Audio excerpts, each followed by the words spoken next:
Reborn in 2001, my girlfriend's mother becomes my secretary. Until Lin Feng was reborn back to the summer of when he was 18. He never realized that his wife's mother, who had long passed away, was actually a beautiful colleague he worked with at the supermarket during the summer break. He had even helped her catch some falling goods, which caught his girlfriend's attention. Since fate has given me a second chance at life, I will protect you both with all my might. Liu Wei, don't think just because you saved my mom, I'll like you. Lin Feng, I know you don't like me, you just love me. Chapter 1, Rebirth in 2001, Making Up for Regrets. The fierce wind swirled the dark clouds in the gloomy sky, and trash could be seen scattered all over the streets. The air was thick with the earthy smell before the rain, mixed with the stench of garbage, drifting everywhere. Pain. A heart-wrenching pain. Lin Feng felt as though his body wasn't his own. His head felt as if someone had been poking it with needles, a sharp, unbearable pain. He had been an ordinary middle-aged man, finally managing to send his child to his father's house while he and his wife went off for a wild time in a hotel. Why their hotel, you ask? It was because his wife, Liu Wei, had an adventurous side. She wanted the thrill of the romance they had when they first started dating, and Lin Feng, wanting to change things up as well, went along with it.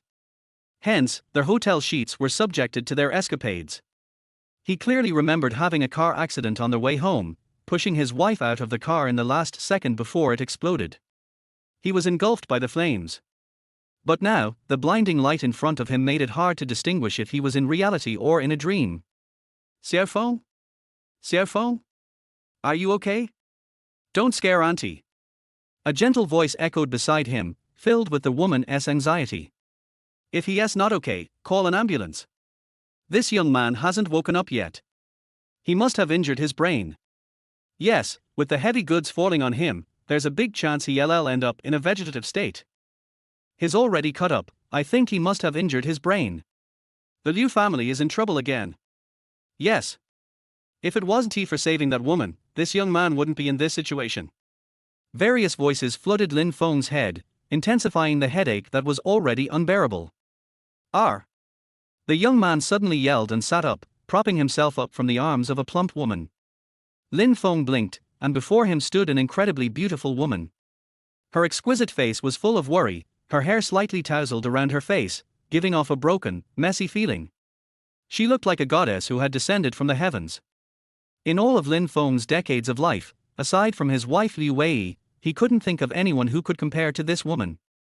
Her charming aura, her graceful features, made her look so out of place in the dirty, chaotic environment. She seemed like a fairy descended from the heavens, evoking a sense of awe in his heart. Seeing Lin Feng waking up, the woman hurriedly helped him sit up. Xiao Feng, are you okay? Does your head still hurt? Let Auntie check. As soon as she spoke, the gentle woman once again examined the spot on the young man's head where the goods had struck.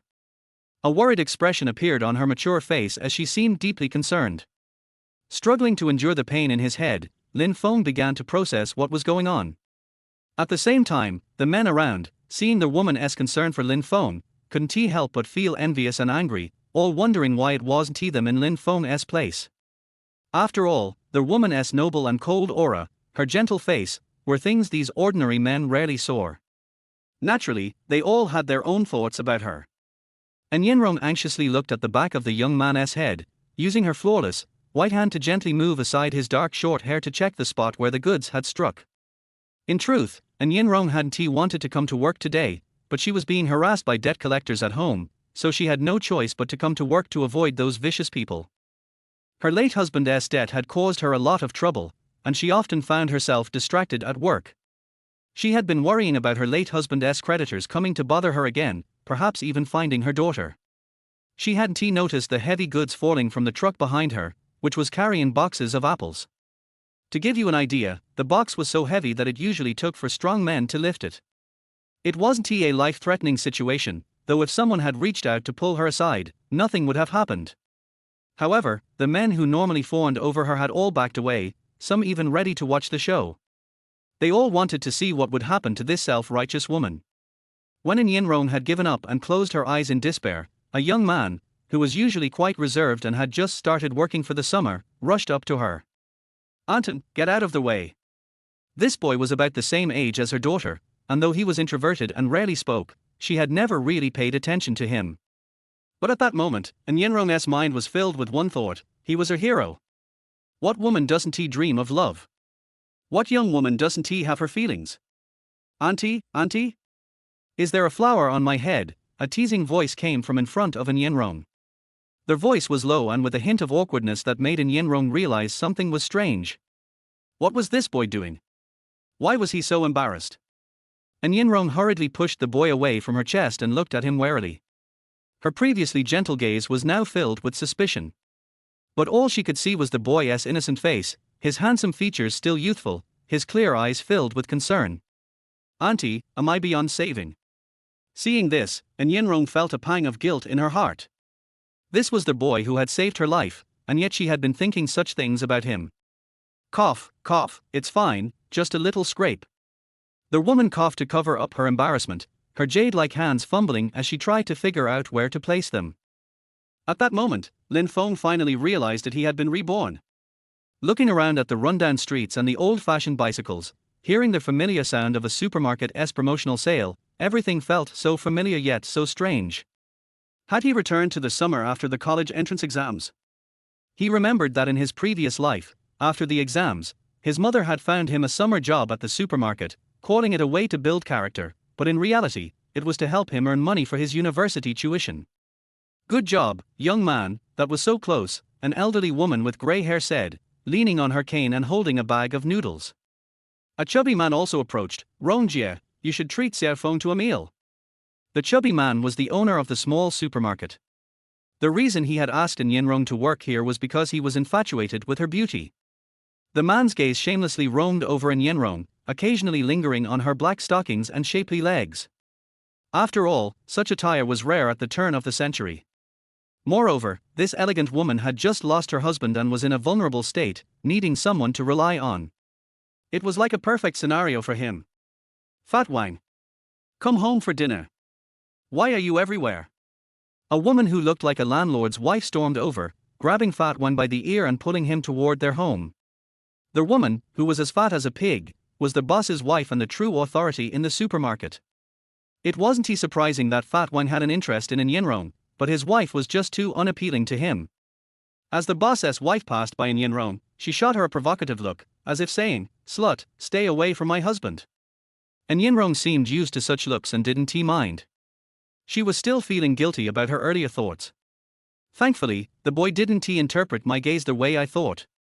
Dear, take it easy, I was saving someone. Xiaofeng, say something. Quickly explain to auntie. Laughter erupted around them as people dispersed. It's human nature to watch the drama unfold. But by now, it was evening, a time when people were heading home to cook, so the once crowded street had grown quieter. The air was misty, almost as if rain was coming. Lin Feng looked up at the beautiful woman before him, and a smile tugged at his lips. He had intentionally done that, partly for fun, but mostly driven by the instincts of his youthful body. Only when he reached the checkout counter did he feel the full weight of his situation. He had indeed been reborn back to the fateful summer of his 18th year, the one filled with regrets. Xiao Feng, I just. In truth, Yenrong wanted to explain her earlier distasteful look. Anton, are you okay? That was really dangerous just now. It's fine. Yenrong smiled, inwardly sighing, yes, just a child. Why am I overthinking this? Looking at the young man in front of her, who was about the same age as her daughter, she couldn't help but recall the moment he had stepped forward to save her.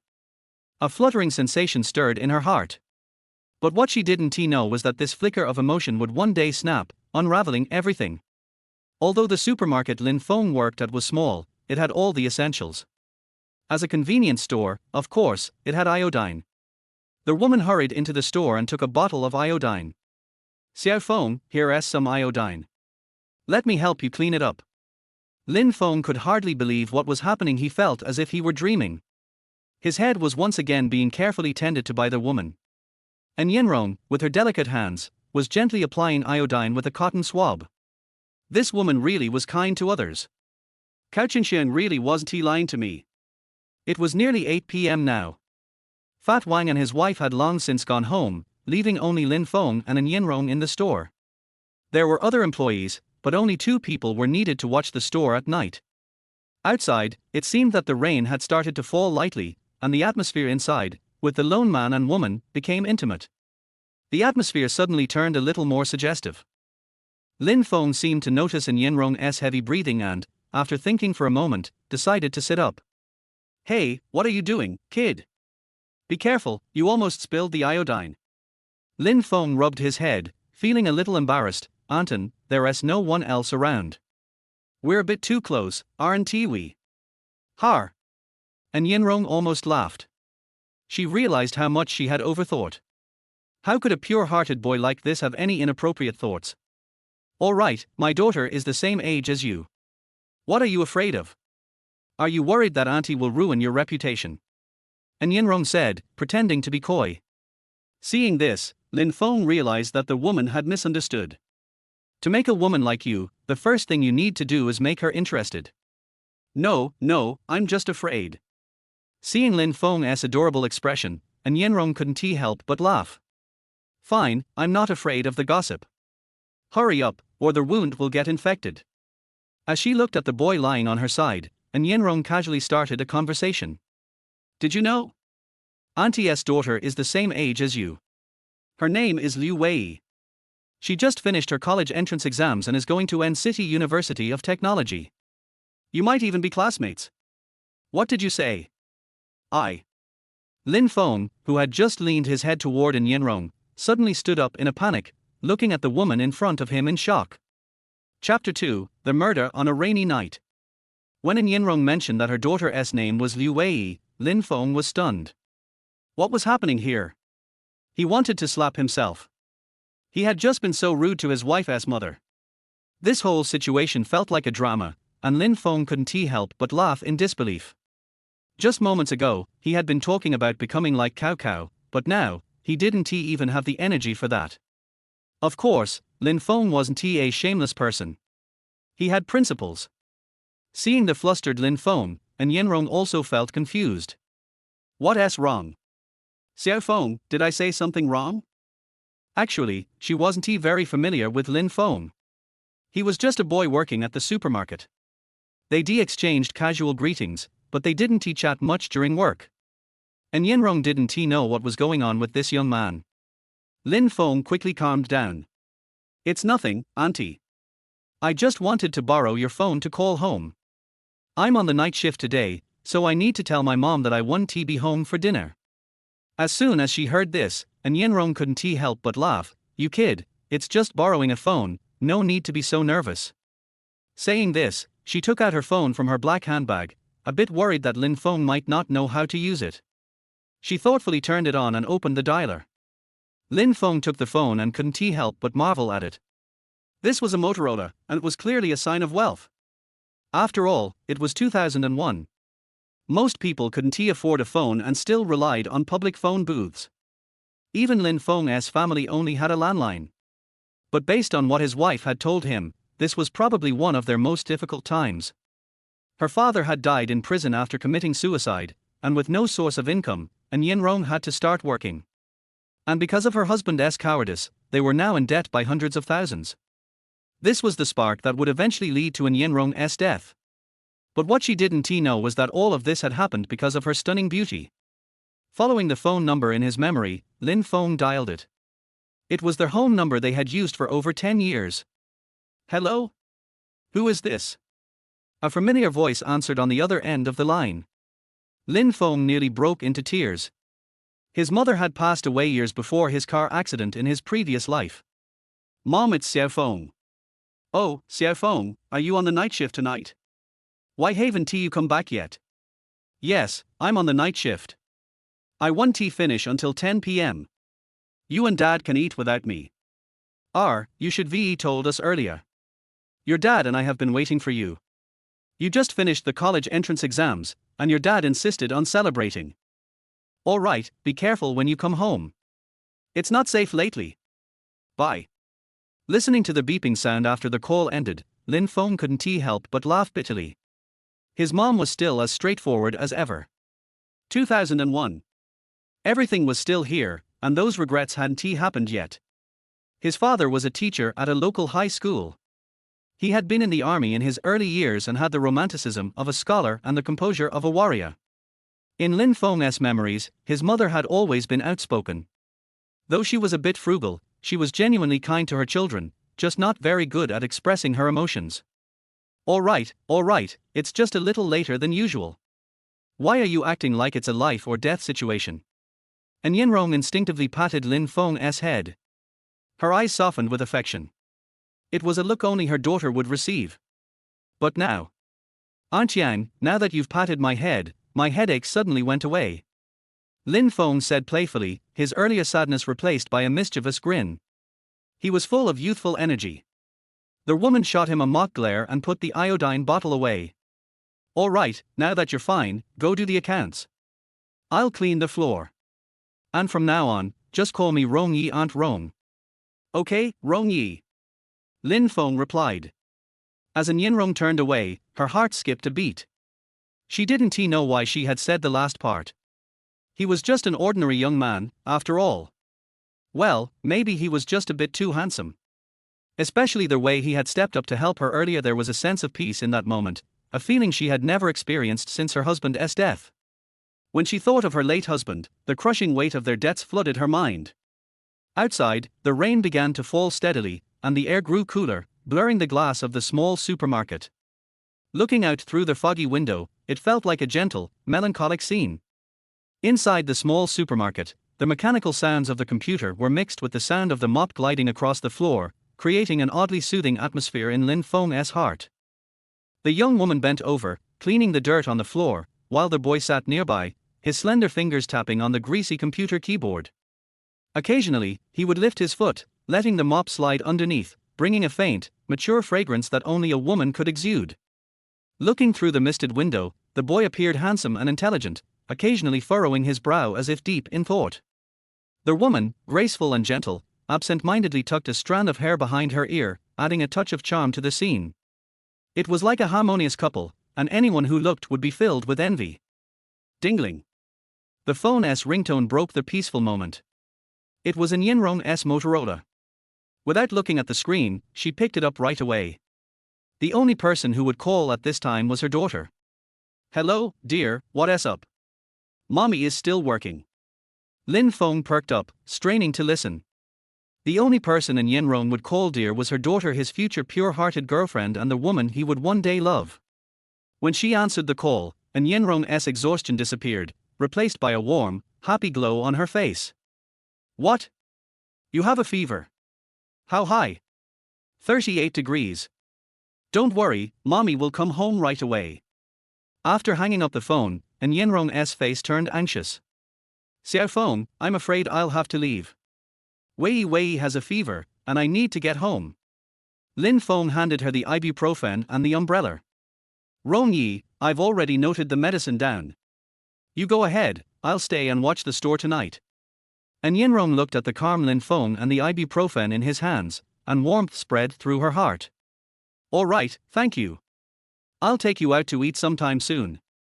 She quickly put the medicine in her black handbag, grabbed the umbrella, and hurried out. Watching the woman's figure disappear into the rain, Lin Feng couldn't help but sigh, everyone's here, and this feeling feels so good. As he sighed, Lin Feng noticed the red calendar hanging on the wall, marked with a red circle on July 11, 2001. Because the college entrance exams hadn't been reformed at the turn of the century, Lin Feng had just finished his exams. Looking at the red circle, the rainy night, the fever, the celebration, and him alone watching the store. Suddenly, Lin Feng remembered something that would haunt him forever. He opened the glass door of the supermarket, and outside, the rain was pouring down heavily. The old street's drainage system wasn't good, and water had started to accumulate in some places. He looked towards a small alley in the distance, knowing that in 2 hours, something would happen there that would shock N city and even H province. The life of a stunning woman would end in that moment. Chapter 3, Please Call Me Chichen Diasheng. With a soft click, the dim lights of the small convenience store were switched off, and the boy in the raincoat gradually faded into the night. This night, Lin Feng had seen the tragedy before, just after finishing his night shift. However, he was so scared that he ran away. That's right, he was just a freshman who had just finished his college entrance exam. Faced with three thugs holding knives, he was naturally no match for them. So, when he saw the woman's desperate pleading eyes, he chose to escape. For that beautiful woman, it was the hope she had clung to, only for it to vanish in an instant. How hopeless must she have felt? After that night, countless times, as he lay awake in the dead of night, Lin Feng could still remember that woman's pitiful gaze and her blooded face, asking him why he didn't save her. In truth, the tragedy was just a result of the family fighting over an inheritance. That beautiful woman was the daughter of the leader of a gang in N City, in other words, the boss's daughter. Her subordinates were mostly from nightclubs, karaoke lounges, and the newly emerged internet cafes. But she also had a half-brother. To prevent her from taking the inheritance, he had ordered her death. In a twisted way, this was ironic. Less than 6 months after the incident, there was a nationwide crackdown on prostitution and organized crime groups, including those with mafia-like traits. Most of her brother's stolen assets were seized in one go, and he was sentenced to death. Isn't it better to obey the law? Why resort to criminal activities? Lin Feng hated people like that, those who lacked skills and resorted to sneaky methods. He read about it in the newspaper years later when he was already a sophomore, but this incident never left him. It was like a thorn in his heart, constantly reminding him and painfully pricking his nerves. For a long time, the boy was filled with self-doubt and sensitivity until he met that girl. Lin Feng walked slowly into the alley, the rain seeping through his raincoat and soaking his short-sleeved shirt. But he remained still, as if a predator hiding in the dark, waiting for the right moment to strike. Left Jingwen was at the end of her tether. The 4 men behind her were clearly not easy to deal with. After dinner with her father's former subordinates, despite being referred to as little brothers, they were actually big shots in the gang. After her father's death, the once subservient people began to reveal their true intentions, all eager to seize her family's assets. Among the 4 kings, Li Qian and Chen Biao were on her side, but Liu Xing and Wang Anguo were a bit ambiguous. The dinner tonight was meant to solidify her authority and shake off her half-brother's Willa, who had been pestering her. Left Jingwen had originally planned to return home, but Wang Anguo, a top figure in the gang, had kept her back for a private conversation. Wang Anguo, as the third-ranking member of the gang, and one of the 4 kings, had to be given face. In the end, Left Jingwen had no choice but to drive home alone. But just when she arrived here, her car suddenly stalled. That wasn't all right. Behind her was a black Sonata. 3 thugs got out, each carrying what seemed to be sharp weapons. The moment she stepped out of the car, the rain quickly soaked her form-fitting skirt. Unfortunately, wearing high heels, she twisted her ankle as soon as she stepped down. Hee, little girl, don't run. This is a dead end. The voice came through the rain, and Left Jingwen's steps quickened. Under normal circumstances, she wouldn't have run. She had practiced martial arts with her father since she was young, and even a few men couldn't approach her. But because she was so beautiful, the rough guys in the gang always called her a tomboy. However, tonight she had drunk too much, and in her rush, she had twisted her ankle. Hee, you'll entertain us tonight, and we won't do anything too bad, one of the hunched thugs sneered. Another young man in black warned, Hunchback, you know what we're here for tonight. Xiaomar is right. If we mess this up, we're all dead. The young man with the dagger added. The hunchback waved his hand. All right, I get it. Just be quick about it. The alley wasn't long, and they quickly reached the end. Left Jingwen was now completely desperate. Just as she reached for her phone to call for help, she realized she had left it in the car. Hee, why stop running now? The hunchback, walking at the front, seemed to want to do something. Who are you? I, Left Jingwen, having drunk too much and from the recent running, felt nauseous. She sat on the ground, her brow furrowed as she looked at the 3 men before her. The 3 thugs were all wearing black raincoats, their bodies completely concealed. Only blurry faces could be seen. The man with the dagger didn't hesitate. After getting approval from Xiaomar, he charged, his glinting dagger cutting through the rain as he aimed straight for Left Jingwen's chest.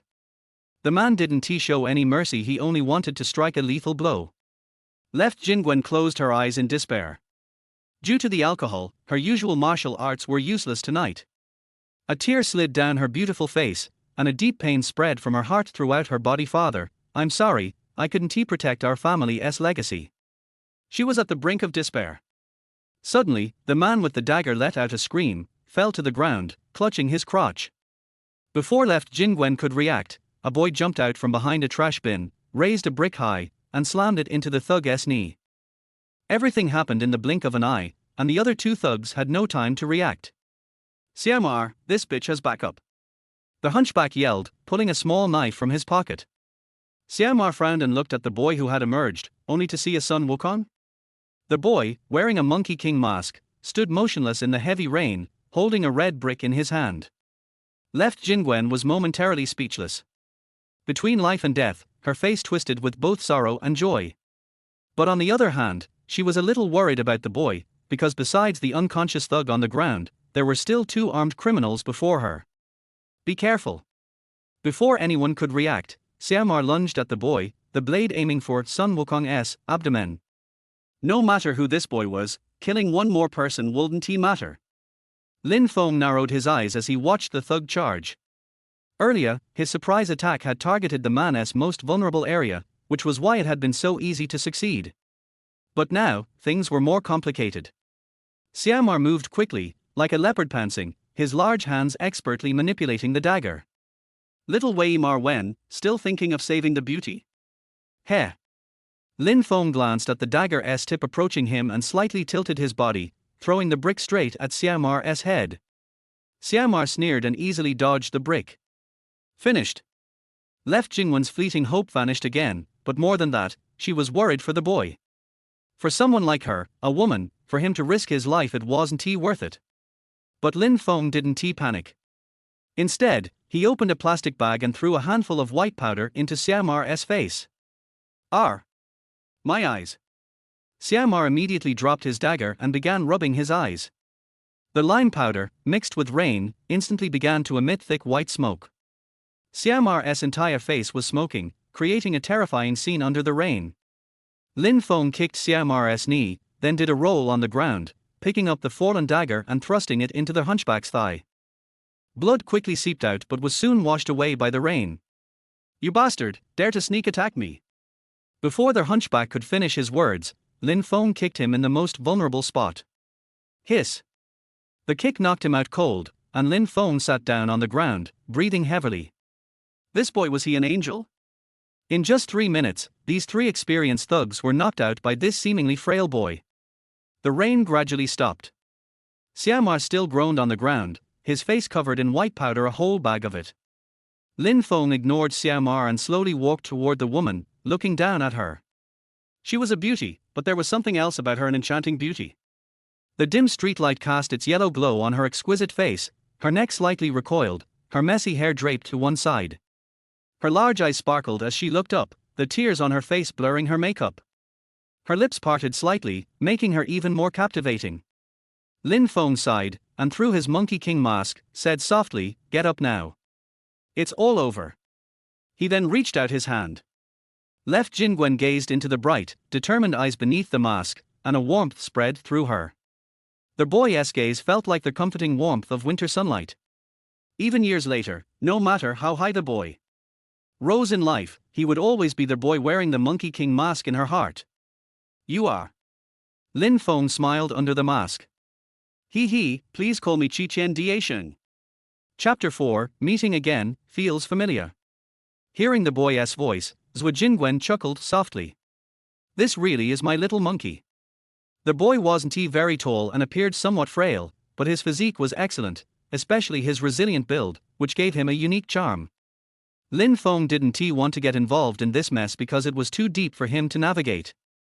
In his past life, when they were cracking down on organized crime, it took the intervention of the armed police to uproot this century-old family. Moreover, he despised the criminal underworld not because he was particularly righteous, but simply because he preferred to follow the law. Zhou Jingwen had been in the underworld for many years. Ordinarily, anyone would call her Sister Wen, in respect. However, tonight's situation had caught her off guard. When Lin Feng helped her up, she had already regained her composure. She casually threw off her high heels and stood in the rain, lifting her stunning face to meet the determined gaze beneath the Sun Wukong mask. She whispered, "Thank you." Lin Feng waved his hand, pointing to the three thugs lying on the ground. He asked in a low voice, "What should we do with them?" Zhuo Jingwen said nothing. Instead, she slowly walked over to her Benz, quickly opened the door, and pulled out a silver phone. Lin Feng took one look and recognized it as an Ericsson R, a little rich girl. "Hello, Xiao Huzi, get a few people and bring them over to deal with a few guys. West Side Alley." Lin Feng hadn't expected her to call the police. Of course not. A prestigious gang boss's daughter, someone destined to control the entire gang, couldn't he possibly call the police over an attempt to assault her? What would that do to the gang's reputation? How could she ever face others? Once Zhuo Jingwen finished the call, she noticed Lin Feng, who was covering his ears. His expression seemed to say, "Sister, I didn't hear anything." Zhuo Jingwen pursed her lips, then glanced at the three thugs. Frowning, she noted that although they were unfamiliar faces, they must recognize her. Her Benz was like her ID card in N-City, it opened every door.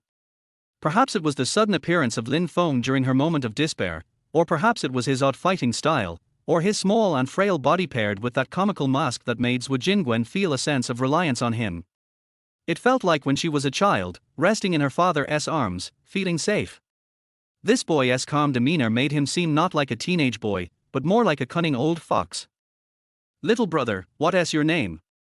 "Sun Wukong." He. Zhuo Jingwen had to admit that this little guy was quite clever. Whether it was their Sun Wukong mask on his face or his self-proclaimed title of Qiqian Diexing, it all pointed to the same thing: he didn't want to get involved, didn't want to be dragged into the thugs' conflicts.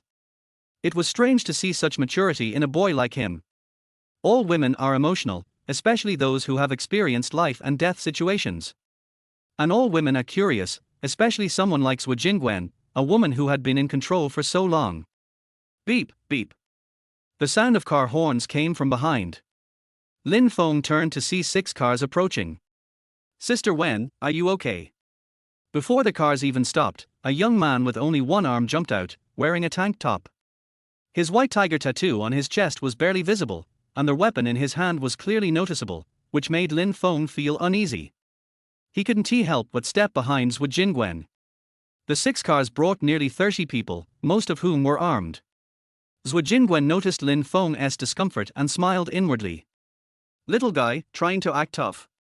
You're scared, aren't you?" He was just a kid, har har.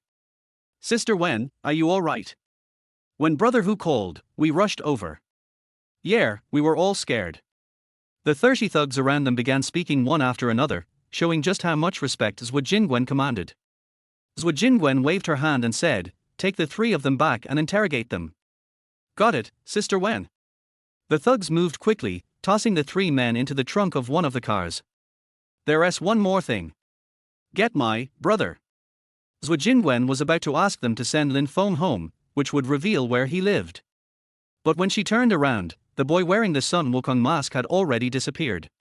Xiao Huzi walked up. "Who was that?" "Is someone there, Sister Wen?"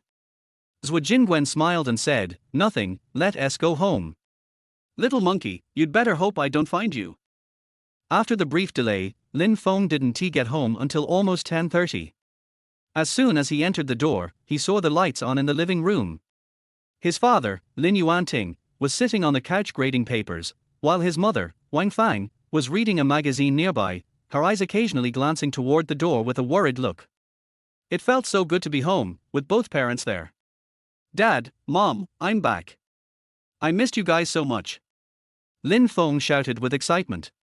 "Enough, why are you so late?" His mom didn't give him any face, rejecting his attempt at a hug and diving straight into the questioning. "Ayer, the kid's grown up, why are you nagging so much?" Lin Yuanting took the ink reservoir out of his fountain pen and dipped it into a bottle of red ink. "Your dad? I'm just concerned about him. Isn't he this your son? If he wasn't your son, I wouldn't care about him." Lin Feng saw that his mom was about to blow up, so he quickly explained, "It was raining heavily, I had to wait for a bit before I could come back." Wang Fang gave him a look. "Have you eaten?" "There's some food in the pot, go heat it up and eat." "I'm going to bed." With that, she didn't bother with him and walked into her room. Lin Yuanting patted his son's head, then looked at the exam papers. "Your hair's wet, go eat and take a shower after. Don't catch a cold. After that, he became a ruthless grading machine again, marking errors. Well, this family is just like it was in my past life. Nothing has changed. A lot of people want to grow up quickly, to break free from their family and do whatever they want. But what they don't realize is that when they wake up in the middle of the night, it's still that same family they miss the most, the family they remember the most. The next day, Lin Feng had a strange dream all night, thanks to Anton and then Zhu Jingwen. The dreams were a bit too inappropriate for someone his age. So much so that he woke up early to change his underwear. When he saw the old furniture at home, Lin Feng realized that he had truly returned to his past life. Since he was back, he knew he had to do something big. What was that big thing? He would make up for all the regrets from his previous life. Xiaofeng, what are you daydreaming about so early? Go eat breakfast and get to work. Well, for now, he was just a summer intern at a small convenience store. After breakfast, Lin Feng went out. It had been too dark last night for him to look around, but today, walking through the familiar streets, breathing in the unpolluted air, and taking in the nostalgic sights around him, he couldn't help but feel a sense of peace. Before he knew it, he had reached the convenience store. From a distance, he saw Yinrong standing in front of the store, dressed in a black long skirt and white sandals, exuding an elegant, simple charm. What excited Lin Feng even more was that beside her stood a young girl, someone who looked about his age. Taking a closer look. Well, it was a girl Lin Feng knew very well. Chapter 6 Oscar-winning actor-level acting. The employees in the small supermarket also noticed what was happening at the door. Although they were hooligans, some people were not afraid. The young and middle-aged men who were responsible for unloading the goods also rushed over quickly. The boss, Fatty Wang, took the lead and walked over with two workers. Let's see who dares to make trouble in my territory. He would naturally not miss this opportunity to be a hero and save the beauty. After all, he also favored Yinrong. What caught his eyes was a woman he had never seen before. She was looking at him with a smile, but her eyes revealed a chilling taste, like a charming venomous snake, quietly looking at him in the dark. Looking to the side, Fatty Wang almost knelt down. The man standing next to him turned out to be Brother Hu. Don't look at this man with only one arm. What he did was much more tragic than this. Fatty Wang once saw him chasing a group of people and beating them. But what surprised him was why Brother Hu came today. Could it be that he fell in love with this woman in his store? If that's the case, it's such a pity. Brother Hu, why are you here? I've already paid the environmental cleaning fee for this month. Fatty Wang changed his usual arrogant look and looked humble, calling a man much younger than him Grandpa. Wu Yuhu laughed. Boss Wang, I just came to take a look and accompany my sister to take a look around here. Sister Wen had just spoken, and the real purpose could not be revealed. So Wu Yuhu naturally didn't dare to say anything. But Fatty Wang, the idiot, misunderstood. He glanced at Zhu Jingwen and thought she was Wu Yuhu's little lover. He came today just for Yinrong, the young woman. Thinking of this, Fatty Wang waved his hand to let Yinrong and other employees go to work first. Brother Hu, the one who is right, is an employee of our store. Her husband just died and her life is quite tight. Fatty Wang's voice was so low that it was almost inaudible. When Wu Yuhu heard this, he almost died of anger. Sister Wen is right next to her. What she hates most is robbing decent women. This old guy is putting me on the fire. Bang! Wu Yuhu hit Wang Pang's head directly. What are you talking about? This is our sister Wen. She came here today for something. Sister Wen? That's Sister Wen? Suddenly, a terrifying voice sounded in Wang Pang's mind. Could it be that female devil? Zhu Hu's eldest daughter, the underground female emperor of the entire N city. Although Zhu Hu is dead now, she is also the first heir in name. In fact, just like this, it's nothing. The most important thing is that this woman is even more cruel and ruthless. Although she looks charming, she is actually extremely vicious in her heart. She can do anything. Looking at the smiling woman in front of him, Wang Pangzi felt as if he was looking at a smiling tiger, as if it would pounce on him and swallow him in one bite in the next second. Sister Wen, I didn't know you were coming. I'm sorry for not welcoming you. Fatty Wang didn't care about face at all, because whoever wanted face now would be doomed. Zhu Jingwen's charming peach blossom eyes narrowed slightly, and the dignified smile on her face seemed a little easygoing. That friendly look was as gentle as the sister next door, and there was no trace of the air of a superior. "Boss Wang, don't be nervous, we just go in to buy something."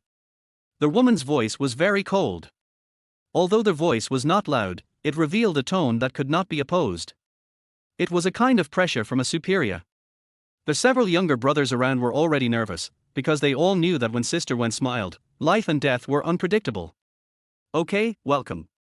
It's really my honor that you can come to my supermarket." Zhuo Jingwen didn't say anything, but nodded, walking alone in the front, followed by a group of younger brothers, quite like a boss. Today, the woman did not wear the hip skirt and flesh-colored stockings she wore yesterday, but a pair of sky blue jeans and a white short-sleeved top, which reduced her charm. Even so, her every move revealed a woman's unique charm. Zhuo Jingwen actually noticed a person outside, the boy standing next to the cashier. But he was quickly excluded because when he saw Xiao Huzi teasing the young woman just now, he obviously hid to the side. It's not that he is timid, but compared with the calm boy last night, the two are far apart. So Zhuo Jingwen ignored him and looked at other people in the store. There was almost no one at that time last night, and it was raining heavily, so there were even fewer people on the street, so the shrewd Zhuo Jingwen concluded that the boy either lived nearby or worked here. The reason why she wanted to find this boy so much was because she had a thorn in her heart. The calm and defensive eyes under the mask made this mature woman feel a little painful. "Boy, do you sell Monkey King masks in your store?" A ferocious-looking young man asked Lin Feng arrogantly. Also, who was the last person to leave the supermarket last night? Wu Yu, who supported the front desk with both hands, picked up a bubble gum and put it in his mouth to chew, and blew a bubble soon. Pop, the bubble burst and stuck to Wu Yu's face, making the ferocious face look a little cute. "Dear brothers, I don't know, there should be something behind the Monkey King mask," Lin Feng said tremblingly, pointed to the toy area of the supermarket, and looked at the men in front of him with horror. A younger brother beside him smiled. "What are you afraid of? We won't eat you. Speak nicely." Wu Yu glanced at Lin Feng and couldn't help but look down on him in his heart. How can such a tall boy be like a caterpillar? What is there to be afraid of? He raised his only arm and pressed Lin Feng's shoulder twice, in a tone of educating the younger generation. What Wu Yu didn't know was that this timid boy today would be one of the best in the entire N city, and even the entire China in the future. That harmless and cowardly appearance was just the disguise of this demon. In the future, Wu Yu often talked about this matter, thinking back then, "I also patted Mr. Lin on the shoulder, you don't know. Little tiger, can you lower your voice? Don't scare people." At this time, Zhuo Jingwen, who had been observing from the side, spoke up to stop him. The woman's voice was very soft. At this time, there was no domineering of a superior, but on the contrary, there was a kind of gentleness of a sister next door. This boy is obviously a nerd who has never seen the world. It seems that he is working here during the summer vacation. How can he be the angel who fell from the sky last night? After teaching her little brother a lesson, Zhuo Jingwen showed a beautiful smile, like a plum blossom in winter, charming and attractive. "Little brother, did anyone come here to buy things last night?" Lin Feng blushed, showing the kind of embarrassment he showed when he saw a beautiful girl, just like an honest and simple innocent boy. Although he looked like this, he had been complaining in his heart. "I am so tired of pretending. It's so hard." Although he thought so in his heart, he was afraid that the shrewd woman in front of him would see something, so he hurriedly said, "Sister, no. No, I was the last one to leave. What, I didn't see anything." The boy's voice was stuttering and almost inaudible, and his eyes were a little evasive. He didn't dare to look at Zhuo Jingwen's beautiful face. Lin Feng now felt that it was a loss if he didn't get the Oscar for Best Actor. Wu Yu next to him couldn't help but say, "What the hell, why are you stuttering? Can't you speak?" While saying this, he patted Wang Pang's back and said, "Boss Wang, why did you find a stutterer to work as a cashier here? Is it okay?" Wang Pangzi, who has always been timid, was also panicked. Usually, this boy seemed to be quite generous. Why did he fail at the critical moment? Quickly said, "Xiao Feng, what's wrong with you? Just explain it clearly." Zhuo Jingwen also frowned and looked at Lin Feng at this time. This boy was indeed a little too introverted, and he was completely different from the boy last night. One bent his body, his eyes dodged, his voice trembled, and he didn't even dare to look directly at her face. The other was brave and resourceful, with an upright body and a firm and bright look in his eyes. He left after the matter was done. Maybe even Zhu Jingwen didn't realize that she couldn't forget that boy. Chapter 7. This sister is so beautiful. The small supermarket is particularly lively today. The 2 or 3 second rate guys standing at the door make people who come to the supermarket a little scared. Because these days, it's easy to mess with the devil, but hard to deal with the little devils. Especially at the beginning of the new century, due to the spread of some Hong Kong community movies, the blood of unemployed young people in society was completely aroused. These people are unscrupulous in learning, imitating, and even surpassing. But no matter how you say it, it is always a crime and will eventually be punished by law. The net of heaven is vast and nothing can escape it. In the supermarket, and Yinrong was looking at the boy in the distance with a worried look on her face. In order to avoid the harassment of those gangsters, she went to the back as soon as she entered the supermarket, but she saw that group of gangsters were making things difficult for Lin Feng. Looking at the panicked and helpless look on the boy's face, the maternal love in the young woman's heart began to overflow. Especially when she thought of the scene where the boy risked his life to save her yesterday. What a good, beautiful boy. Being embarrassed by these disgusting people. Although the so-called sister Wen looks beautiful, she is probably the same as these gangsters. What if she has any evil thoughts in her heart? And Yinrong looked at the Sun Wukong mask they were looking for next to her, and seemed to have made a decision in her heart. Boss, this sister is so beautiful, I'm a little nervous. The voice was not loud, but it sounded like thunder in the supermarket, shocking everyone a little dazed. Wu Yuhu was already full of admiration for this boy. He was a ruthless person. The younger brothers around were also confused, weren't they? You've been holding it in for a long time. Fatty Wang's eyes were black, and he didn't know what to say. He just wanted to sew Lin Feng's mouth shut. It would be better if he said this to a girl from an ordinary family. But Zhu Jingwen is not an ordinary girl. She is a person who sneezes and the whole city of N will tremble. Sister Wen, children are ignorant, don't take it to heart. Fatty Wang wiped the sweat with one hand and bent over to say. Zhu Jingwen was a little absent-minded. It's not that no one had praised her before. In college, many boys pursued her, but most of them came for a purpose.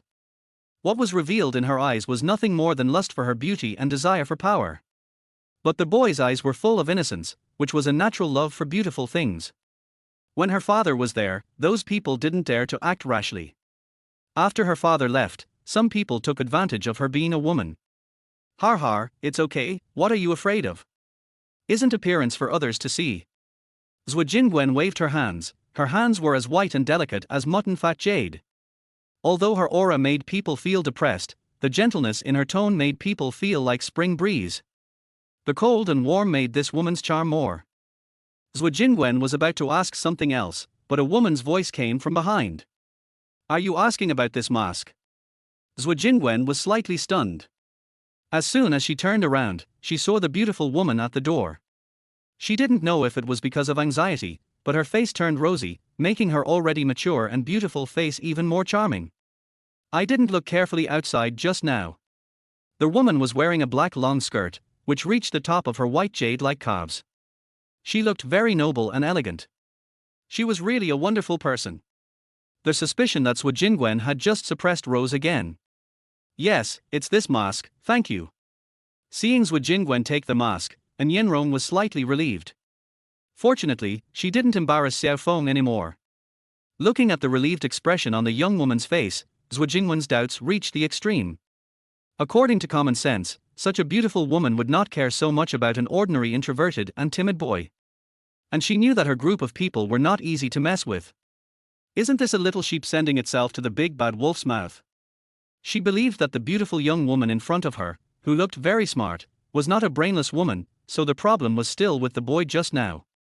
Sister Wen, don't you know what's special about this thing?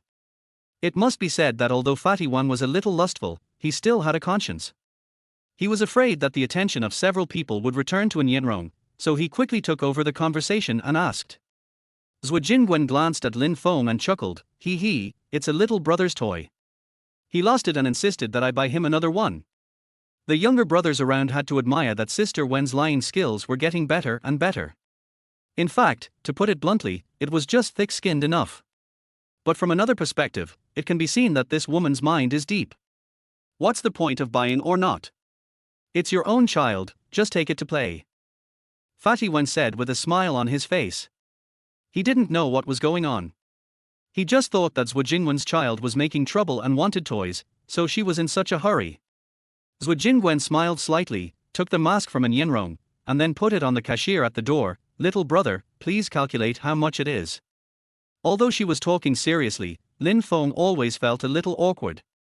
Especially her eyes, although full of smiles, but still felt that there was endless scrutiny and temptation under the smile. Well, $1. Although the boy was still a little withdrawn, he had made great progress compared to before. Zhu Jingwen still had the same expression, with a smile on her face, a pair of peach blossom eyes slightly narrowed, like a big sister, gentle and dependent. Lin Feng quickly collected the money and gave her the change. I don't know if it was Lin Feng's illusion, when handing over the money, the woman's slender fingers seemed to slide in his palm. Lin Feng was shocked in his heart, but his face was still introverted and honest. How could the way of interaction between lovers be used on him? Taking the change, Zhu Jingwen retracted her smile, put her hands behind her back, and looked like a leader. Okay, Boss Wang, we won't disturb you from doing business. After saying that, she walked out the door, followed by a large group of younger brothers. Wu Yuhu was a little confused, and his mind was a little confused. What is Sister Wen doing? When did she have a younger brother? After telling Fatty Wen that he didn't need to send her off, he quickly followed. He now has a lot of questions in his mind. Looking at Zhu Jingwen's back as she left, she looked like a big boss. After Fatty Wen saw Zhu Jingwen walking away, some mockingly said, Xiao Feng, you are still too young and have too little experience. You need to practice more. After saying that, he glanced at An Yinrong's figure. Okay, everyone get busy, nothing to do. Then he went to check the account books for the past few days. After all, Fatty Wang is a greedy person, and the accounts have to be checked almost every day. Xiao Feng, don't listen to him. Compared with him, you don't know how much better. An Yinrong was afraid that the young man's mentality could not stand the ridicule, so she hurriedly comforted him. Lin Feng looked up at Aunt Rong in front of him with a concerned face, and was moved in his heart. It's okay, Aunt Rong, thank you just now. Thank you for what, but? An Yinrong's face seemed to be slightly red, but more entangled. The expression that seemed to say something made her feel depressed. Looking at Aunt Rong's hesitant expression, Lin Feng was a little confused. But what? Just based on your young people's aesthetics, is Sister Wen pretty? An Yinrong didn't know why she asked such a question, and to an 18-year-old boy. A different taste suddenly appeared in the air. These words, she had never said to her relatives who had lived with her for many years. She regretted it, but she was more confused, wondering why she was like this. Lin Feng was stunned, and laughed in his heart. It turned out that Aunt Rong was such a lovely person. Aunt Rong, how could it be? You think too much. She has nothing. How could I think she is pretty? Then why did you just? That was just flattering her. Compared with you, she is like a bright fire. How can she be compared with the sun and the moon? Listening to the boy's praise, An Yinrong was a little confused. Is this still the timid boy just now? It's really bold. Such a pure boy would say such words. It's just a child. The mentality of a young man is nothing like this. Thinking of this, An Yinrong spat lightly. Hey, you didn't seem so jumpy just now, why are you acting differently in front of me? Am I easy to bully? After saying that, she walked to the back alone without waiting for Lin Feng's reply. She didn't know what was wrong with her, and she said so many silly words again. Chapter 8 We meet again. There are many great figures in the long river of history, but when they look back on their lives, they will also miss that ordinary period. As the saying goes, it was just ordinary at that time.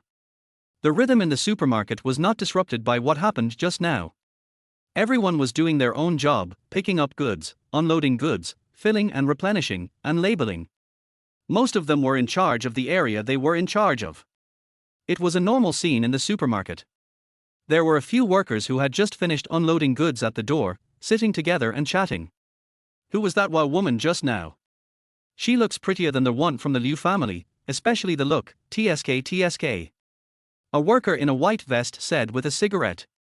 Keep your voice down, that woman is the daughter of Master Zhou, and now she is a top figure. Another middle-aged man with greasy hands said.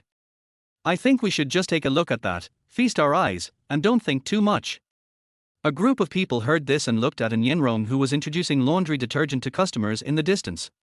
You'd better not discuss it, or you'll die ugly. A man wearing glasses said at this time. You don't know how scary she was before. The man's voice instantly attracted the attention of the unloading workers around him. People are gossipy, let alone these street villains. A sturdy man said sinisterly, What do you mean? Four-eyed boy?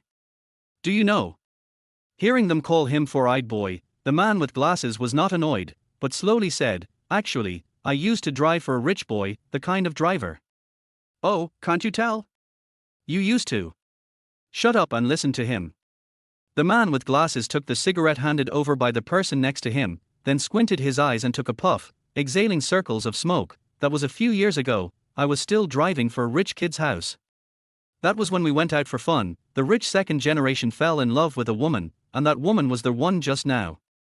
The man paused slightly when he said this, then looked outside, and after making sure there was no one, he slowly said. Then the rich second generation pestered her, but the latter ignored him. One time he couldn't bear it anymore, so he prepared to drug the woman and force her, but he didn't expect that the woman found out his trick and was caught on the spot. The man with glasses stopped talking here and stood up, ready to continue unloading. This made the people around who were listening to the story anxious. No? Why don't you finish your words? Yes, you stopped talking when it was just getting exciting. What happened in the end? People around started to talk, and some even stood up, planning to pull him to ask him clearly. The man with glasses sighed as he looked around, then said, That morning, I went to pick him up as usual to go out and mess around, but I saw a scene that I will never forget in my life. The villa that was tall and gorgeous the day before was empty the next day. Overnight, not a blade of grass grows. After saying this, the man with glasses went to unload the goods, and the people around him all took a breath of cold air and dared not speak for a long time. Then they stopped talking and went about their own business. Lin Feng at the door also heard the general idea, and was a little scared in his heart. What the man with glasses said was true, and it might be even more exaggerated than this. After all, the Zhou family was all powerful in N City back then, and they could do whatever they wanted. Thinking of this, Lin Feng began to wonder about the movement of Zhou Jingwen's palm just now. It slid about 2 or 3 times, which was not like the normal movement of taking things. Lin Feng was not narcissistic enough to like someone at first sight. Even when he pursued his wife Liu Wei in his previous life, he pursued her for a long time. So, there must be something strange. On the other side, it was still the black Mercedes-Benz. Zhou Jingwen sat lazily in the back seat. Recalling the shy look of the boy just now, her peach blossom eyes were a little absent-minded. If he is really shy, then he is really an interesting little boy. Zhou Jingwen did not expect that she would have made a mistake today. Wu Yuhu, who was sitting in the front passenger seat, was a little confused. Sister Wen, which brother are you talking about? The younger brother who was driving also pricked up his ears to listen. After all, he was also very curious. When did the unattainable and scheming sister Wen have a brother? But there was no sound in the back seat for a long time. After a long time, a faint voice came. Har har, you investigate someone. No, I'll go and see it myself. Dusk. No matter when it is, the dusk is charming. Chinese people have a different emotion for dusk, especially when they watch the setting sun, and infinite affection rises in their hearts. An Yenrong, who had been busy all day, also stopped her work, looked at the boy in a white short-sleeved shirt in the distance, and listened to the announcement of the sale in the supermarket. It seemed that only at this moment, the harassment of foreign debts, the pressure from creditors, the family expenses, and even the loneliness buried in the heart were all relieved at this moment. Lin Feng did not have to work the night shift tonight, so he handed over his work early and prepared to go home early, because he had not felt the warmth of his family since he came back. Aunt Rong, I'm leaving first, see you tomorrow. The boy did not have the embarrassment of facing Zhou Jingwen this morning. Instead, he greeted her generously, with the enthusiasm of a young man in his eyes.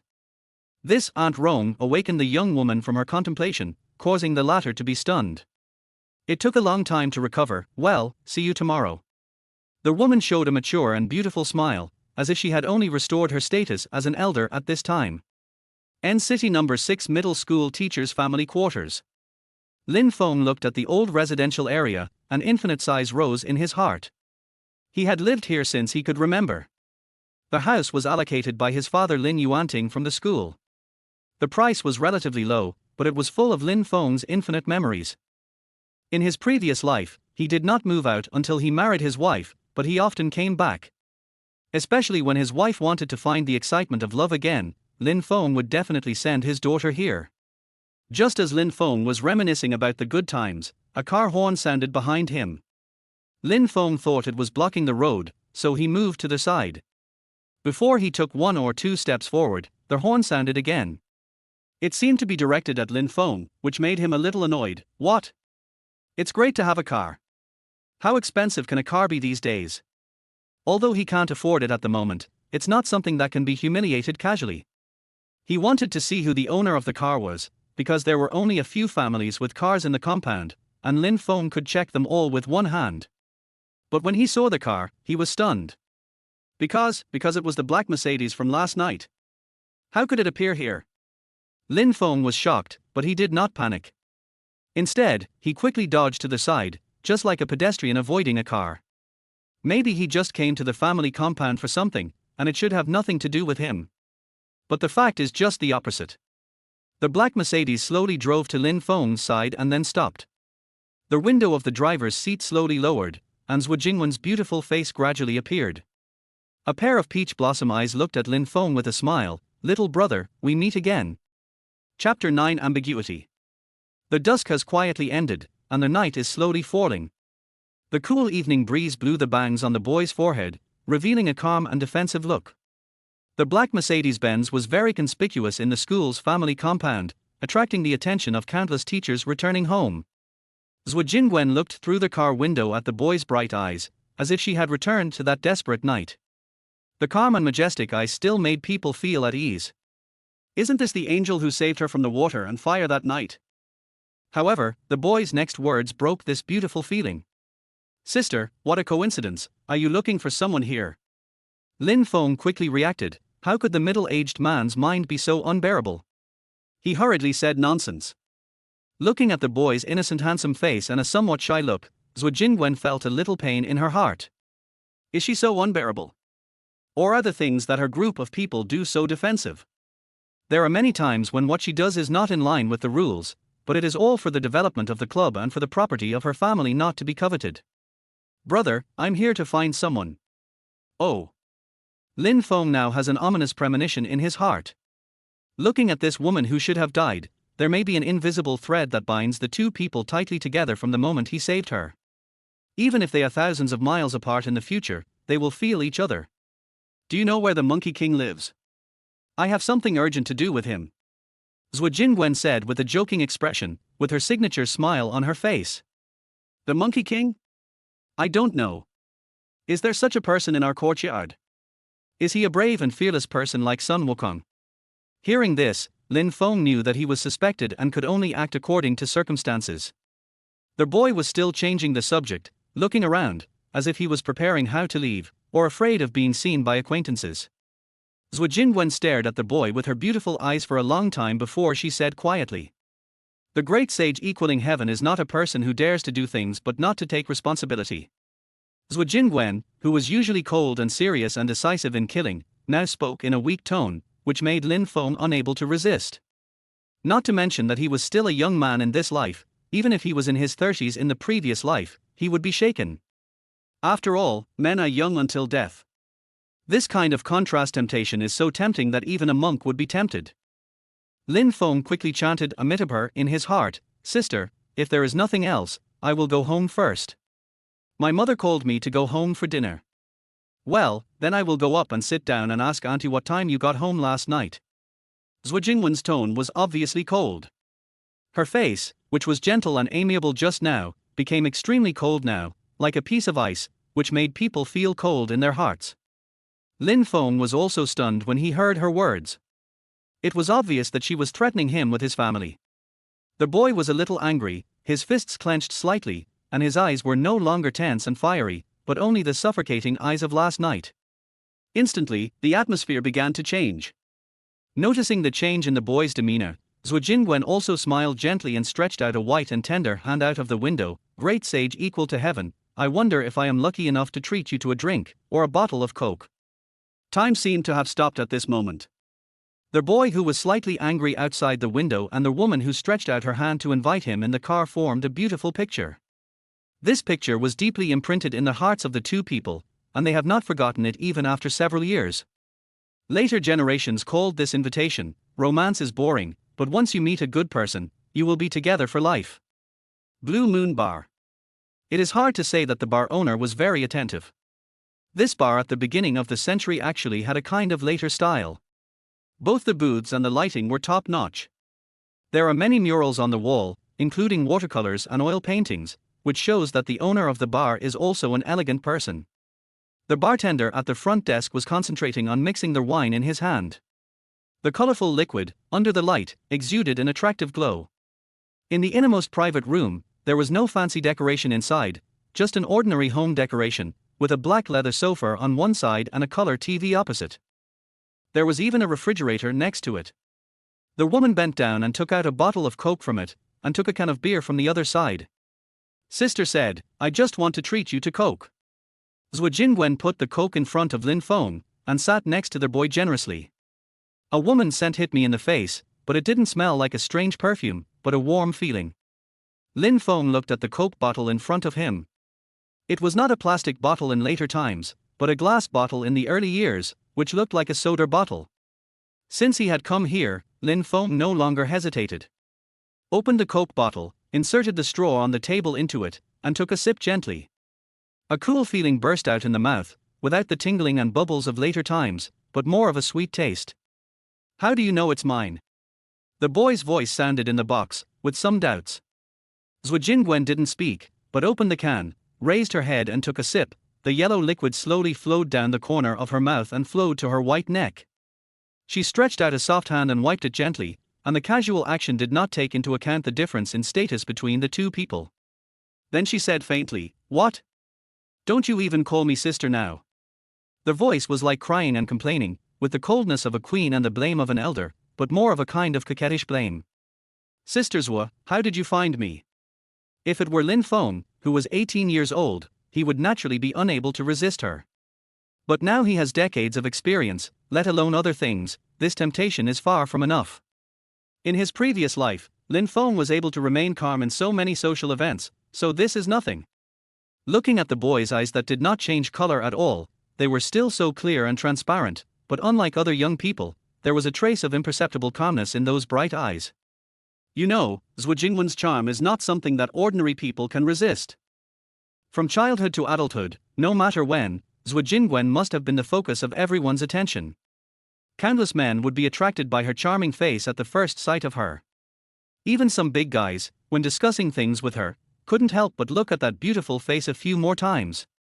But now the boy can speak neither servile nor arrogant, and is not affected by her who is only a finger away from him.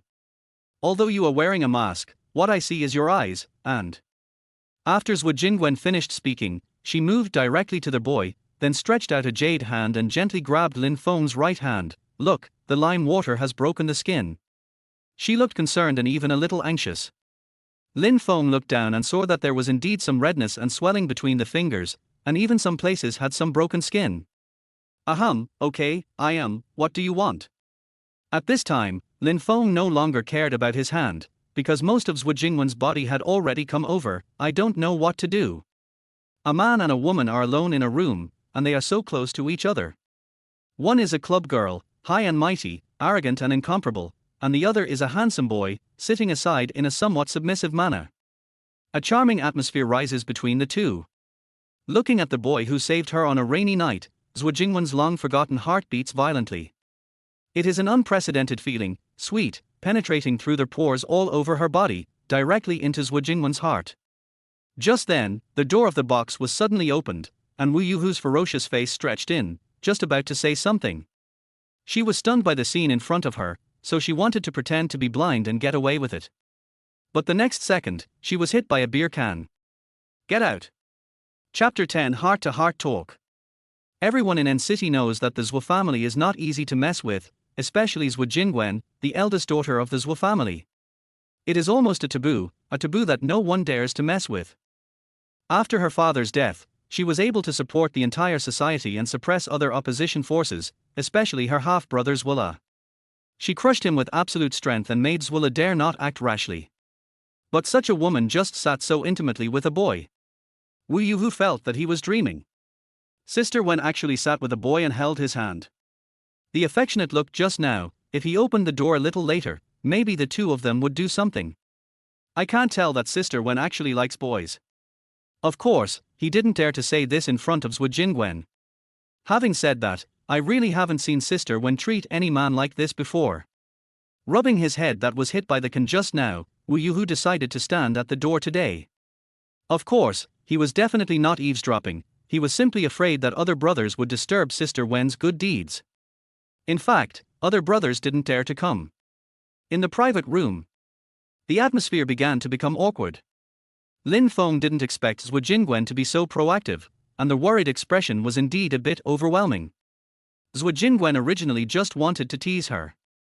It wasn't that she was so unrestrained, but the boy next to her was really too attractive. Obviously, he was a boy of 17 or 18 years old, but he dared to fight 3 knife-wielding thugs with a brick. That calm look was like an old fox who had been immersed in society for many years. It was about to end, but who knew that the bastard Xiao Huzi broke in?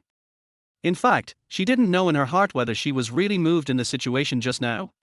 Har har. Lin Feng laughed. Sister Zhu, what's wrong? Do I have any gold in my hand? Why did I let you look at it for so long?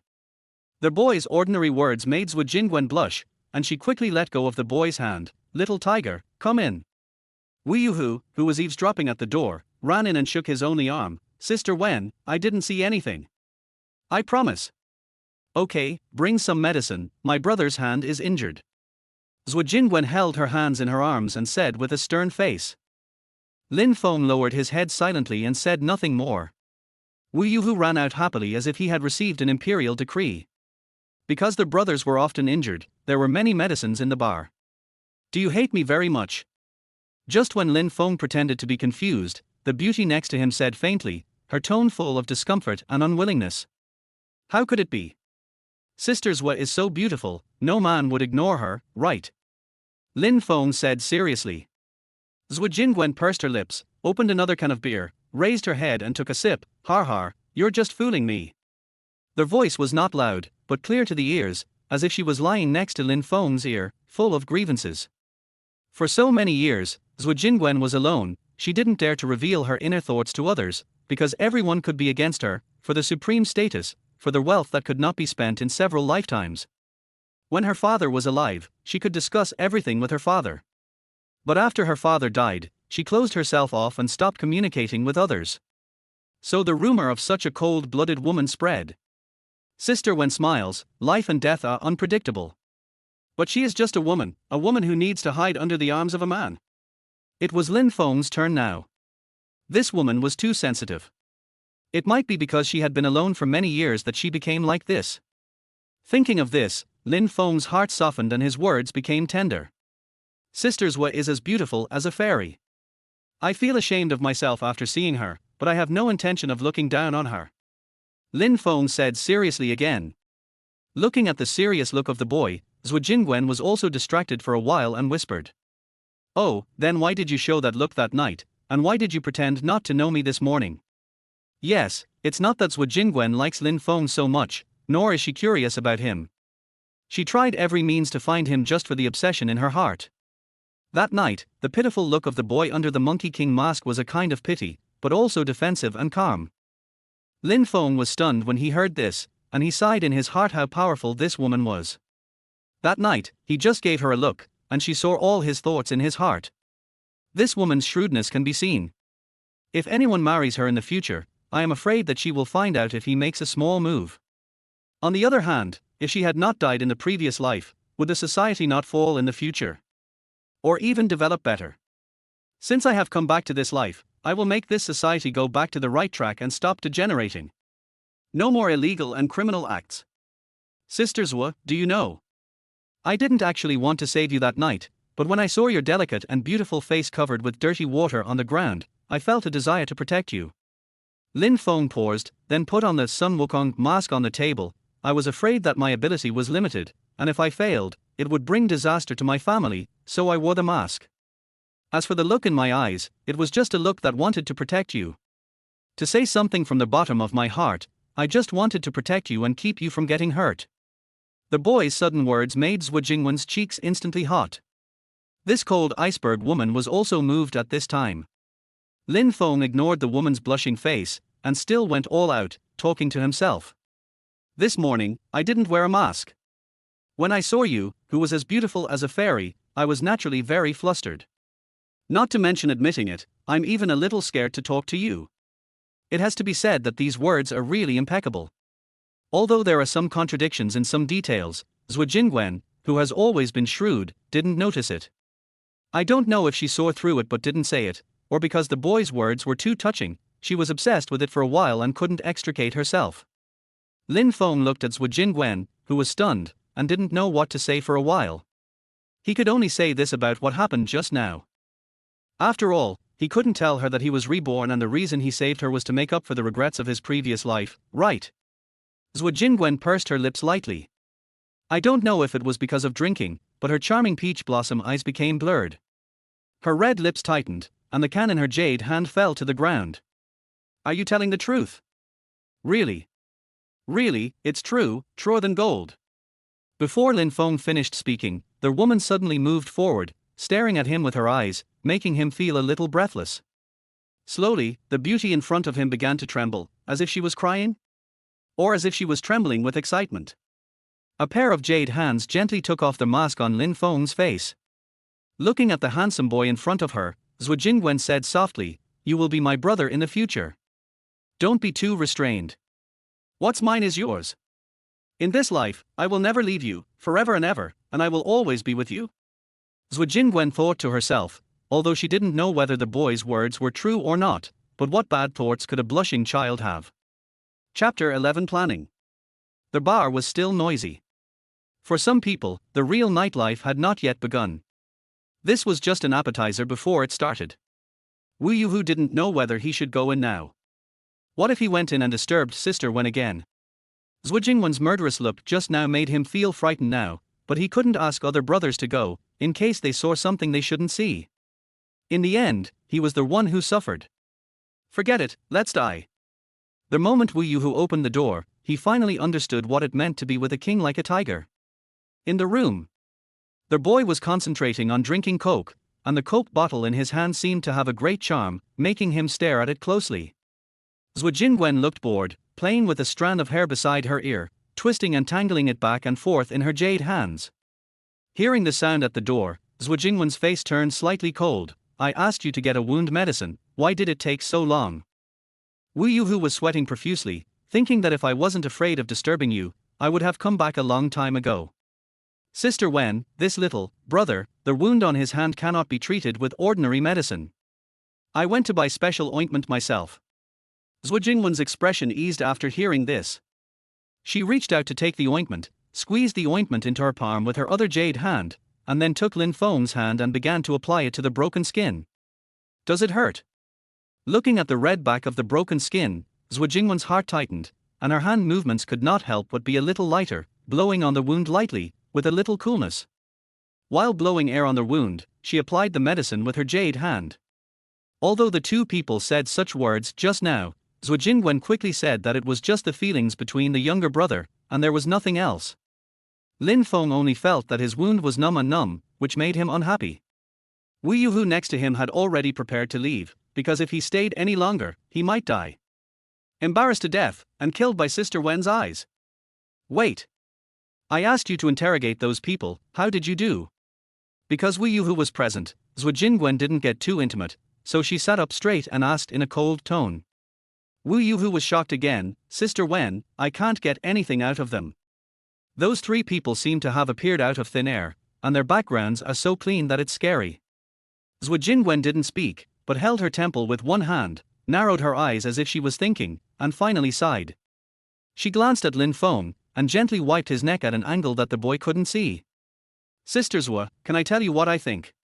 Lin Feng, who had been standing by, said weakly, put down the coke bottle with one hand, and raised his pretty face. Sister Zhuo, I think there is something wrong with what happened that night.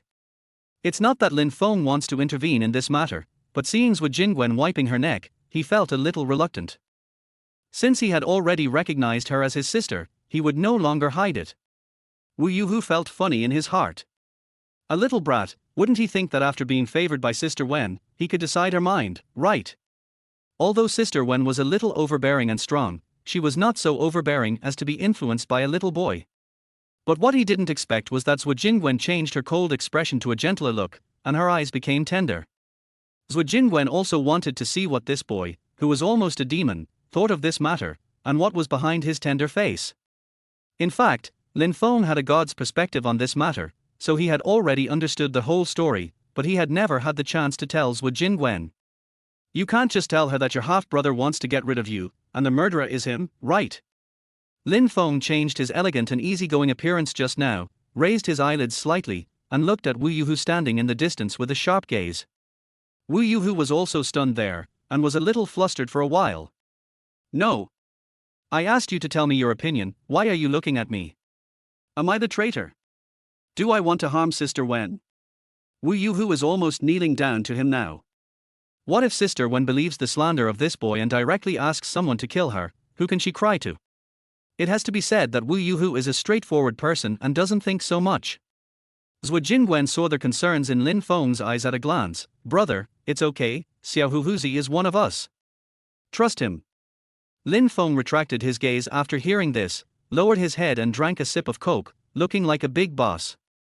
Wu Yuhu cursed in his heart again. If you don't want me to listen, just say it earlier. You think I am willing to listen to your private talk, and you scared me. Sister Zhu, how many people know that night you went home alone?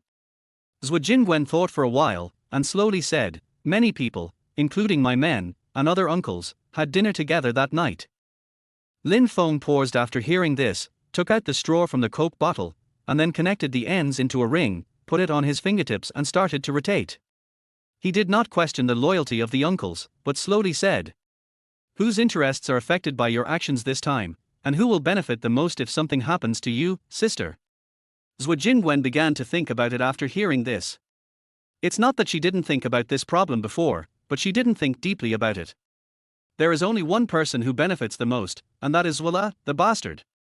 Before Zhu Jingwen spoke, Wu Yuhu next to her couldn't help shouting, and he was more and more determined to tear Zhuela into pieces. Lin Feng shook his head slowly. No, it's far from enough for him alone, and he doesn't have the courage. Zhu Jingwen naturally thought so in her heart. If not, she would have gone to Zhuela to settle the score long ago.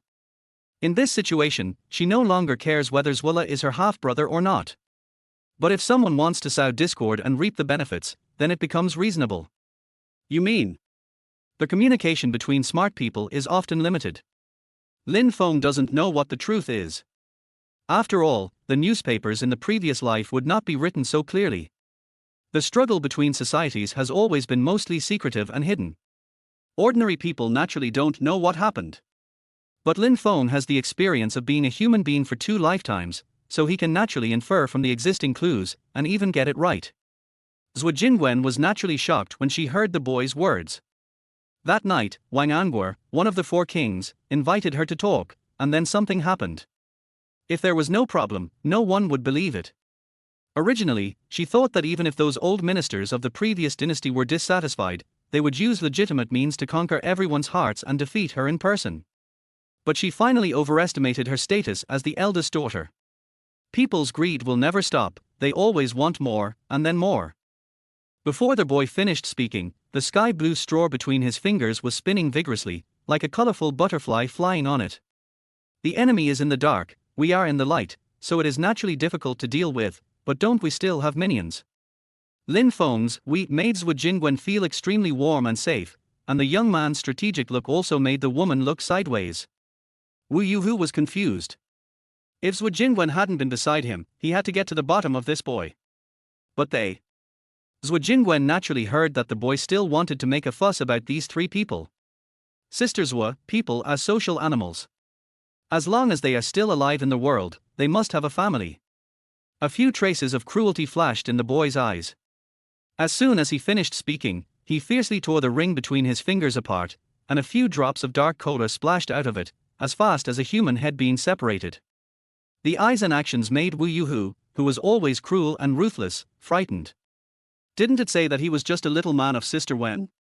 Why is he now more terrifying than Sister Wen? Zhuo Jingwen was startled by Lin Feng's sudden words, but in the blink of an eye, the old fox who was so cruel just now instantly turned into a harmless look.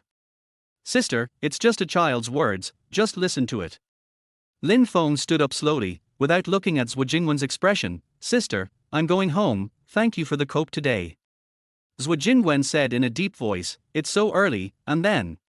It's obvious that she hasn't recovered from Lin Feng's transformation, and her eyes are still a little confused and puzzled. Oh, children have no human rights. If you're late, your butt will be in trouble. Puff, the woman laughed out loud, looking at the helpless expression on the boy's face. Zhuo Jingwen's heart moved. No matter how calm and profound he is. Now he is just a blushing little brother. What Zhuo Jingwen didn't know was that her small heart had been filled with this boy who was many years younger than her. Chapter 12 Dizziness. At the beginning of the century, most ordinary families did not have TVs, color TVs were still rare. Anyone who bought a mobile phone was a very powerful person. The black and bulky mobile phones have not yet withdrawn from the stage of history and are playing their last remaining warmth. So let alone computers and high-tech products, which are fantasy for ordinary families. Most people who have eaten at night like to chat and walk in the yard, especially some intellectuals, who like to get together to discuss their children's studies. General.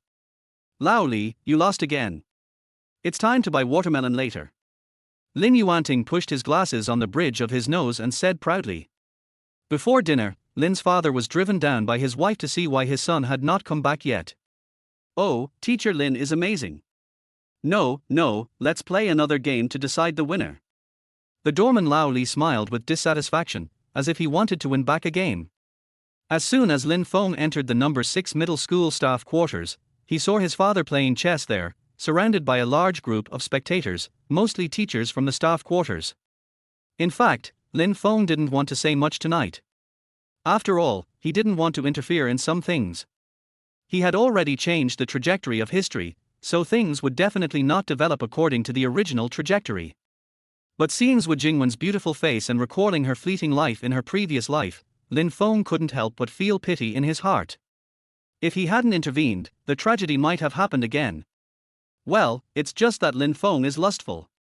But he also wanted to save that woman, guide the society back on track, and stop committing illegal and criminal acts. Just as Lin Feng was thinking about what happened tonight, a voice suddenly came to his ears. Xiao Feng is back, and is handsome again.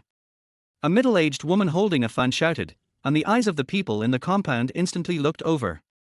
Basically, everyone in the compound watched Lin Feng grow up, and many people even taught him. This middle-aged woman had taught Lin Feng chemistry before, and Lin Feng was also the representative of the chemistry class, so she naturally favored him. Teacher Wang, have you finished your meal? I finished it a long time ago. Why are you back so late? Your father has been playing several games of chess downstairs. Lin Feng was about to speak when his father waved his hand. Xiao Feng, hurry upstairs, or your mother will nag again. Although he said so, he was still holding the cannon in his hand, staring at the chessboard. After dinner, Lin's father sat on the chair again, correcting the students' homework. Although it was summer vacation, many students, especially the children of teachers in the courtyard, at the request of their parents, they had to come to the tutoring class. Wang Fan was still knitting a sweater in her hand, and she was still discussing things with Lin Yuanting. Lin Feng was sitting aside, thinking about the problem with a dazed look in his eyes. He was still a little uncomfortable with his young body, but his mind had jumped out of the current situation. Leaping to decades later, standing decades later, looking at the whole world. In the past few decades, due to the rapid development of the internet, the country and the world have undergone earth-shaking changes. Although this is the case, these major events have nothing to do with him. The most pressing matter now is the affairs of his wife and her daughter. Their hundreds of thousands of foreign debts have already overwhelmed their lives. According to his wife Liu Wei, in the future, their hundreds of thousands of foreign debts were framed by Liu's father's boss leader. The purpose is for the beautiful woman in Yinrong. This is also why Lin Feng specially approached Zhuo Jingwen today, because some things cannot be solved by conventional means. Then some shameful methods must be used. Xiao Feng, what are you daydreaming about? Can't you hear me when I talk to you? Wang Fang frowned and looked at Lin Feng. Is her son in love? Since he started working in the summer vacation, he has become absent-minded. Oh, Mom, I'm thinking about something, what's wrong? Lin Feng hurriedly said with an apologetic look, fearing that his mother would get angry again. After all, Wang Fang was still the one who made the decisions at home. Your father went back to his hometown today and brought some sesame leaves. Go and bring some to your Aunt Man. She likes to eat them. Oh. Ji Shaman, a charming young woman, is more than 10 years older than Lin Feng. Now she is a teacher at an university, where Lin Feng is about to go. Her father was also a teacher at number 6 middle school before. Before he died, he had a very good relationship with Lin Feng's grandfather, so good that they were almost like one. Usually, the relationship between the two families is like that of relatives, but Ji Shaman's parents died very early. Since they lived in a large compound, the Lin Feng family treated her very well. When there was something good, the first person they thought of was her. According to the route in his memory, Lin Feng knocked on the old anti-theft door. Who is it? Come on. Their door creaked open, and a beautiful young woman leaned out and smiled charmingly when she saw the person coming. Xiao Feng is here, come in quickly, Aunt is mopping the floor. Ji Shaman turned sideways, put the mop aside, and moved her charming body to the side to make room for Lin Feng to come in. Since Ji Shaman's father had a very good relationship with Lin Feng's grandfather, Ji Shaman was usually very nice to Lin Feng. Aunt Man's house was not like his own house, where all the clutter was piled up everywhere. Instead, everything was in good order. There were several potted plants next to the living room, and a color TV stood in the middle. The house looked very simple and clean. Lin Feng was not too restrained, but walked in openly, put the sesame leaves aside, and sat down on the sofa with a plop. He had been here countless times, and it could only be said that it was more familiar than his own home. Aunt Man's house is still clean, fragrant and clean.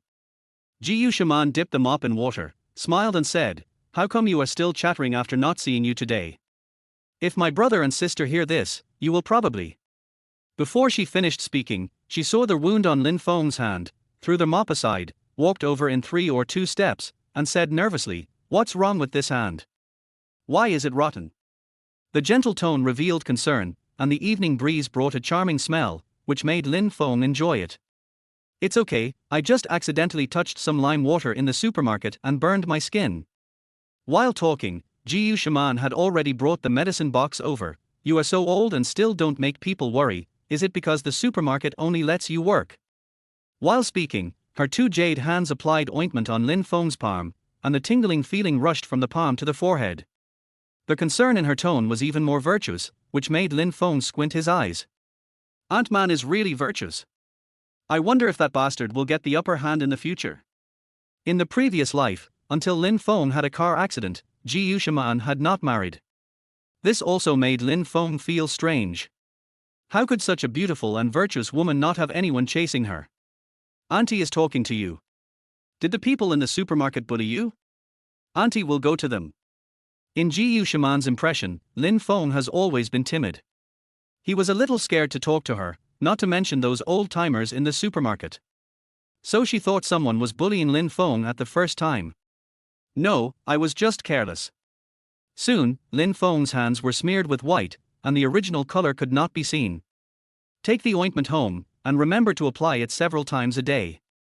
Looking at the mature and pretty face close at hand, Lin Feng has begun to feel proud. After all, he is no longer a teenager, but a mature soul. Seeing beautiful things, the heart can't help but appreciate them. Seeing that Lin Feng didn't reply for a long time, Ji Shaman looked up at the boy with a puzzled look on her face, but she saw Lin Feng staring at her face. What's wrong? Is there something dirty on my face? Because Lin Feng was just a child in Ji Shaman's eyes, she naturally wouldn't think of it in a dirty way. Aunt Man, you are so beautiful. Hearing this, Ji Shaman's mature and pretty face slowly flushed a few times. She was not angry, but said with some anger, if Aunt is really beautiful, why haven't you married at this age? Ji Shaman was not angry. After all, no woman doesn't like others to praise her beauty, and Lin Feng is a junior who grew up under her care. What bad intentions can he have? It's just a compliment to the elders. But Lin Feng's next words made Ji Shaman feel dizzy. Lin Feng swallowed his saliva and said slowly, "Or, I will marry you." Chapter 13. Lin Feng was ignored. Basically, all men have a charming woman wandering in their minds during their teenage years. Whether they are pure, mature, beautiful, or gentle, they are the first love that men dream of countless times at midnight. When they were restless in their youth, this was the only comfort in their hearts. For Lin Feng, Ji Shaman is not only a woman, but also an indispensable person in his life. He can't help but admire this excellent, charming and virtuous young woman. He still remembers the scene when he told his mother about his thoughts. He remembers that his mother Wang Fang was so angry that her lips turned white and she slapped him directly. She chased him far away with a chicken feather blanket, and beat him all over his body. In the end, he stayed at his classmate's house for a long time. The reason why Wang Fang had such a big reaction was mainly because Ji Shaman's father and Lin Feng's grandfather were better. To be honest, Ji Shaman was Aunt Man who watched Lin Feng grow up. This is his aunt. Even rabbits don't eat grass near their nests. And there is a generation gap between the two of them, more than 10 years apart. This is no joke. Listening to their words from the boy's mouth, Ji Shaman frowned obviously. Her face obviously turned cold. Looking at Lin Feng in front of her with a serious face, she sighed softly, and then returned to that gentle smile. "Okay, don't make Aunt happy here, go home quickly." A pair of jade hands touched Lin Feng's head, as gentle as touching a puppy. "Can't I comfort you?" "I'm kidding, Aunt Man." Lin Feng breathed a sigh of relief. In fact, he regretted it as soon as he said that. What happened to him? Lin Feng, what kind of person are you? You still want to marry Aunt Man? It means that Aunt Man is gentle and generous, and she won't argue with you. If it were someone else, she would have hit you with something long ago. Okay, you're still comforting me, you little kid. Ji Shaman touched Lin Feng's forehead with her slender fingers, then stood up and started mopping the floor with a mop. But what Lin Feng didn't notice was that when Aunt Man stood up, a strange look flashed in her eyes. After a while, Ji Shaman finished mopping the floor, put the mop back in the bathroom, and sat next to Lin Feng with a book, legs together, reading seriously. Ji Shaman is a Chinese teacher at N University. People who are engaged in literature generally have a unique temperament, not to mention that Ji Shaman is born beautiful, which makes her feel intellectual and elegant. Put the sesame leaves here, I'll leave first, Aunt Man. Lin Feng glanced at the time and said goodbye and went home. After all, he had to get up early to go to work tomorrow. Well, it's getting dark, go back slowly. Ji Shaman stood at the door and watched Lin Feng's back as he walked down the stairs. The book in her slender hands floated gently, and her seductive red lips slightly raised. She sighed in her heart, summer job is quite a training, such an honest child. Shaked her head, reached out to close the security door, and walked in thoughtfully. Morning. Lin Feng got up early and started exercising. His body was still so immature that no one took him seriously, especially women. When I thought of Aunt Man's indifferent expression last night, I felt helpless. But then again, why didn't Aunt Man get married? I remember that in my previous life, I got married and my children were grown up, but Aunt Man was still alone, and she was still gentle and virtuous. When it comes to Ji Shaman, no one in the compound doesn't give her a thumbs up. Virtuous, and virtuous. Not only is she gentle and generous, but she is also kind and elegant to others. She speaks softly to everyone. She is simply the best candidate for marrying a wife.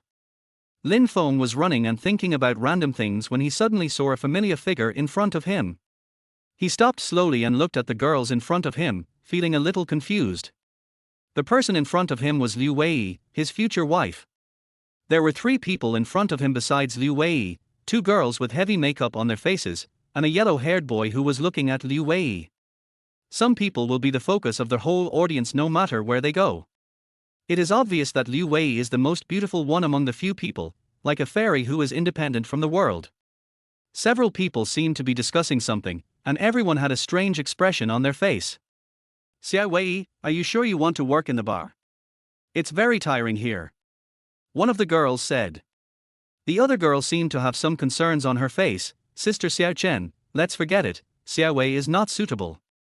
Before the girl named Xiao Chen spoke, the yellow-haired boy next to her smiled and said, we are all classmates, how can I cheat you? It's very easy, just bring some wine. Liu Wei bit her lip. In order to help her mother ease the situation at home, she had to find classmates in the class before the college entrance examination to see if there were any part-time jobs. Okay, I'll try. Lin Feng slowly approached and heard the last sentence. My wife wants to try? Try what? Hello, Sister Xiaowei, we meet again. Lin Feng greeted with a smile on his face.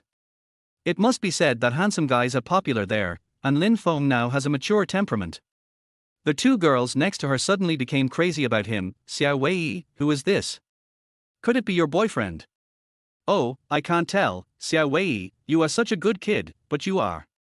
The two girls seemed to have a good time with Liu Wei, and they joked beside her. He is nothing, just an ordinary friend.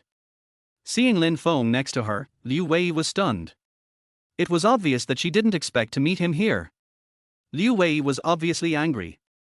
Normally, Liu Wei would not be so anxious. With her mentality, at most she would say hello with a smile, and then go her own way. But the boy in front of her was different.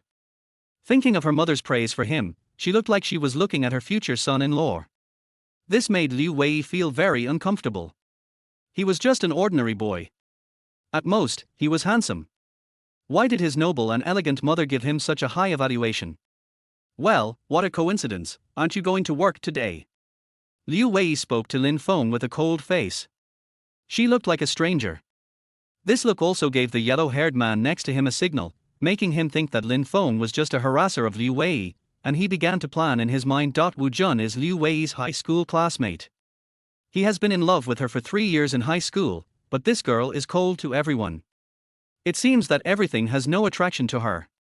Oh, I got up early to exercise and planned to run a few laps before going to work.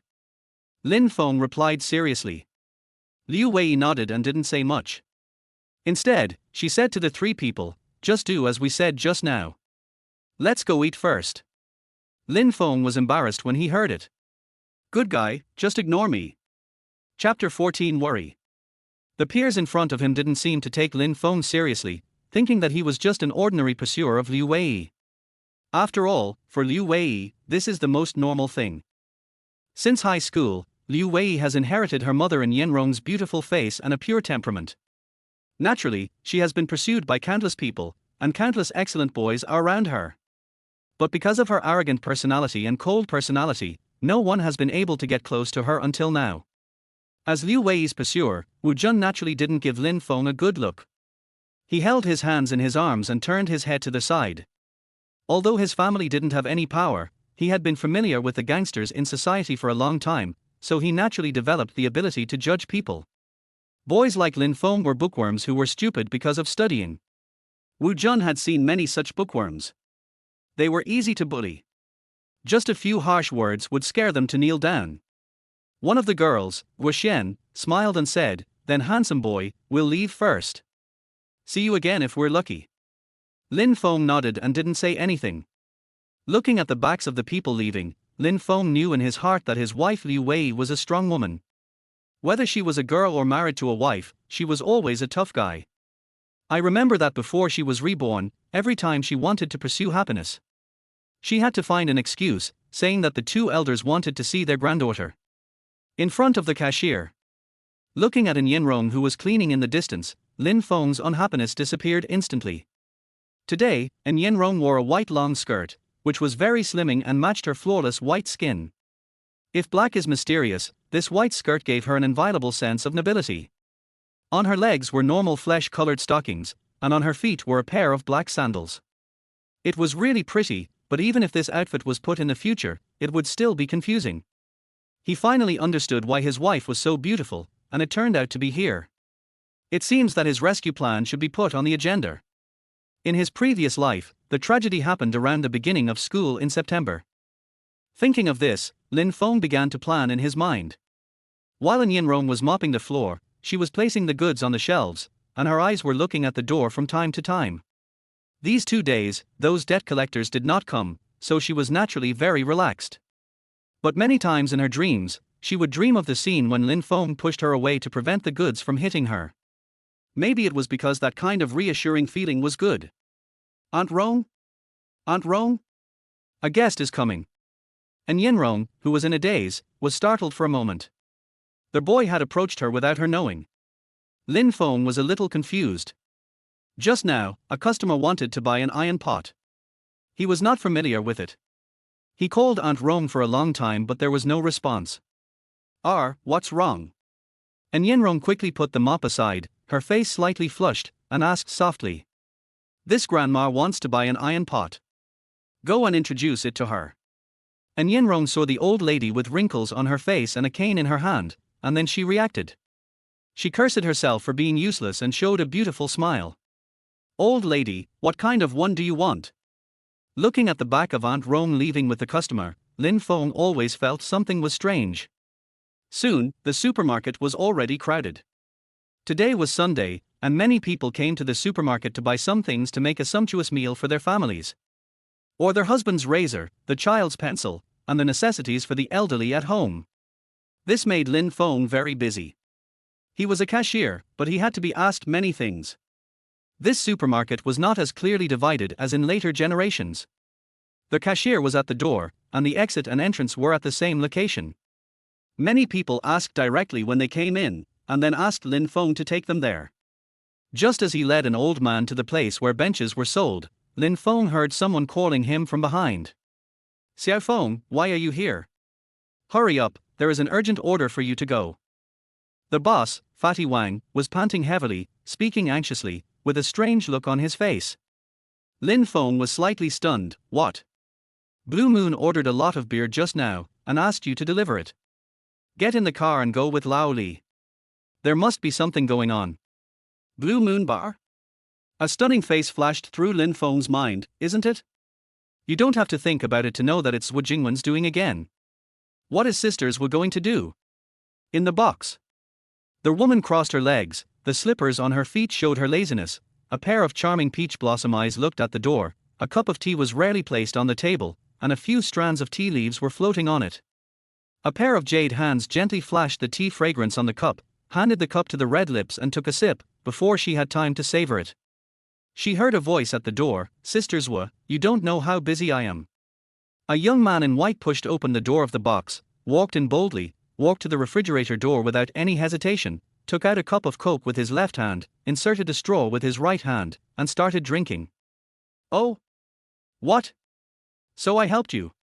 Zhu Jingwen chuckled, put down the cup in her hand, and looked at the boy in front of her with a pair of beautiful eyes. That's right. You don't know that when I heard Fatty Wang ask me to deliver the goods, I almost jumped up with excitement. Lin Feng was not restrained, but sat next to Zhu Jingwen with Coke. The black sofa instantly made a creaking sound, which seemed a bit harsh in the quiet box. Zhu Jingwen couldn't help but say, be gentle, or my sister's sofa will be broken by you. Originally, Zhu Jingwen didn't think there was anything wrong with this, but when she saw the half-smile on Lin Feng's face, she, who was as shrewd as a fox, understood it instantly. Her beautiful eyes narrowed slightly, and she wanted to be angry, but she didn't know where the anger came from. Looking at the innocent and somewhat cunning look of the boy, she laughed out loud. He, forget it, you are my brother, everything in here is naturally yours, how can you say it's broken? Zhu Jingwen shook her head and talked to herself, and put down her beautiful legs. Lin Feng drank Coke by himself, and the gurgling sound in his mouth seemed a little harsh. Yesterday I asked someone to see, one of the men's wife was pregnant, and now she is in the box next to us. Zhu Jingwen said this out of the blue, which made people a little confused. Lin Feng put the Coke bottle on the table and said calmly, just meet directly, if necessary, we can. Now that we have found the person, the next thing is up to you. If you want to investigate thoroughly, there may be many obstacles. It may even. Before he finished speaking, Lin Feng knew that Zhu Jingwen would definitely have his own methods. Asking him now might just be a reference. So he didn't say it too hard. Zhu Jingwen looked at the boy who was still smiling just now, and now he changed his appearance, like a tiger secretly planning. As calm and steady as a virgin, as decisive as thunder and lightning.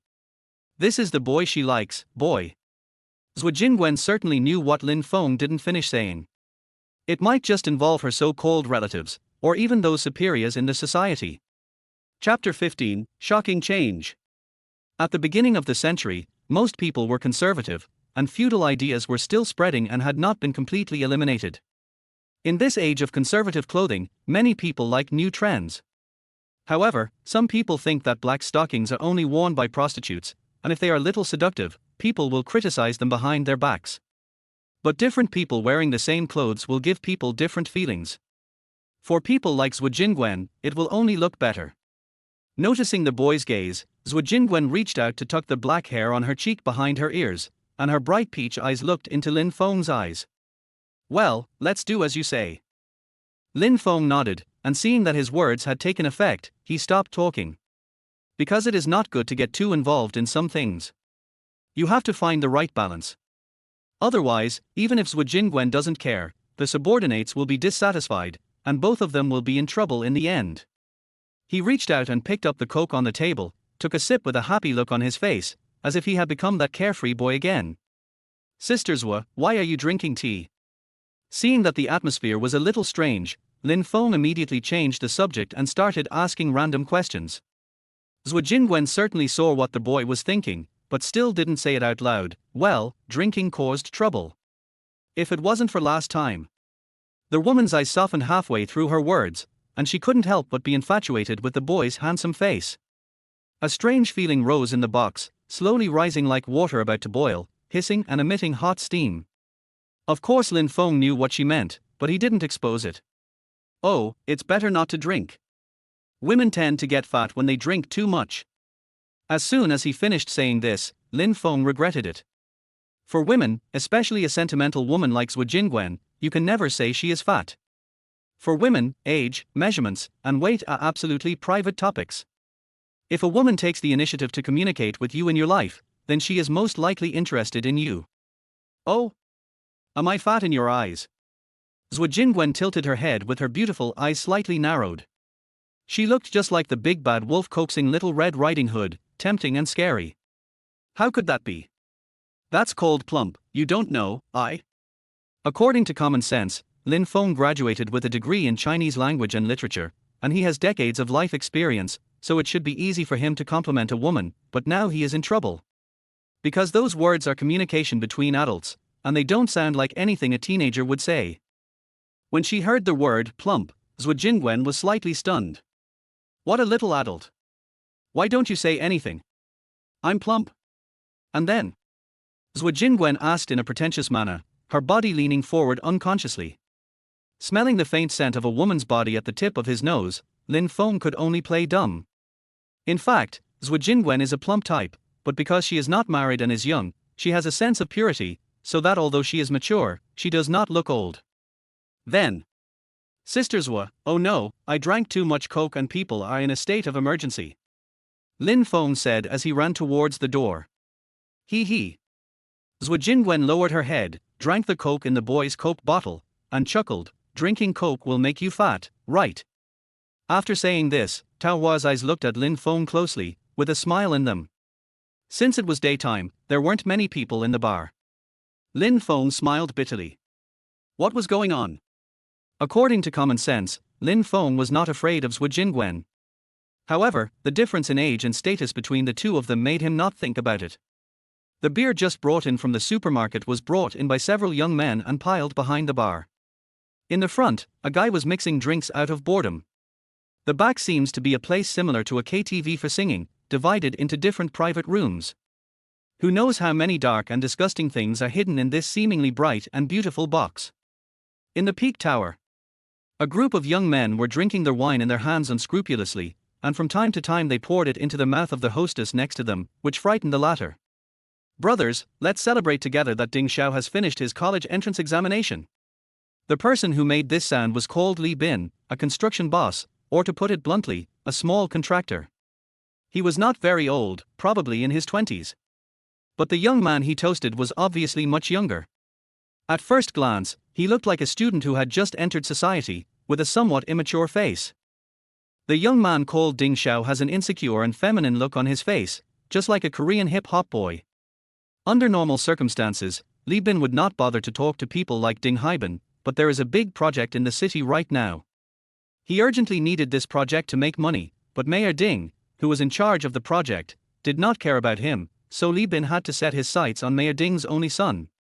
Although Ding Haibin was a little arrogant, He also had the awareness of being the son of a cadre, so he naturally knew why Li Bin invited him to dinner. Hey, don't worry, brother Li, I will mention it in front of my old man when the time comes.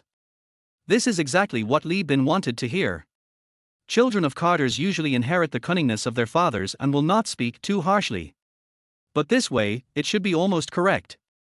Several young men nearby also laughed and said, "The girls here are all pretty. They are totally different from other places.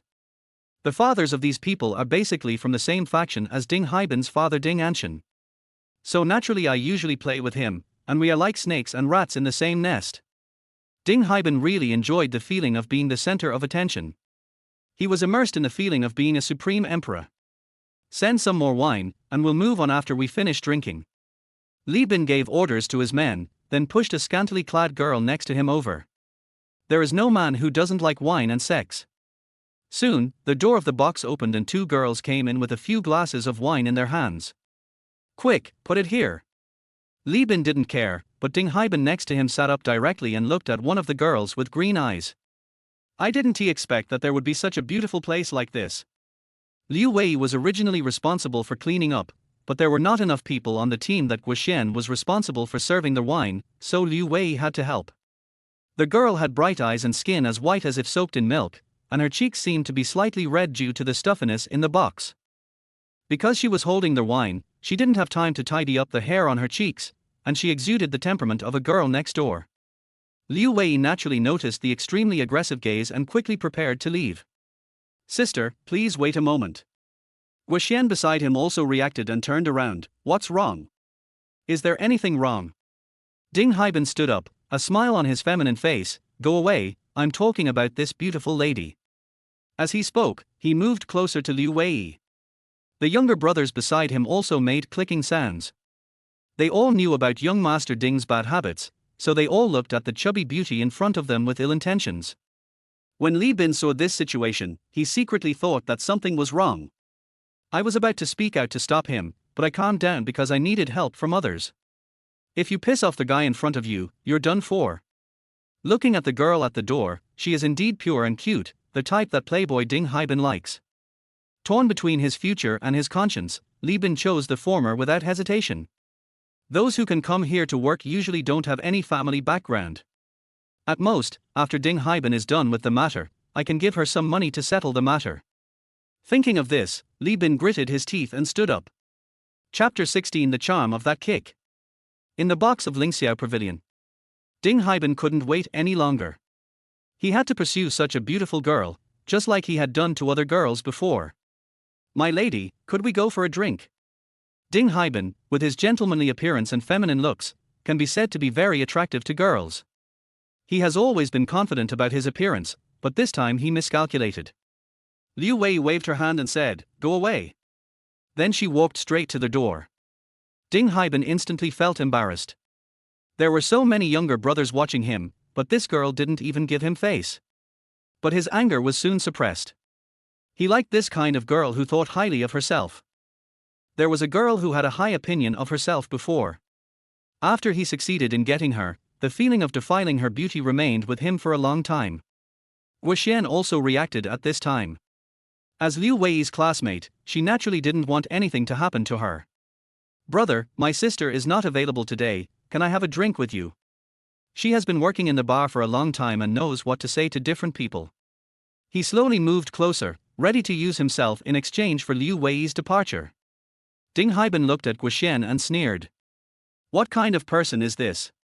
How dare she come up and disgust him? But he didn't say anything and just waved his hand gently. The younger brothers around him understood what he meant and came up to pull Guoxian over. "Little slut, Master Ding is busy. If you want to drink, drink with us." Yes, we promise to satisfy you, he. The younger brothers surrounded Guoxian. They couldn't touch the beauty Liu Wei, so it was a good idea to use this woman to vent their sexual desire. Li Bin also came over at this time and whispered, "Hey little beauty, how about having a drink with our Master Ding and I'll triple your salary." In his opinion, the girls who come to work here are just doing it for the money, and as long as the money is in place, everything should be fine. Liu Wei snorted coldly. She naturally knew what kind of people they were. Since she was a child, she has been surrounded by such lechers, so she ignored him. She pursed her tender red lips lightly, with a hint of fluctuation in her eyes. The girl exudes a youthful aura, wearing a white dress, with a slender waist, slightly trembling calves, snow-white skin, an impeccable face. Compared with her mother, she is relatively immature, but she also has her own unique charm. Ding Haiban didn't care about anything else. Just as he was about to take action, the door opened and the blonde-haired Wu Jun rushed in.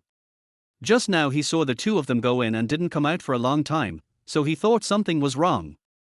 Guoxian is still okay, but if it were Liu Wei, with her angelic beauty, she would definitely charm those people inside.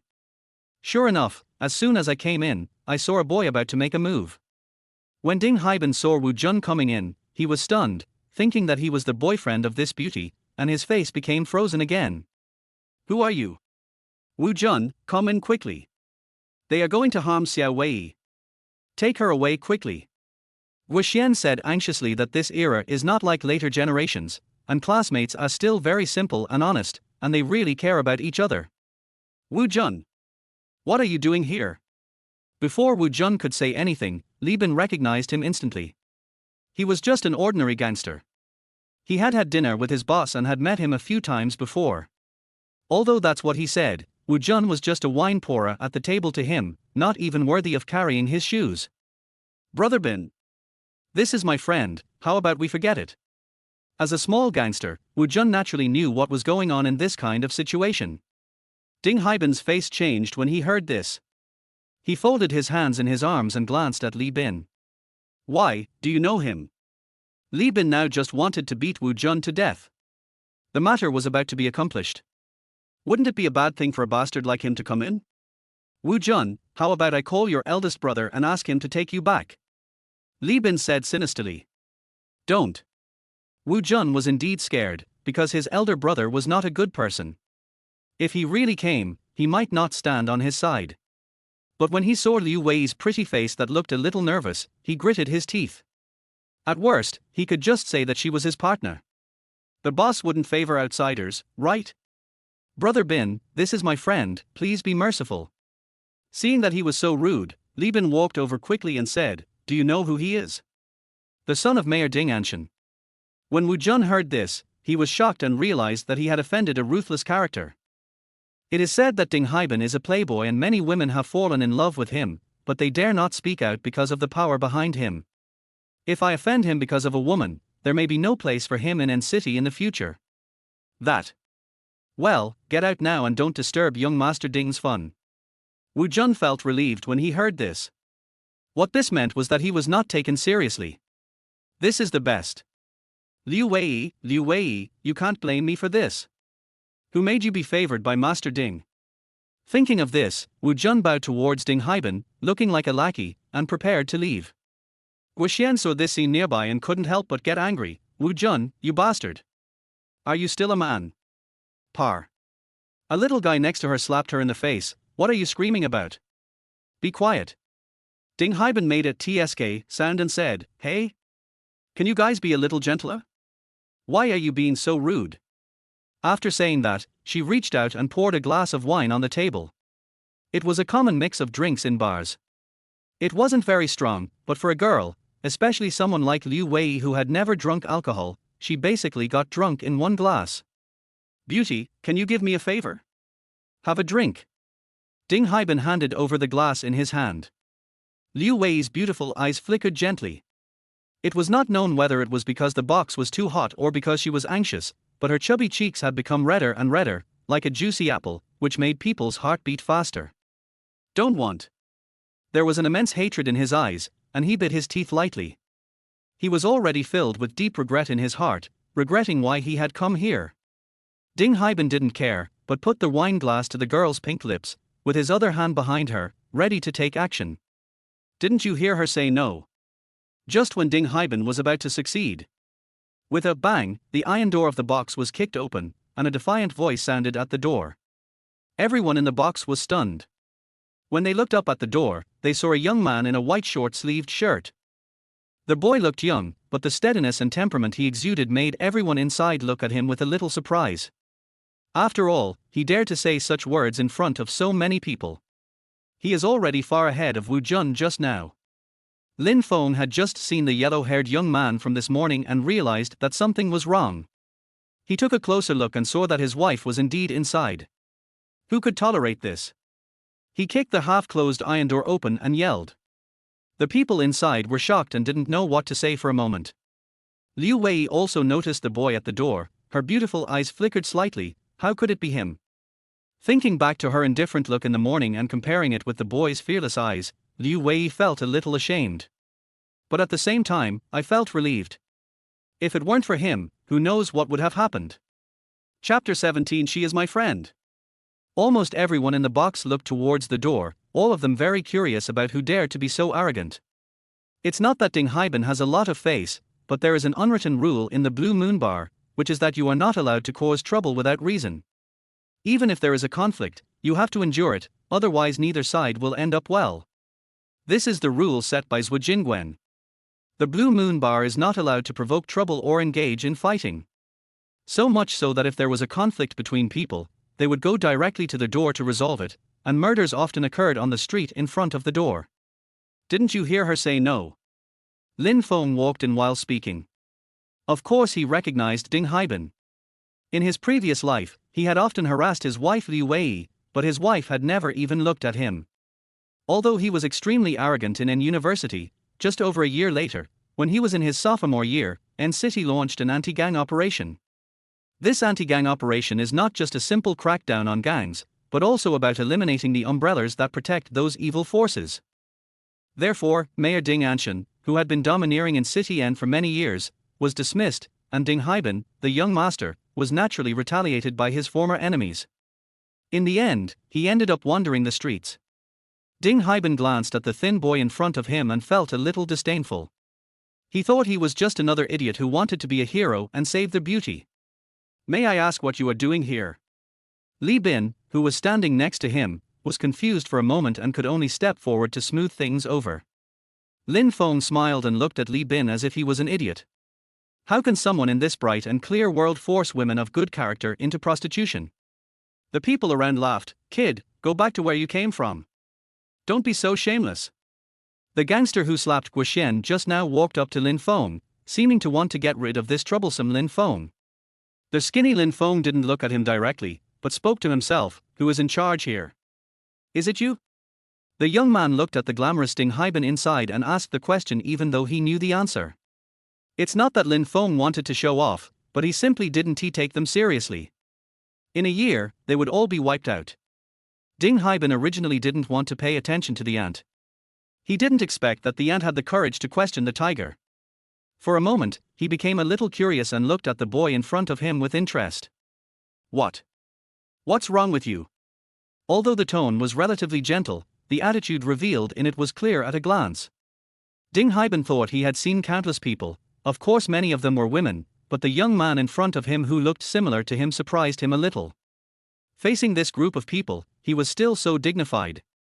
There was even a kind of momentum that was suppressing them. She's my friend, so I'm going to take her away.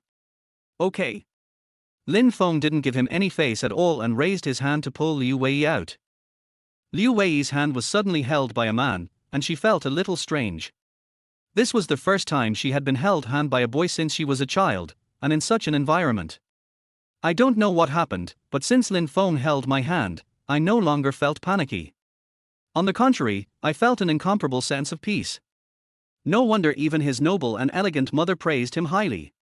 No, what was I thinking? It was just a handshake.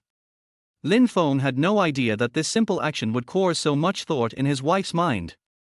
Now he is thinking about how to solve this matter and whether. The hooligans around laughed when they heard this. Could this guy be an idiot? Want to snatch someone from young Master Ding? At this time, there was a noise outside. Wu Yuhu came over with a group of younger brothers.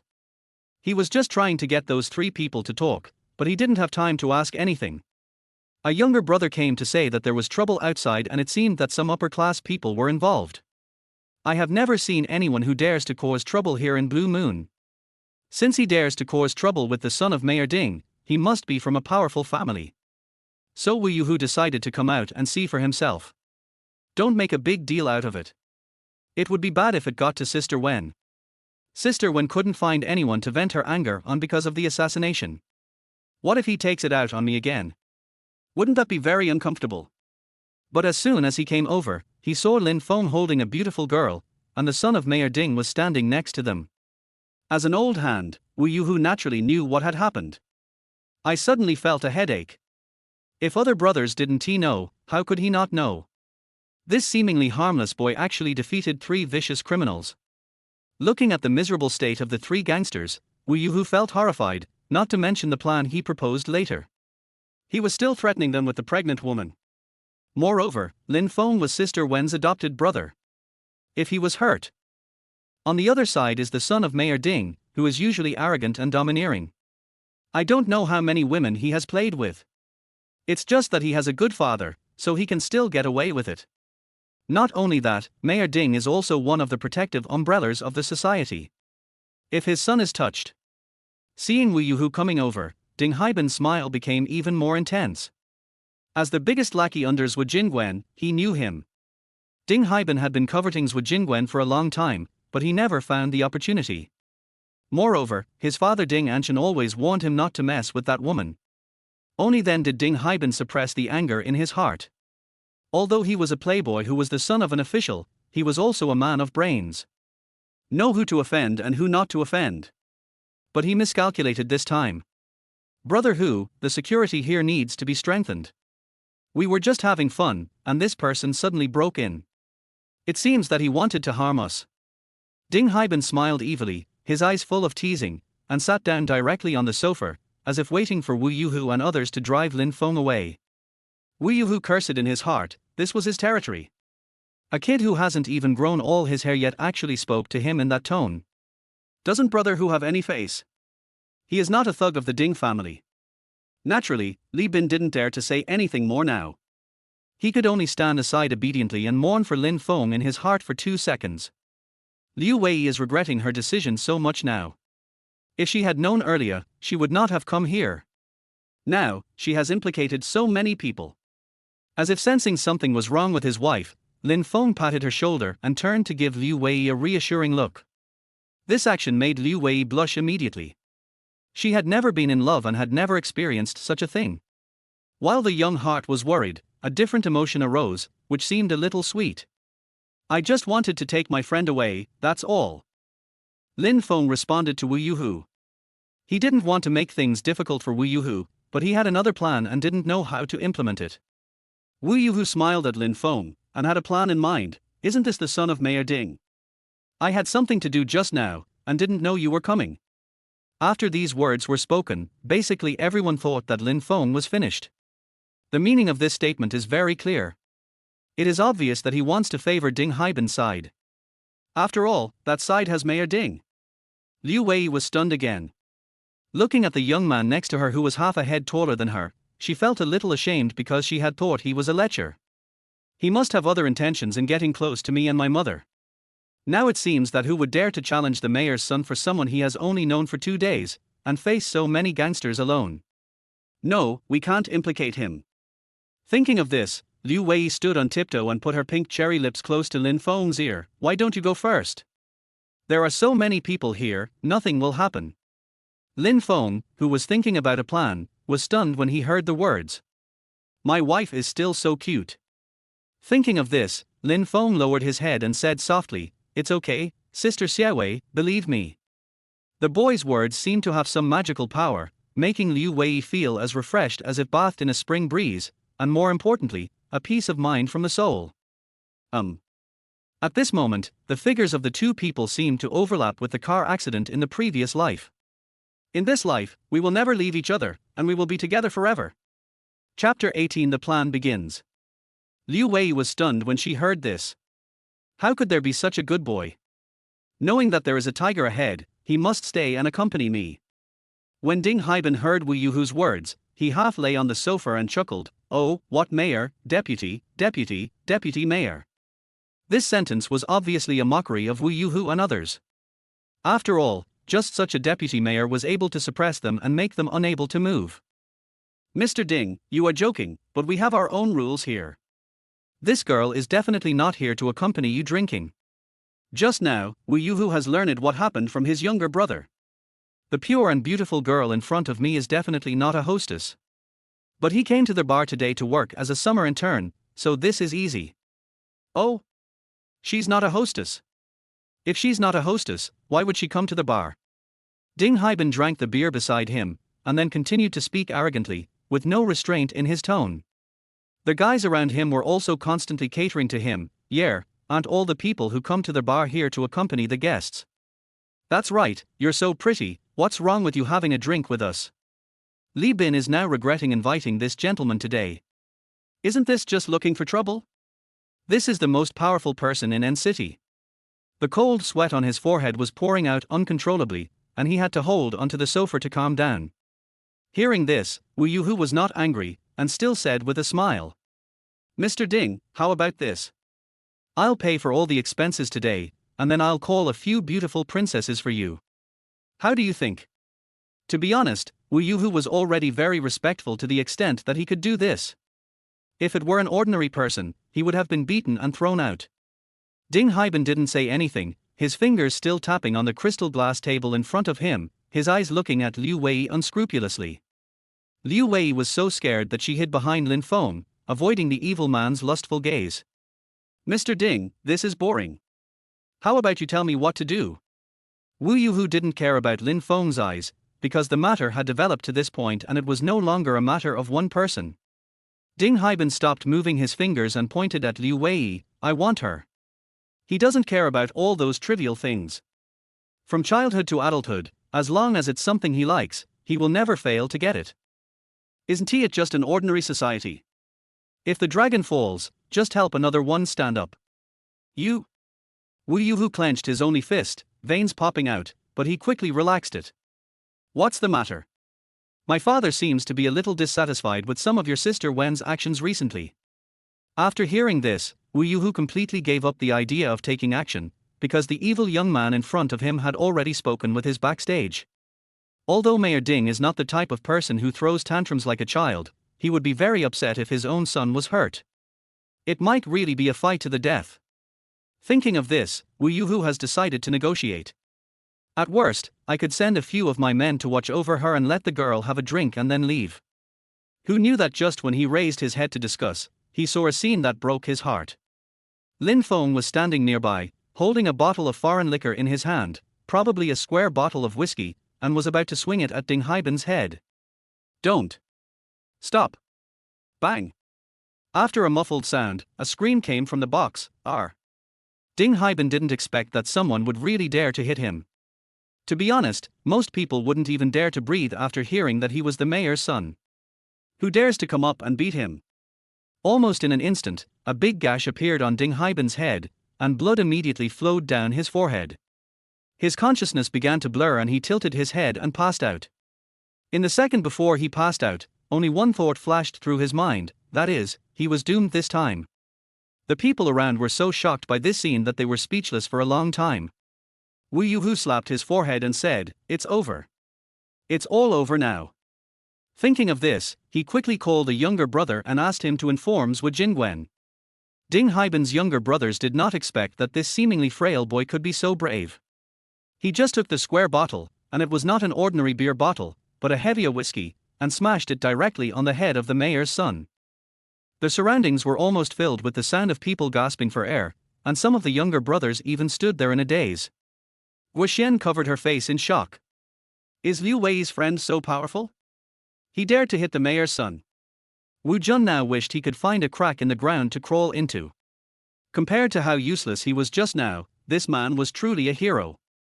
He is indeed a character. Li Bin couldn't help but admire in his heart, as he had been contracting projects for so many years. I have never seen such a brave young man, but it's a pity that he is a bit brainless. He beat up the mayor's son. I'm afraid he will inevitably end up in jail.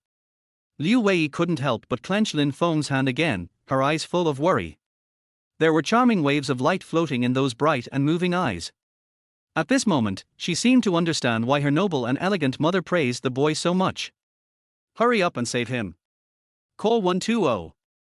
When everyone was stunned, Wu Yuhu was the first to react. If something happened to Ding Haibin here, it would be a disaster. When the people around heard the sound, they started to panic, some making phone calls and some bandaging their wounds. And what about our Lin Feng? Holding the beautiful woman's hand, he calmly walked out from the crowd. I'm sorry, Brother Tiger. I was a little impulsive just now. Wu Yuhu felt a little confused. Was this a bit impulsive? This is almost enough to split a person's head apart. It is even more terrifying than those who often hang out with them. Especially the look just now, it was like a demon from hell. Wu Yuhu naturally couldn't say anything, so he could only say calmly. Hey, kid, go to the box first. The most important thing now is to ensure Lin Feng's personal safety. After all, he is the son of the mayor. Apart from anything else, at least the police will definitely come. If something goes wrong and he is taken to the police station, Lin Feng's life may be in danger. Lin Feng smiled, as if he didn't take what happened just now to heart. Instead, he said calmly, Brother Hu, can you send someone to take my friend home? Wu Yuhu was completely convinced when he heard this.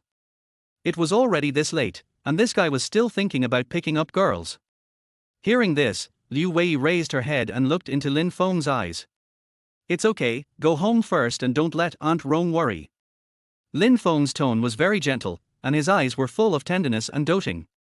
In this life, I will protect you all. Chapter 19 The Devil's Whisper. Although Wu Yuhu was unhappy now, he could only ask one of his younger brothers to drive Liu Wei home. Outside. Don't worry, I'm fine. Go home quickly and don't let Aunt Rome wait anxiously. Lin Feng opened the car window and said to Liu Wei in the car with a smile on his face. Well, wait a minute. Liu Wei knew that there was no point for her to stay here now, so she didn't force him to stay. Instead, he took out paper and pen from his backpack, wrote a few words, and then returned the note to Lin Feng through the car window. My number, call me when this is over. After saying that, he immediately added, I'll wait for you. Watching the black Mercedes-Benz car leave, Lin Feng smiled, tore the paper in his hand into pieces, and then threw them into the air. The fragments were instantly blown into pieces by the wind and soon disappeared on the side of the street. Lin Feng had memorized that number long ago. Wu Yuhu was also confused. What have you been doing for so long? Aren't you just trying to pick up girls? I finally got the contact information, why did you tear it up again? Is he playing hard to get? Thank you, Brother Hu. Let's go and meet Sisters Wa. The boy didn't seem to hesitate too much, but strode straight forward to the bar's private room. Wu Yuhu now found that he could no longer see the boy's true thoughts. Could it be that? He shook his head and followed the boy. The current situation did not allow him to have any wild thoughts. In the box, Zhuo Jingwen sat on the sofa with an expressionless face. In fact, she had received the news just after Lin Feng had beaten Ding Haibin. The reason why she had not gone out was because she wanted to protect Lin Feng. If she had gone out just now, she would have to take action, otherwise it would be difficult to explain to her superiors. On the other hand, she wanted to hear Lin Feng's explanation in person, as this little boy of hers was not a reckless person.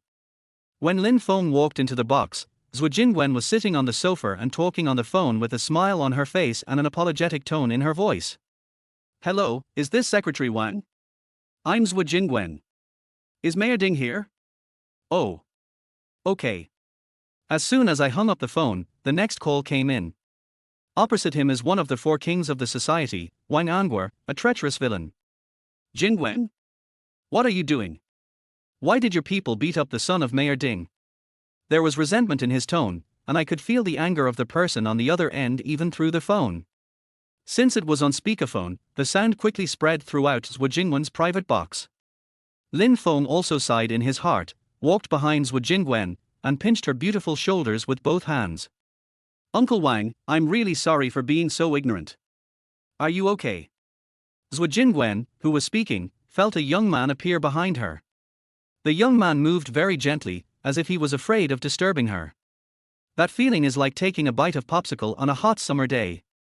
He's fine, just a little skin broken, but this is a very bad thing. Mayor Ding is very angry, you can handle it yourself. The call was hung up directly, and the person on the other end seemed very angry. Snap. Zhuo Jingwen slammed the silver Ericsson heavily on the table. Her pretty face was dark, her chest was heaving with anger, and her nasal tone was very heavy. Noticing the guilty look on the boy's face, and knowing that he was apologizing for his behavior, his anger almost subsided. Do you know how big a mess you've made this time? Zhuo Jingwen turned around and sat down. She put her delicate and beautiful face in front of the boy, and her peach blossom eyes stared at his somewhat immature face. But to her disappointment, Lin Feng did not look panicked, but looked at her innocently. It seems that there is a playful look in his eyes, but it is hidden in the deepest part. Sister Zhuo, do you believe me? Lin Feng raised his handsome face, and his dark eyes seemed to be shining with light, which made Zhuo Jingwen, a mature woman, dare not look directly at him. Do you believe in him? You know, the police almost came just now, if it weren't for my arrangements, and Ding Haiban's injuries were not very serious, just simple skin breaks. The reason why he fainted was because his physical condition was too weak. In just half an hour, I had already spent hundreds of thousands. Especially Ding Anshan, who gave him hundreds of thousands of dollars, and coupled with his previous cooperative relationship with him, this dissuaded him from taking action. Is it really worth it for me to do this for this young man? According to what she knew, he just stood up for a girl, and it could be said that he was just a hero saving a beautiful girl. But the scene of the young boy's thin body saving her with a brick on that rainy night suddenly appeared in front of Zhuo Jingwen again. Certainly. Well, Sister Zhuo, let's go meet some old friends. Lin Feng did not explain anything, but grabbed Zhuo Jingwen's hand and walked out of the box. In another private box. The light is horribly dark. Damn it, kill me if you dare. Xiao Marji yelled frantically. He would never betray the person behind the scenes. Not only because of the loyalty of the underworld, but also because of his family's lives. Har har, how could I let you die? Wu Yuhu laughed, don't you have any relatives? Don't force us. Xiaomar sneered, har har har, I sent all my family members abroad a long time ago, so there was no. Before Xiaomar Ji could finish his words, a boy of about 17 or 18 suddenly appeared in front of him. It left him a little confused for a moment. What? You pick a random kid to threaten me? I don't even know him. Lin Feng smiled, and that smile made people feel scary, like an evil ghost from hell, which made people feel frightened. Uncle, why don't you recognize me? You wanted to kill me that day.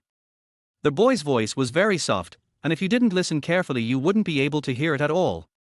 Xiao Marji has killed so many people in his life that he really can't remember when he wanted to kill an unarmed child. Suddenly, Lin Feng slowly took out a mask from behind and put it on his face steadily. Hello? Hey. It's you, you bastard. Let me go, I'm going to kill you. It almost worked that night, and if it weren't for this jerk, he would probably be vacationing on a beach abroad right now. Long time no see, uncle. Their Sun Wukong mask has slowly approached, and the fake hair on the face has become clearer and clearer. Har har, so you were with that bitch Zhuo Jingwen. Oh, why did I say she didn't have a man? It turns out she kept a gigolo like you. Brother Xiaomar was no longer able to speak because Lin Feng had already punched him in the abdomen. He spat out a mouthful of sour water and was unable to speak for a long time. So, your family has moved abroad. Har har, don't worry, the other two have also been transferred abroad. You don't have a chance, har har har. Xiaomar continued laughing wildly, his face twitching from excitement. Besides, there will always be times when you are not here, right? She will die sooner or later, the people above will not let her live. Lin Feng frowned and looked up at Zhuo Jingwen, who had an expressionless face beside him. Then he showed a weird smile. Sister Zhuo, this person is useless. Zhuo Jingwen didn't say anything, but turned around and waved her hand gently. In the next room. There is a huge one-way glass in the middle, and there is only one person in this room, the hunchback. That night, the man with the dagger could no longer bear it. So now among the three people, only this hunchbacked man is left. You heard everything? What do you think? Lin Feng took Zhuo Jingwen's hand and slowly walked to the middle. The hunchback smiled expressionlessly. What can I feel? I've already said that we have no ties. Really? They really are free of all ties, are you? Lin Feng stood in front of the hunchback, tilted his head and asked seriously. What do you mean? The hunchback frowned, with murderous intent in his eyes. He, it's nothing, brother Hu, let the couple reunite. As soon as he finished speaking, Wu Yuhu came over holding a pregnant woman. The woman had very fair skin and her appearance was not particularly outstanding, but at first glance you could tell that she was a good girl. Hooey hooey, why are you here? You bastards! Let her go! The hunchback was like a madman, rushing towards Lin Feng angrily. If he hadn't been tied up with chains, he would have really rushed over. Honey, I'm scared. The woman's face was full of fear, and the moment she saw the hunchback, she couldn't help but burst into tears. Lin Feng let go of Zhu Jingwen's hand and slowly stood in front of the hunchback. You didn't expect it, did you? I actually found your mistress. I heard that your original wife can't get pregnant. The boy's words echoed in the box like the devil's whisper. In the entire box, apart from the hunchback and the pregnant woman, there were only Lin Feng and Zhu Jingwen. The young man seemed to have regained his true self. Chapter 20, The Stratagem of Unraveling the Mystery. Seeing that the hunchback was still unmoved, Lin Feng slowly walked to the side of the pregnant woman. You have to know that I am a good person, but others may not be. After all, pregnant women are not for some people. Upon hearing this, Zhu Jingwen clenched the boy's hand, but her expression did not change much. She just watched the boy's performance quietly. Looking at the pain on his lover's face, the hunchback's expression gradually dimmed. I said, but you have to promise to let her and the child go. No problem. Lin Feng nodded, took out a cup of coke from somewhere, inserted a blue straw, and started drinking. Just like the onlookers in later generations, their simple and honest appearance made the hunchback feel frightened. What kind of existence had this group of people offended? After the pregnant woman was taken out, the hunchback narrowed his eyes, as if he was reminiscing. Can I have a cigarette? Any kind will do. Lin Feng smiled and said, if you don't have cigarettes, how about coke? Then he handed over the coke in his hand. The hunchback tied to the chair looked at the coke bottle in front of him and his mouth twitched involuntarily. This boy was simply a devil. It's actually very simple. I'm just an ordinary gangster. The three of us are the main characters, Xiao Marji. Seeing that he didn't drink the coke, Lin Feng took the bottle back, took Zhu Jingwen's hand and sat opposite her, listening quietly to what the hunchback said. Brother Xiaomar found us and said there was an opportunity to make a fortune, that is to assassinate a woman. When the hunchback said this, he looked up at Zhu Jingwen. When I knew it was her, I was very scared. Noticing Zhu Jingwen's murderous look, a chill arose from the depths of his soul. When he said this, his body trembled involuntarily. Lin Feng naturally noticed the hunchback's little action and handed a bottle of coke to Zhu Jingwen's mouth. Seeing Lin Feng's look, Zhu Jingwen was stunned for a moment. Then he opened his mouth towards the straw and applied gentle force. The cola in the bottle flowed upstream along the straw, and with a gulp, it was all drunk into his stomach. The boy seemed to be asserting his sovereignty, and also seemed to be asking Zhu Jingwen to quit drinking. Finally, we went to meet the boss behind the scenes. He was a young man in his 20s wearing a pair of frog-eye glasses. He told us to kill the man. Someone will take us abroad to hide from the limelight. Zhu Jingwen swallowed the coke in her mouth and asked coldly, who is that person? I don't know, but I heard someone call him Brother Le. After hearing this, Zhu Jingwen basically knew who was behind the scenes. As expected, it turned out to be him, her half-brother. I was so kind to their family, why? Why? Zhu Jingwen couldn't figure it out for a moment, holding her head with both hands, as if she was unwilling to accept this reality. After the hunchback finished speaking, he slowly lowered his head and no longer looked directly into the boy's eyes. I don't know if it's his illusion, but I always feel that this harmless boy can see what he really thinks. Lin Feng smiled but didn't say anything. Snap, snap, snap. The young man stood up and clapped his hands. This is really a good show. You acted really well, didn't you? Upon hearing this, the hunchback suddenly raised his head and stared at Lin Feng with his two bloodshot eyes. At this time, Zhu Jingwen also hugged her shoulders and slowly stood up, as if she wanted to hear what Lin Feng wanted to say. The hunchback's eyes dodged instantly. I don't know what you are talking about, but I know this much. Lin Feng naturally ignored him and continued talking to himself. Of course you know this much, because the person behind you only lets you say this much. Lin Feng directly and rudely broke the window paper, making the hunchback's face turn pale again. What do you mean? You three shouldn't be of the same mind, right? Or are you a pawn of a big boss in the society? Lin Feng's words were confusing and his thoughts were jumping around so much that the hunchback didn't know what to say in response for a moment. So you still won't tell the truth? Pregnant women are very afraid of being frightened. The hunchback closed his eyes tightly, trying not to think about the dirty scene, but the boy's words were like a spell, rushing around in his head and irritating his nerves. Well, since you don't want to say it, I'll say it for you. You are indeed a hired killer, but you were not hired by Zwilla. The hunchback, with his eyes tightly closed, began to tremble all over and his eyelids twitched involuntarily. At this time, Zhuo Jingwen also opened her eyes wide, looking at the handsome profile of the boy, her beautiful eyebrows wrinkled together, and no one knew what she was thinking. Lin Feng continued to speak, gradually breaking down the hunchback's psychological defenses. I think the reason you want to push the blame on Zwilla is because the people behind you want them to fight each other. Then the two sides quarreled, and he took advantage of the situation behind the scenes. The hunchback coughed softly, knowing that he could not deceive anyone, and begged for mercy. I'm sorry, I did lie to you. I'm actually Wang Angguo's man. Zhuo Jingwen's heart was already in turmoil when she heard this. It turned out that the uncles whom she had always respected on the surface actually wanted to kill her. Wang Angguo told me to say this, and then let Zhuo Jingwen and Zwilla fight each other, so that he can take the opportunity to take over everything. Lin Feng didn't say anything, but continued to stare at him closely. Really? Then why didn't you tell the truth before? The hunchback was stunned for a moment, then continued.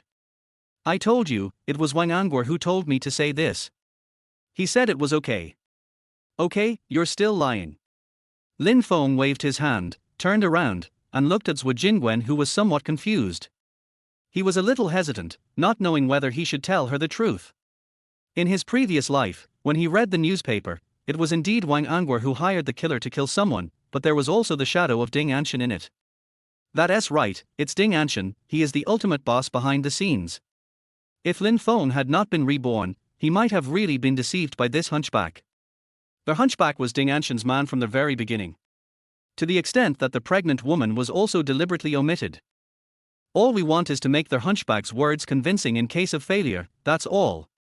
Thinking about it this way, Lin Feng felt that everything made sense, and the reports in the newspaper also became clear.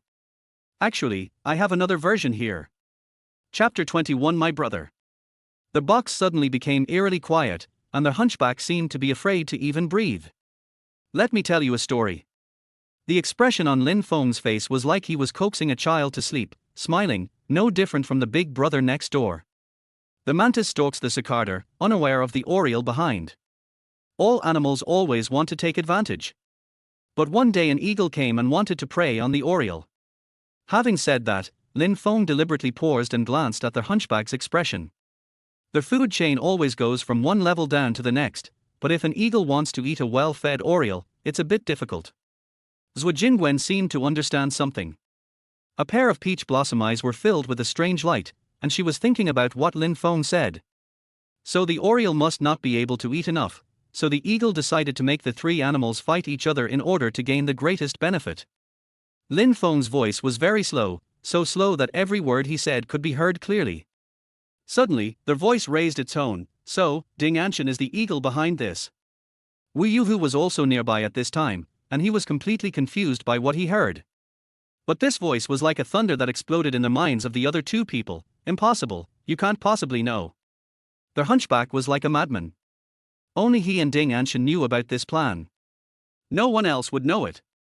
The other two people were indeed Zwilla and Wang Angguo's men, there was no doubt about that, and on the surface he was indeed Wang Angguo's man. But secretly he is Ding Anshan's secret younger brother. The reason why he is so loyal is not only because his family is controlled by Ding Anshan, but more because Ding Anshan is his benefactor. Once, the hunchback killed someone for robbery. If Ding Anshan had saved him, he would have been sentenced to death. How do you know? I haven't told anyone. The hunchback's words have already acknowledged his purpose and everyone behind him. Don't worry, no one told me, because I guessed everything. The hunchback was now completely numb, because such a meticulous plan was actually seen through by a kid who hadn't even fully grown his hair. Har har. Har har har. The hunchback was stunned for a moment, then suddenly laughed out loud. Now I finally understand why the femme fatales Wu Jingwen would be so fond of a young boy. It is true that heroes emerge from young people since ancient times. Mayor Ding's plan is likely to fail, but you are wrong about one thing. Oh. Har har, that means Mayor Ding is not at the top of the food chain, you are. Lin Feng was overwhelmed by this sudden flattery. How could he, a man of steel just now, be so? Okay, no matter what I promised you, I will not break my promise, and I will let your lover go. Har har, it's so nice to talk to smart people. After the hunchback finished speaking, he closed his eyes and drooped his head again. Zhu Jingwen didn't know how she got back to the private box. When she came to her senses, she saw their boy took another bottle of Coke at some point, sat next to her, and drank it heartily. This boy really is an angel. This is the only thought in Zhu Jingwen's mind now, because since Lin Feng appeared, she has been saved from crisis after crisis by him, and has seen through his mistakes. Did I save the galaxy in my previous life? God sent such a good angel to save me from the dire straits. How do you know that the hunchback was sent by Ding Anshan to stir the water? Hearing this, Lin Feng handed the Coke bottle in his hand to Zhu Jingwen. This time he was careful and there was still more than half a bottle of Coke left.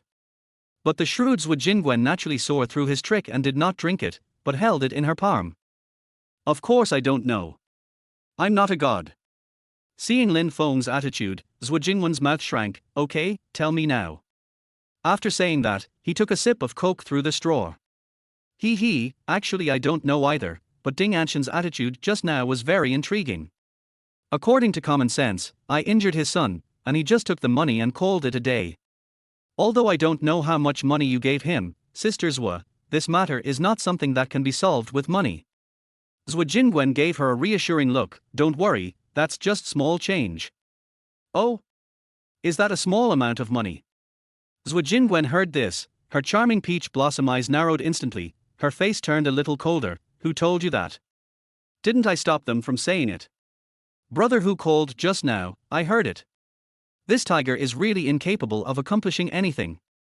Hey, so this matter is not about money at all. As a mayor, do you think he can let me go if you give him a little money? Zhu Jingwen blinked. Isn't it? Sister Zhu, do you know what the stability of a triangle is?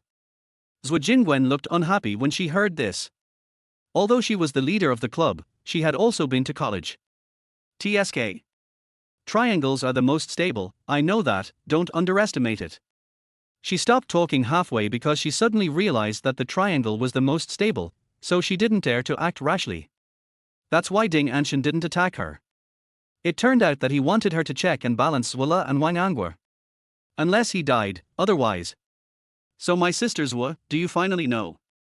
You mean Ding Anshan doesn't dare to touch me now, because once he provokes me, his plan will fail. Zhu Jingwen pushed the hair beside her ears to one side, her eyes slowly brightened. The reason why he wanted to kill me before was because he could directly use Wang Angua and Zhuo to take charge of the society. That's right. Lin Feng looked at Zhu Jingwen with an expression that showed he was a teachable child. Zhu Jingwen realized at this time that he was testing Ding Anshan just now, and the reason why he injured Ding Haiban's head was to. Har har, you just saved the damsel in distress for me. Zhu Jingwen squinted her charming eyes, slightly pursed her lips, and spoke with her head tilted. Of course, you don't know, I have been. Stop. Was that your girlfriend? She's quite cute. She said it in a slightly jealous tone. In fact, the main reason why Zhu Jingwen was angry just now was because Lin Feng, a girl, stood up for herself. Come with me. Blue Moon Bar. In the lobby. Apparently because of what happened just now, there were no other guests in the hall. Wu Yuhu sat at the top, with a group of his younger brothers standing below him. Although he is called a younger brother, he is actually still at the level of a big brother, just slightly lower than Wu Yuhu's level. But they were all central figures of Zhu Jingwen's direct line, and they all looked at each other with confusion. I don't know why Sister Wen called them here today. Lin Feng was pulled by Zhu Jingwen to the center of the stage. Looking at the crowd of people below, he felt a little confused. The younger brothers below were also confused and didn't know what Sister Wen wanted to do. Zhenglin smiled and said, "What's wrong with this Sister Wen? Why did she drag a boy up there?" The people around him smiled and said, "I don't know, are they relatives?" Some people who are kind-hearted also said, "Could it be?" Zhu Jingwen changed into a black outfit. The black coat tightly wrapped her perfect body curves. The black stockings she wore just now also turned into black trousers. Her whole body exuded a solemn temperament. Let me introduce this to you all. This is my foster brother. Chapter 22, Drunk. The whole bar instantly became lively with Zhuo Jingwen's voice. The gangsters of high or low status in the audience looked at Lin Feng with different eyes, revealing envy, jealousy, suspicion, and other expressions. Some people also quietly left, or picked up their phones and started sending messages. Soon, the audience started to make a noise. What a handsome boy, do you have a friend? Do you want me to introduce you to one? The friends here are naturally girlfriends. Hey, our sister Wen knows everything, why should we worry about it? Sister Wen's brother is our brother, don't you think? Right. Lin Feng stood in the center. Logically speaking, this kind of occasion would be overwhelming for an adult. However, as Lin Feng, who had managed the company's grand annual meeting, he would naturally not be frightened by such a scene. What a joke! If a company CEO is frightened by a group of thugs, he would have lived a dog's life for the next few decades. But what Lin Feng didn't expect was that Zhuo Jingwen actually pulled him out and introduced her identity to everyone openly. You know, after today's incident, Lin Feng can now rely on this identity to walk around in city with his head held high. As the younger brother of the boss of the largest community, one can imagine the value of this. Hello everyone, my name is Lin Feng. I'm very happy to be friends with you all. Let's work hard together. Lin Feng was cautious. He didn't want to get involved in gangs, so he would definitely put them on the right track in the future. His story had already spread widely in the bar. After all, the ambulance took away the mayor's son. Almost everyone is aware of Ding Haiban's notoriety. Anyone who can cut a hole in his forehead must be a big shot. Zheng Lin shouted from the audience, Brother Feng is so handsome. You did a great job just now. Zheng Lin used to be a street vendor, but with the help of the community, he has managed to get to where he is today. It can be said that he is Zhuo Jingwen's most loyal descendant, the one that no one else recognizes. Just now, what just now? Old Zheng, please explain clearly. After a discussion among a few people, they realized that the handsome young man on the stage was the hero who had knocked Ding Haiban unconscious just now. You are indeed a heroic boy. Our club has a bright future. Sister Wen, you have such a handsome brother this time, shouldn't you express your gratitude? A young man dressed in a shabby manner, with his hands in his pockets, looking like he wanted to take advantage of the situation. Zhuo Jingwen chuckled, all right, today, including the nightclub, unlimited drinks, all free. Okay, wow. Great, Brother Lin Feng, you are simply our god. Let's toast to Brother Lin Feng. Around 6 p.m. The entrance of the number 6 middle school family courtyard. A black Mercedes-Benz car approached slowly and stopped very slowly, as if it was a little reluctant, but it finally stopped. Lin Feng originally wanted to go to work today, but Zhuo Jingwen called Fatty Wang directly and asked for a day off for Lin Feng. When the phone call came, Fatty Wang was shocked and thought something had happened to Lin Feng. How is it? Brother, is it very different from what you imagined? Zhuo Jingwen rolled down the car window, and gusts of evening breeze blew in through the window, floating her black hair, and a charming scent filled the entire car. Upon hearing this, Lin Feng, who was in the passenger seat, knew that Zhuo Jingwen was still blaming him for concealing his identity. He couldn't help but smile bitterly and said something that has become very common in later generations. The Jianghu is not just about fighting and killing, it is more about the human relationships and ways of the world. At first, Zhuo Jingwen was afraid that Lin Feng would not be able to adapt, but after hearing these words, she realized that her worries were unnecessary. How could this mature and experienced boy not adapt? Take the fact that he was able to handle himself so well among so many veterans today. We can't use common sense to describe him. By the way, what am I in the story you told today, a praying mantis? Zhuo Jingwen half held the steering wheel and looked at Lin Feng with a smile on her face, but the smile on her face looked more and more strange, and it didn't seem like a good sign at all. Oh, it's already past 6 o'clock. I need to go home. If I don't go home, my butt will be in trouble. The boy had a terrified expression on his face, as if coming home late was a terrible thing. He unbuckled his seatbelt skillfully and opened the car door. The whole action was incredibly fast. But a second after getting off the car, the boy turned around again and tapped the glass gently. When the glass fell, he said, Sister Zhuo, there is one more thing. Thank you for what you did today. After saying that, the boy turned around and ran away as if he was confessing his love to his beloved girl. With a poochie sound, Zhu Jingwen, who was holding the steering wheel, could no longer hold back her laughter. She knew what Lin Feng was talking about. She recognized him as her younger brother, which she could have kept secret, but she still said it in order to protect his safety. Although it may cause unnecessary trouble, it also has a certain deterrent effect on people like Ding Haiban. We are like the mantis stalking the cicada, unaware of the oriole behind, but what is he? Har har, an old fox covered with hair. Oh, no. It's a little fox. Lin Feng walked towards home without caring about his relatives.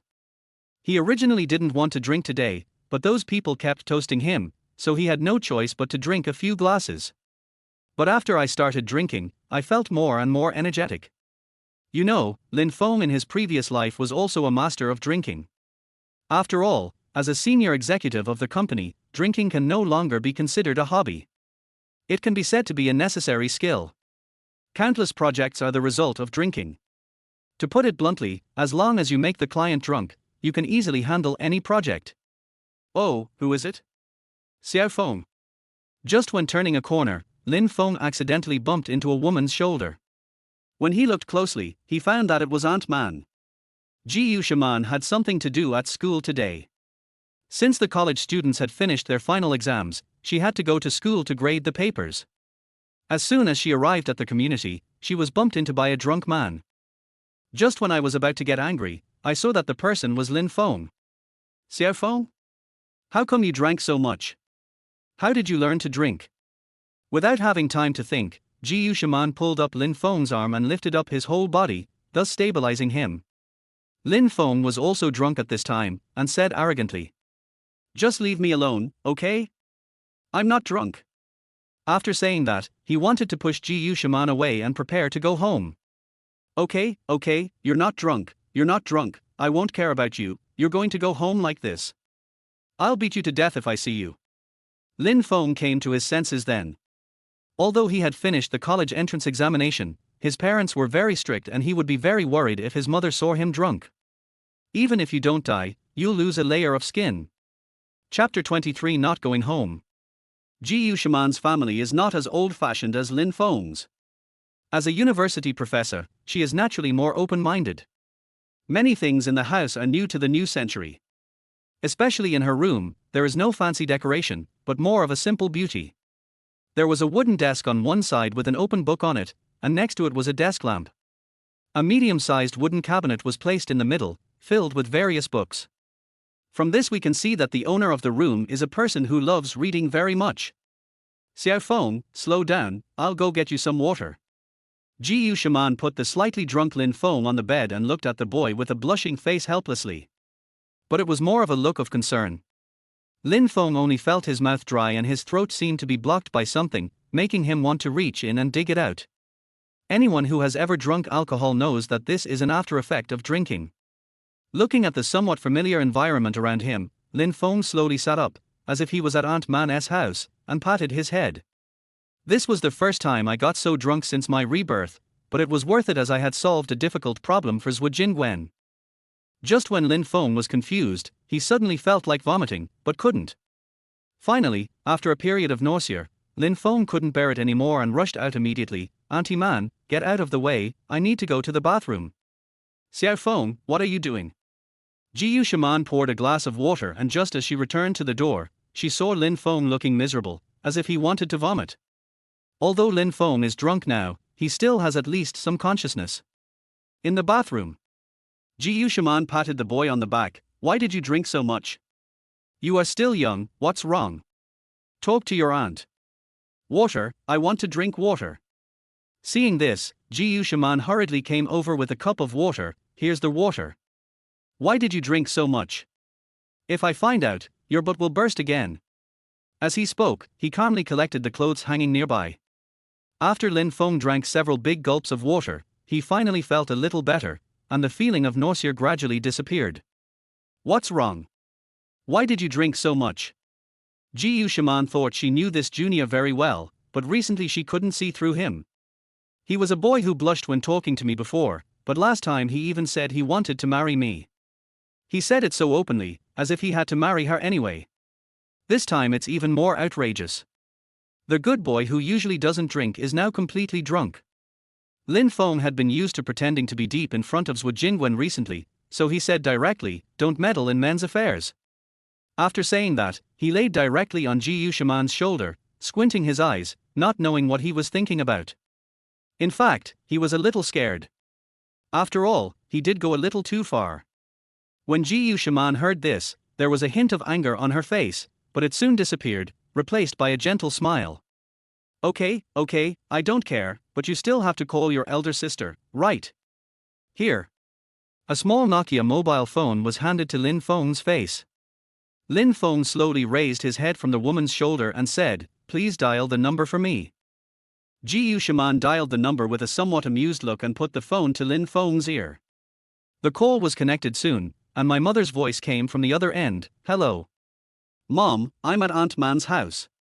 There's a football game today, and I want to watch it at Aunt Man's house. Then look at the computer and learn some college knowledge in advance." Since the TV at Lin Feng's home is very old and the old-fashioned antenna can only receive a few channels, Lin Feng often watches TV at Ji Yushiman's house. Wan Fang on the other end of the phone began to mutter, "Why did you go to your Aunt Man's house again? You only caused trouble for her. Come back soon. It will be the same if you watch the replay tomorrow." Ji Yushiman picked up the phone at this time. "Sister, if Xiaofeng wants to watch TV, let him stay here. I can also talk to him about college." "Oh, this kid is causing you trouble again. They are our own children, why bother?" When the phone beeped, Lin Feng let out a long breath, a stream of hot air in the air, allowing Ji Yushiman to slowly stand up. "Okay, go to sleep and I'll read a book for a while." After saying that, she no longer paid attention to Lin Feng. She walked out of the room alone, holding her pajamas. When she walked out of the room, she put her hands behind her back and closed the door gently. After a while, he turned back again. Lin Feng noticed the sound, so he lay down on the bed, put the pillow next to himself, squinted his eyes and looked over quietly. The black professional suit she was wearing was taken off, and the body was covered with a white pajamas with cartoon characters on it. The cartoon pajamas do not destroy the mature beauty. On the contrary, the contrast gives her a unique charm. Ji Yushiman slowly walked to the desk, picked up a book on the table and started reading, occasionally glancing at the boy on the bed. But suddenly he found that Lin Feng, who should have been fast asleep, was looking at him with his two eyes. There was no man's desire in his eyes, but only the confusion of a young man. "Why aren't you sleeping yet? If you don't, I'll spank you." Aunt Man's doting voice highlighted her gentleness, and the pretentious movements of her hands seemed somewhat cute. "Aunt Man, you are so kind to me." The boy's sudden words made Ji Yushiman's mature and gentle face blush a little. She smiled and rolled her eyes at him. "I am your aunt. If I don't treat you well, who else can I treat well? Auntie is so good to you. Can you tell me why you drank so much today?" "Have no idea." Ji Yushiman was not annoyed when she heard this. She smiled with her hands covering her mouth, then patted the blue summer quilt that she often covered herself with and put it on Lin Feng's belly. "If you don't know, then you don't know. Then go to sleep." It was only around 8 o'clock in the evening. Although Lin Feng had drunk some wine, he was not very sleepy. Lying on the bed, covered with the quilt that Aunt Man often covered herself with, a smell hit him in the face. Under the dual stimulation of alcohol and fragrance, Lin Feng's body felt a little tired. He tilted his head and looked sideways at Aunt Man. She was so intellectual and elegant, and had such gentleness engraved in her bones. She was truly virtuous. I really never had a detailed chat with Aunt Man in my previous life. So much so that I didn't even pay attention to the people around me. But looking at Ji Yushiman's beautiful face and mature and elegant figure, it can be said that she exudes beauty and elegance from head to toe. I don't know if that bastard will get a bargain in the future. Seeing Aunt Man looking a little sleepy, Lin Feng swallowed his saliva and whispered pitifully, "Aunt Man, aren't you going to sleep yet?" Ji Yushiman put down the book in her hand and said, "It's okay, I'll read it for a while. I'll go to bed after the climax of this story. You go to bed first. Don't worry about me." Lin Feng said, "Oh," and closed his eyes again. Then not long after, he opened his eyes again. "Go to bed early, I mean don't stay up late, that's not right, forget it, I'm going to bed first." It's only 8 o'clock in the evening, why are you staying up late? Ji Shaman ignored Lin Feng.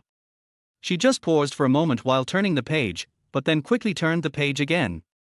However, Lin Feng saw that Ant-Man seemed to frown and glanced over here out of the corner of her eye. The strangeness in her eyes was self-evident. It was obvious that his attack had ended in failure again. I didn't think about it anymore, turned over and went to sleep. Ji Shaman looked at the boy sleeping soundly on the bed, the corners of her mouth slightly raised, recalling the boy's words before about marrying her, and gently shook her head. No one noticed that there was something indescribable in the woman's eyes. After a while, the woman felt a little sleepy, so she pulled the quilt for the boy, and then went to sleep in the guest room alone. Chapter 24 Pure Friendship. Morning. The shop assistants of the small supermarket have not arrived yet. They are all gathered together in scattered groups, talking in low voices and discussing their personal trivial matters. Lin Feng leaned against the cashier counter, thinking about what happened last night. The clothes hanging out to dry, the coquettishness on Ant-Man's shoulders, and all kinds of unreasonable troubles. Even when he uttered the arrogant words at the end, Lin Feng recalled what happened last night bit by bit in his mind. The more he recalled, the more he wanted to slap himself. What kind of thing is this? It's just that Ant-Man is virtuous and gentle, and doesn't care about me.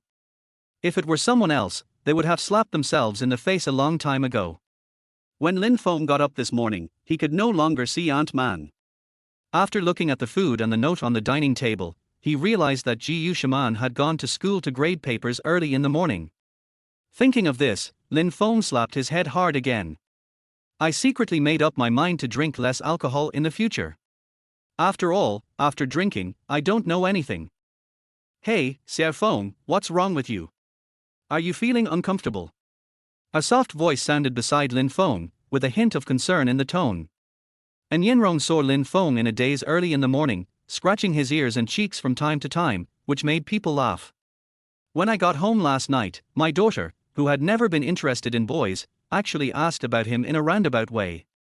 In addition, he had saved her before when unloading goods, so Yinrong now found Lin Feng more and more interesting the more she looked at him, like a mother-in-law looking at her son-in-law.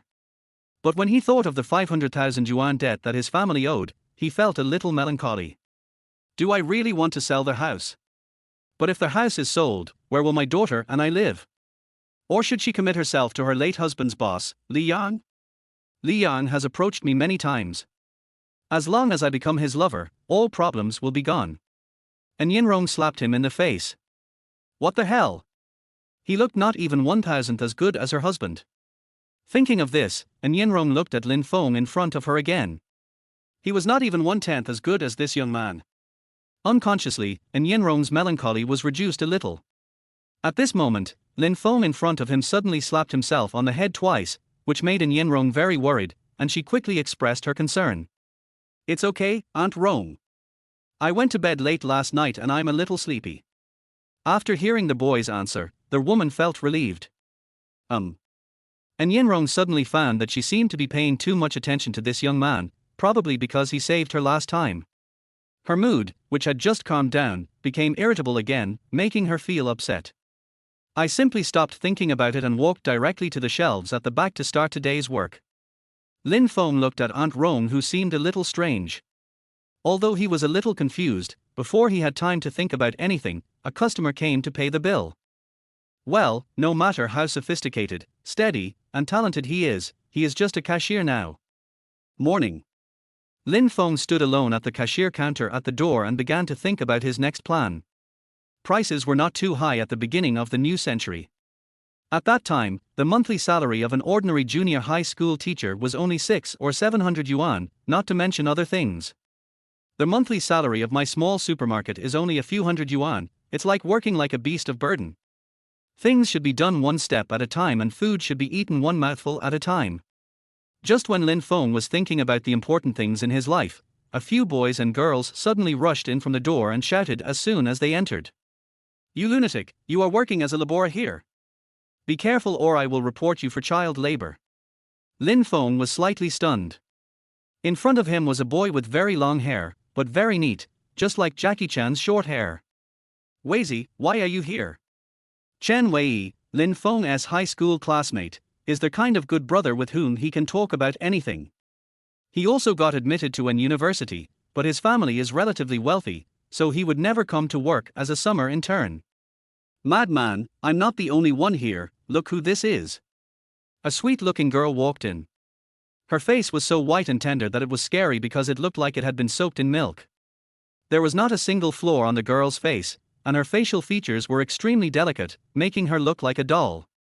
Lin Feng naturally recognized who she was at a glance.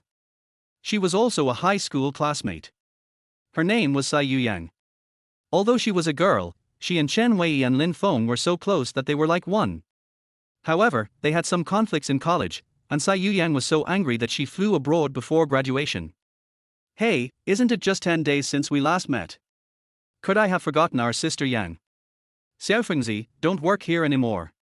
Come to my pharmaceutical company and I'll find you a job. I guarantee you'll get $1,000 a month. Although Cai Yuyang looks pure and beautiful, she has a very straightforward personality. She is the kind of person who is very honest and straightforward. Her family runs a pharmaceutical company. As Cai Yuyang spoke, he placed his hand on Lin Feng's shoulder, acting like a good friend. Lin Feng was used to it. If it weren't for the conflict in college, he and she might have become good friends. But since I already had a wife in my previous life, naturally. Har har, lunatic, just listen to Sister Yuyang, otherwise someone will be heartbroken. Chen Wei was watching the fun from the side and talking without thinking about the trouble. Lin Feng smiled and asked, why don't you see Li Shan? Li Shan, Chen Wei's secret crush, is also a member of Lin Feng's circle. The four of us were together in high school and our classmates often called it pure friendship. I'm here. Wei Z is so disgusting. He just spit gum on my foot. A girl wearing black framed glasses walked in. Although she was not too stunning, she had the air of a literary young woman. Lin Feng naturally knew that the four of them all went to an university, but later Cai Yuyang went abroad, and one of the four became Liu Wei. Chen Wei and Li Shan got married right after graduation. They were the kind of couple who got married because they were pregnant. As a result, Lin Feng was a step late that year and could only serve as his best man. But Cai Yuyang never came back until Lin Feng was reborn, which shows how deeply Lin Feng hurt her. The few of them hadn't seen each other for more than 10 days since the college entrance examination, so naturally they had a pleasant conversation.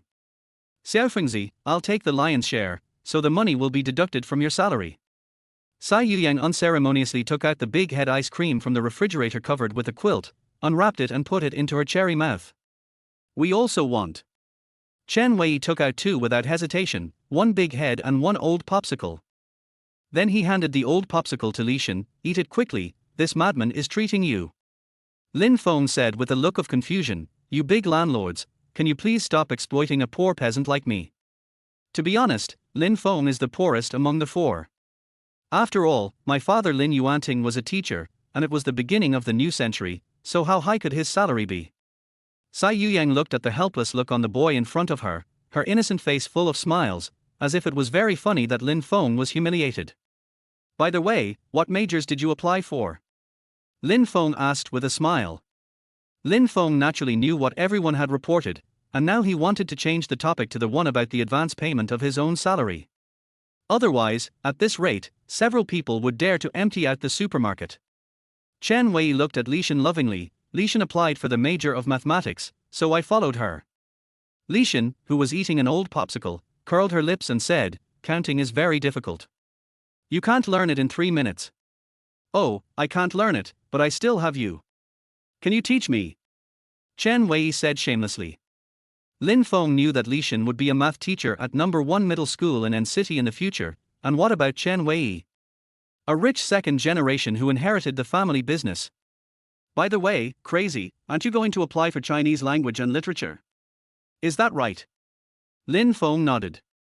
Okay, you are so good at Chinese, you will definitely be a writer in the future. By the way, Sister Yang, you didn't apply for Chinese language and literature, did you? Cai Yuyang, who was licking the big-headed ice cream, blushed, glanced at Lin Feng and said slowly. I don't really understand either. I just learn whatever Lin Feng learns. It's a good opportunity to supervise this kid and prevent him from becoming a bad person when he goes to college. The meaning of the words was already very clear, and all that was missing was to say directly to Lin Feng, "I'm interested in you." Oh tilder Sister Yang, Sister Yang. Chen Wei started to make a scene nearby. Li Shan was a smart person and kicked him on the calf. "Oh, what? You can't even keep your mouth full after eating an ice cream." The former rubbed his calf with a grimace, too aggrieved to speak. Lin Feng only found out about his previous life after he graduated. Cai Yuyang not only applied for the same major as himself, but also later used his connections to transfer the two of them to the same class. Looking at the bright and charming girl in front of him, Lin Feng was confused again. He didn't know how to face this relationship. Maybe God gave him another life to make up for his regrets. Chapter 25 Confidentiality.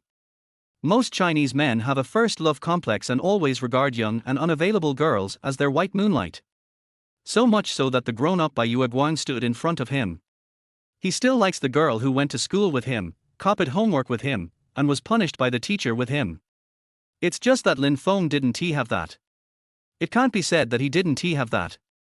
He naturally liked Cai Yuyang in his heart, but he was just an ordinary person in his previous life. Cai Yuyan's family has been in business for generations, and they even have pharmaceutical companies all over Province H. Besides, in his previous life, Lin Feng already had Liu Wei, so naturally he didn't want to delay Cai Yuyang. It was impossible for him to be a scumbag. At least, in his previous life at university, Lin Feng would not have done such a thing. Although I regretted it after entering society, I only thought about it before going to bed at night. If you really ask him to do something, he either doesn't dare or doesn't have the ability to do it. But this life is different. In this life, I have memories that are decades ahead of others. No. I need to build my career first, then start a family. I can't think about this all day long. What Lin Feng didn't know was that when he had this idea, he already had the potential to become a scumbag. Dusk. Cai Yuyang and his friends stayed in the supermarket until the afternoon. Before leaving, they tempted Lin Feng with a high salary, wanting him to work in his family's pharmaceutical company. Lin Feng directly and righteously refused, meaning that he would not make money from his own people. There seemed to be something wrong with this sentence, which made the former blush. After looking at the time, Lin Feng decided to leave. And Yinrong didn't have work in the afternoon, so she went home after get off work in the morning. After talking to Fatty Wang, who was inspecting nearby, Lin Feng pushed open the glass door of the supermarket and prepared to go somewhere. And Yinrong always felt that her daughter was a little strange today, but she couldn't tell what was strange. He always seems to be absent-minded, and gets distracted from time to time, which makes people a little worried. Liu Wei glanced at the clock on the dining table, rubbed the corner of her clothes with her tender white hands, and then gently bit her teeth. "Mom, I feel a little dizzy from reading. Let's go downstairs to get some fresh air." And Yinrong, who was cooking, waved her hand without a second thought and said, "Come back early, the meal will be ready soon." And Yinrong is very relieved about her daughter Liu Wei. From childhood to adulthood, she has always been the kind of girl that makes her worry-free. But what she didn't know was that it was her daughter who made her worry so much. But now I have to sneak downstairs to meet a young man. Ever since what happened yesterday, Liu Wei has been feeling uneasy. She has been paying attention to her phone and is worried about the boy. This was the first time I lied to my mother, and it was just to meet a boy. Today, Liu Wei couldn't help herself and sent a text message to Lin Feng, "Here." Before she could say anything, the man asked her to meet him downstairs of her house in the evening. Standing next to a piece of fitness equipment at the entrance of the community, he looked around, as if looking for something. Lin Feng naturally arrived very early. Liu Wei's home was also where the two of them lived in their previous life. To be honest, Lin Feng knew how to get there with his eyes closed. "Sister Xiaowei, sorry for the long wait. I got off work late today." Hearing their voice behind her, Liu Wei turned around quickly. Because she was in a hurry, Liu Wei only wore a pair of white socks, black slippers, and a white long skirt, which was very attractive. Compared to her mother and Yinrong's maturity, Liu Wei is much more immature. If an Yinrong can be compared to a ripe pomegranate, bright red and attractive, then Liu Wei is a green apple, sweet and lovely. Are you okay? During this period of time, Liu Wei had already gone over various situations in her mind. What torture to extract confessions. Looking at the boy in front of him who was intact and had a slight smile on his face. The stone in Liu Wei's heart finally fell to the ground. Oh, what could possibly happen to me? That's nothing, just a small matter. Lin Feng waved his hand nonchalantly, looking like a good guy, which made Liu Wei laugh out loud. I have never met such an interesting boy in my life. It's not that Liu Wei has never seen outstanding boys. Especially in school, there are quite a few who have a crush on Liu Wei, but most of those boys are boring. The purpose of getting close to her is to flatter her before she even says a few words. Sister Xiaowei, isn't Aunt Rong at home? Lin Feng looked at his wife like this. As the person who shared the bed with her, he certainly knew what Liu Wei was thinking. This is how I attracted her in my previous life. Women are curious no matter what age. Oh, well, she was at home cooking, and I came down alone. Liu Wei seemed to want to explain, but halfway through, she realized something was wrong. Did they really not make things difficult for you? Liu Wei still had some disbelief on her face, because that man seemed to be the mayor's son. With her shrewdness, she could see that this matter would not be resolved so easily. It's okay, Sister Xiaowei, are you short of money? Lin Feng waved his hand again, and then stated the purpose of his visit tonight. Because at this time in her previous life, Liu Wei did not go out to work, although she knew about the family's debt problem at that time. No, Of course Liu Wei would not say that she went to work because she was stimulated by Lin Feng. Lin Feng smiled, looking friendly. Sister Xiaowei, do you believe me? The boy's body moved closer, and Liu Wei could already smell the unique male scent on him. It's a smell of hormones. Aunt Rong is very kind to me. If there is anything, you can tell me. Liu Wei blinked her crystal clear eyes, then gently pursed her pink lips, and lowered her delicate white hands from behind her back. Psychologically, this indicates that one's defenses have been let down. Actually, my family isn't that rich. There were not many people at the small gate, there was only the silence of the night and the chirping of crickets in the green belt next to it. Liu Wei slowly sat down on the fitness equipment next to her. Her pure and lovely face looked like a cute kitten, making people like her. In fact, I know that my family owes a lot of money, and my mother has been working hard to pay it back. Since Dad passed away, Mom rarely smiles, and the only time she smiles is when I get good grades. Lin Feng didn't say anything, he knew that this girl had endured too much. In her previous life, she first lost her father and then her mother.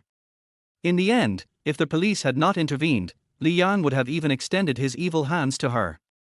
In her previous life, Li Yang wanted to force An Yinrong to be his lover, but An Yinrong refused to obey and finally jumped off the building. The Public Security Bureau of City N attached great importance to this matter and naturally found out the truth in the end. The truth of his father's corruption case was also found out. It was Li Yang who coveted the beauty of someone else's wife, so he framed. Lin Feng naturally followed Liu Wei's words and continued.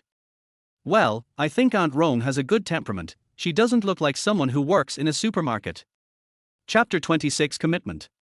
Dusk had already fallen and night was quietly approaching, but there was still some light, and the sun was still shining below the horizon. The ground was slightly illuminated by the light, but most of the light came from the moon. Listening to the boy praising his mother, Liu Wei felt a little unhappy for some reason, thinking to herself, of course my mother is a fairy-like figure, you don't need to tell me. But I always feel that it is not because of this. I have been thinking about it for a long time but still can't figure it out. So you want to pay off the family debt? Help Aunt Rong reduce her burden. Lin Feng didn't know if it was because of him that his wife appeared in the bar, because in her previous life, Liu Wei did not have the help of the Blue Moon Bar. Instead, he worked as a waiter in a restaurant, and history seemed to have gone astray. Liu Wei originally planned to work as a waitress in a restaurant, but because the salary there was not even half of that in a bar, she decisively chose the latter. Under normal circumstances, she might consider safety issues. However, because he was stimulated by his mother's praise of Lin Feng, he chose the bar without thinking, which led to what happened yesterday. In the end, it was Lin Feng, whom he looked down upon, who saved him. It can't be said that he looked down on her, but he just felt uncomfortable with his mother praising him. In a way, she must be jealous. Thinking of this, Liu Wei couldn't help but blush. Her slightly chubby face looked even more pure and lovely. A breeze suddenly blew, ruffling the girl's hair.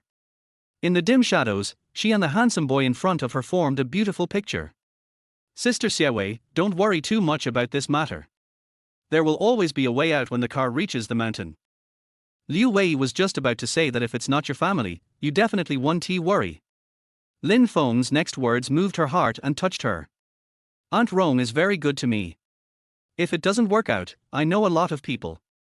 I can just lend her some money and help her pay it back. Although Liu Wei didn't know how much money her family owed, it must not be a small amount. The young man in front of him didn't care and said directly that he would help his family pay it back. Regardless of whether he really did this, his attitude alone is far superior to his peers. He and my mother were at most colleagues, and it was a temporary one. I heard that he and I went to the same university and it seemed that we were in the same major. Thank you, but what? Aunt Rome treats me like her own aunt. Her business is my business. These are all trivial matters. Before Liu Wei could refuse, Lin Feng took over the conversation and refused to give Liu Wei any chance to speak. Also, you must never work in a bar again. That's not a place for girls, understand? There was a tone of command in the boy's voice, but Liu Wei had no complaints at all, and it could be said that she could not feel any resentment. Especially a girl as beautiful as Sister Xiaowei. It's a good thing I met her this time. Well, I won't do that next time. The more Liu Wei listened, the sweeter it felt in her heart. It was like the taste of honey. No, it was sweeter than honey. Even though I didn't eat any sugar, I couldn't stop feeling the sweetness in my mouth. She had to swallow several mouthfuls of saliva before she felt much better.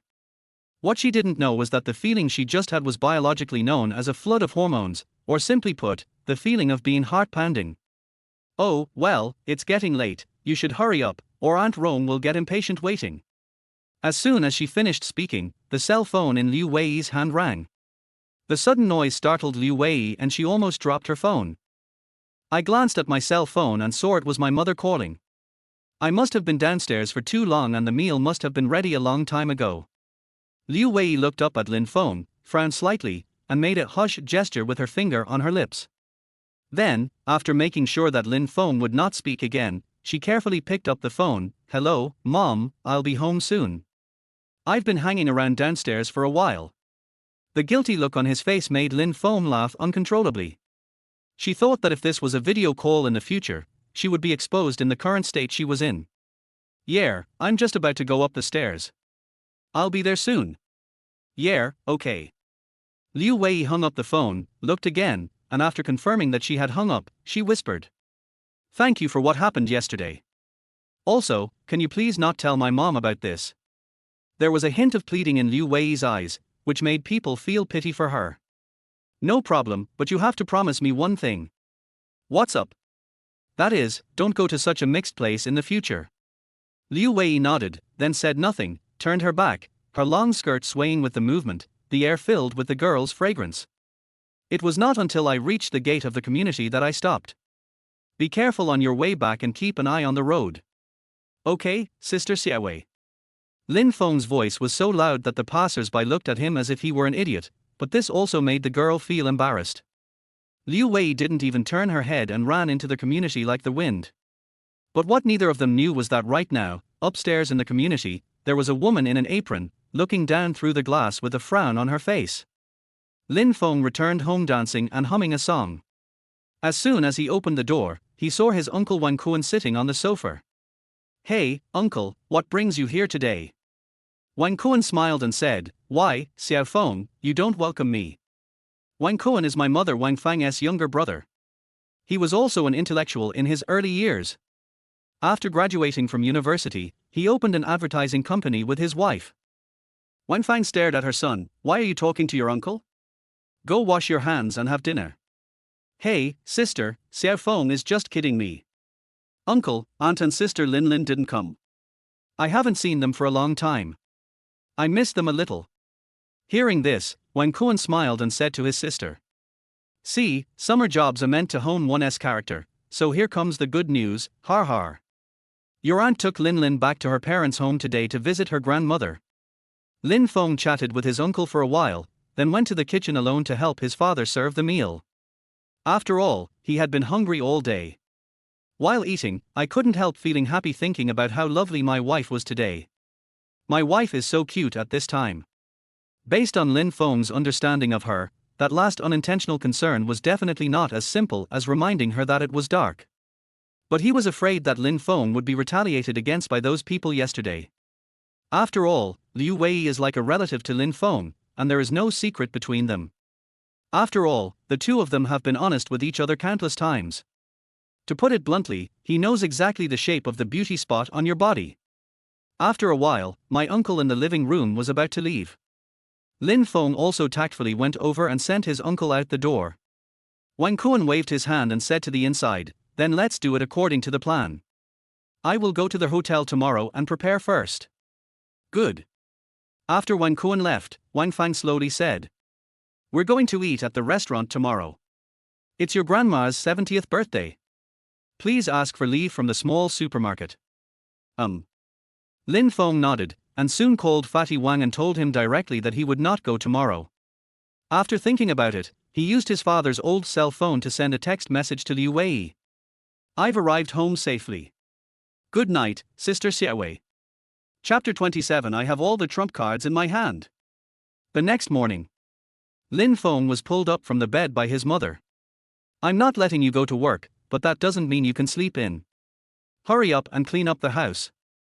Your aunt and her family will be coming over soon, and I'm afraid your grandparents will come too." "Okay." Lin Feng squinted his eyes, obviously he hadn't woken up yet. He responded to his mother vaguely and lay down on the bed again, getting ready to take another nap. Who knew that Wang Fang would not give him this opportunity, and directly took the feather blanket and slapped it aside. "Are you awake?" "Awake." When Lin Feng saw the chicken feather blanket, a chill instantly rose from the bottom of his heart. He jumped up from the bed without any hesitation. Lin Feng had experienced the power of his mother's feather duster before. The pain that penetrated deep into his bones was still fresh in his memory even after being reborn. It seemed like a light blow, but in fact he could not sit in a chair for several days. "I'll go mop the floor." Lin Feng put on his clothes in no time, kicked off his slippers and walked into the living room. In just one morning, Lin Feng was almost exhausted. He first cleaned the 2 bedrooms from inside to outside, then mopped the kitchen and bathroom, and finally began to tidy up the living room. Father Lin Yuanting went out early in the morning. There was a meeting at school today to arrange matters for the new semester. Issues such as the reshuffle of the school's leadership team generally have nothing to do with my father. But Lin Feng knew that there was a new principal at N City No. 6 Middle School, so he had to support a group of his own confidants, including his father Lin Yuanting. Although he is just the dean of studies, he is also an official of moderate importance. Although no one cares about them outside of school, they still have great power within the school. Lin Feng had just sat on the sofa and hadn't thought for a while when there was a knock on the door, accompanied by a girl's shout, Cousin Lin Feng, are you home?" As soon as Lin Feng heard the voice, he knew it was his aunt's cousin Fang Yan, who was only 17 or 18 years old this year, 1 year younger than Lin Feng. She was much better at studying than Lin Feng.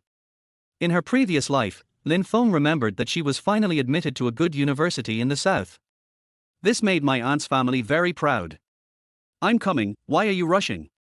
Lin Feng opened the door with a smile on his face, and his aunt Wang Ping and uncle Fang Dasan walked in one after another. Grandma and grandpa were at the back. Because my aunt Wang Ping's family had a car, they had to come and pick up the 2 old people. "Grandma, happy birthday." Lin Feng also gave his grandma a hug. Seeing his grandma again after many years, there was an indescribable feeling in his heart. From childhood to adulthood, since Lin Feng was the only boy among his grandchildren, his grandmother loved this grandson very much. Whenever she saw something good, she would take it to her second daughter's house first. "Hey, grandson.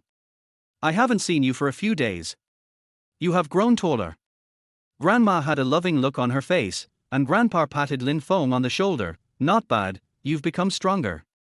Aunt Wang Ping next to her curled her lips and said, "Don't just grow taller, Xiao Feng, how is your application? And university is just an undergraduate program, you still have to work hard in the future." Lin Feng said with a fake smile. "Hey, that's the limit of my brain. Cousin Yarn will definitely do well in the exam next year." Wang Ping's face was stunned. She obviously didn't expect that her nephew would fight back. You know, Lin Feng was a taciturn person before. Not to mention fighting back, even when I talked to him, he would avoid my gaze. At this time, Wang Fang came out from the inner room. Hey, you're here, what are you bringing? As he spoke, he took the milk and some other things from Fang Yang's hands. The group of people sat down slowly, and the originally spacious living room suddenly seemed a little crowded. My uncle Fang Dasan took a look at the situation and didn't sit down. He went to the balcony to smoke.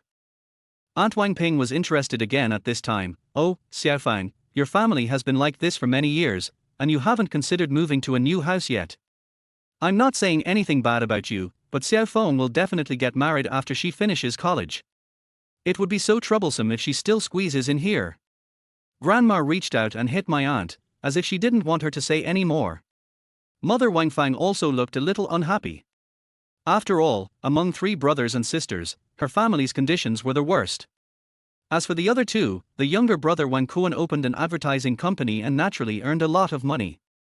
The older sister's husband Fang Dasan was the manager of a seed company, and the commission he took was equivalent to his family's income for several months. Grandpa came out to smooth things over at this time. Hey, why can't I see Yuan Ting? Where did he go? Wang Fang brewed the tea in her hand and said, Hey, he went to school early in the morning. I heard he was going to a meeting.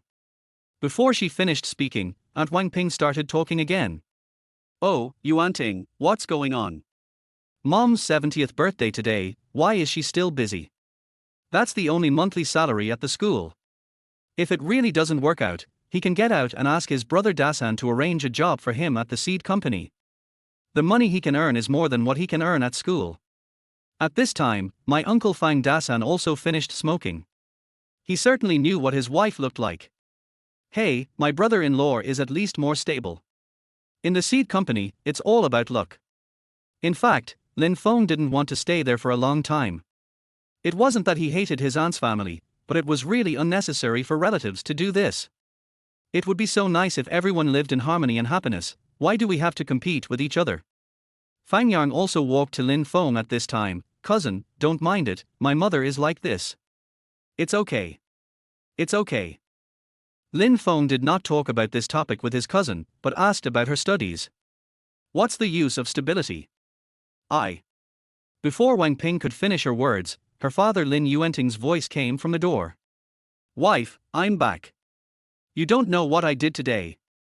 Oh, everyone is here, Dad, Mom, you are here. Well, Yuan Ting is back. Grandma still has that smiling face. It seems that she is always kind to everyone and does not show favoritism. Sister, you are here too. Hey, Yuan Ting, why are you smiling so happily? Is there something good going on? Aunt Wang Ping is also a wonderful person, even though she just belittled Lin Yuanting in various ways. But now that the person concerned is here, she has changed her appearance again. Lin Yuanting smiled and said, It's just that the school asked me to be the dean of studies, and there are more things to do. Hearing this, Wang Fang's face was full of smiles. It was obvious that her husband had become an official, which was much better than the ordinary teacher he had been before. Oh, if you become a leader, your salary must be high, right? Hey, what's the point of being taller? Just a few $100 more and a lot of things to do. It's far less relaxed than Brother Dashan's. Wang Fang said beside her. Even though she said that, she couldn't suppress her smile. After so many years of marriage, her husband finally earned her face. Yuan Ting, you must work hard and never let down the party and the school's trust in you. Grandpa was chatting with Dad nearby. Lin Feng didn't want to listen to the adults talking anymore, so he played with his cousin's cell phone. My aunt's family is very well off. Even my cousin Fang Yan, who is in high school, has a mobile phone. This made Lin Feng envious for a long time in his previous life. Now it seems that this is just the case. He has all the royal bombs in his hands. Chapter 28 Conflict. Just as Lin Feng was thinking, his aunt Yi Li came with her daughter. Oh, Xiaoli, you've become beautiful again. Since Lin Feng's family didn't have a car, so many people wanted to go to their hotel, so naturally they had to use 2 cars. But because his uncle Wang Kuan needed to prepare at their hotel, he could only let his wife Yi Li pick them up. Yi Li is not as snobbish as her aunt Wang Ping. Hey, what's the point of being pretty? You're always worried about her. Cousin Wang Lin also came over to the younger generation and said, Xiao Feng, what are you playing? Before Lin Feng could speak, his cousin next to him began to speak. Cousin, I'm playing Snake. It's very popular recently. Wang Lin smiled and said, "Oh, the new phone is great. It's much better than mine." "Sister, you don't know. I begged for this for a long time. I begged for several months before my mother agreed to buy it for me." Fang Yang repeatedly showed off the mobile phone in her hand, with a sense of superiority in her eyes compared to her peers. After all, in high school, there were very few people in her class who had mobile phones. Wang Lin is also a college student at N University. She is going to be a sophomore this year, so her mind is naturally more flexible. Noticing that Lin Feng was around, she knew that Wang Lin thought about it again and again before slowly responding to the boy's words. "No problem. But I need you to take me with you a little bit." Lin Feng patted his chest and made an okay gesture with his hand, without any of his usual shyness and timidity. "Oh my god, what you two said makes me want to get into N University too. You're so envious of me." Cousin Fang Yang naturally couldn't understand the situation and kept muttering to herself, "If you dare to take this test, I will beat you to death." Hearing his cousin's words, Fang Yang stuck out his tongue and said, "I was just talking." After saying that, he looked at his mother Wang Ping. This shows how high Wang Ping's expectations are for her daughter. Due to the number of people, Lin Feng's family could only get into his uncle's car, an old Xiaoli, but the space inside the car was acceptable. But it was far from being as advanced and comfortable as later cars. In the car, Lin Feng's family sat in the back, his aunt Yi Li was driving, and Wang Lin was sitting in the passenger seat. "Oh, Xiaoli is different. It's amazing that a woman can drive so well." My mother Wang Fan was behind me, praising me with all her might, and her tone was full of admiration. Lin Feng knew that although his mother didn't care and always said that driving was worse than riding a bicycle, she also wanted to have a car in her heart. "I remember in my previous life, when I drove my new car home. My mother couldn't stop laughing and didn't want to get out of the car after staying in the car for the whole morning." "No way, Sister Fang, you haven't learned it. This thing is easier than riding a bicycle," Yi Li replied while driving. My mother smiled and waved her hand. "I'm not very smart. I don't even understand how to operate the machines in the factory. I definitely won't be able to learn it. Let Xiao Feng learn from him in the future, and you and I will work hard to buy him one." "Hey, aunt, maybe Xiao Feng will buy it herself and won't need you." Wang Lin, the co-pilot, spoke up. "Him." Wang Fang looked at her son next to her. "This brat doesn't have that much ability." Lin Feng was listening at the side, speechless for a while. It seemed that in his mother's mind, he couldn't even afford a car. At this time, Lin Yuanting, who had been silent, spoke up. "Xiao Li is driving, could you please not disturb her?" When my mother heard this, although she didn't say anything, she hit Lin Yuanting's thigh hard.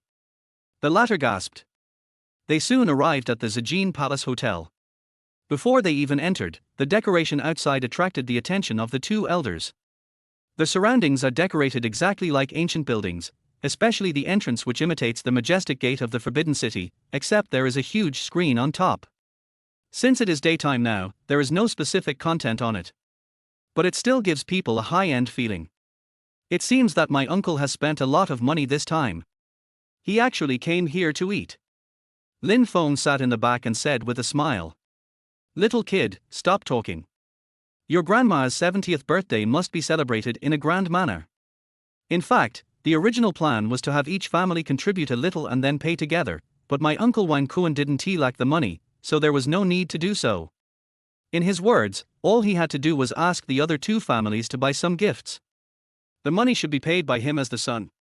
Just as Lin Feng was looking at the decorations around him, he heard a bang from the front and the whole car began to shake. "What's wrong?" Lin Feng looked up and saw a black Mercedes parked in front of him. Its angular body showed its nobility. "I think I bumped into it." Yi Li's hands were shaking as she spoke tremblingly. Wang Lin said, "There's something wrong with this car. It suddenly reversed. Who can react to it? What to do?" Wang Fang, who was sitting in the back of the car, was also a little nervous. This was the first time she had experienced this, and she unconsciously held her son's arm.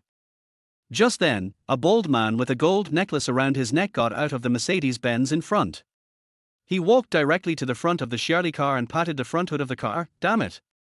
How do you drive? Get off here quickly." Yili originally wanted to go down and argue with him, but as soon as she unbuckled her seatbelt, she found someone holding down her shoulders.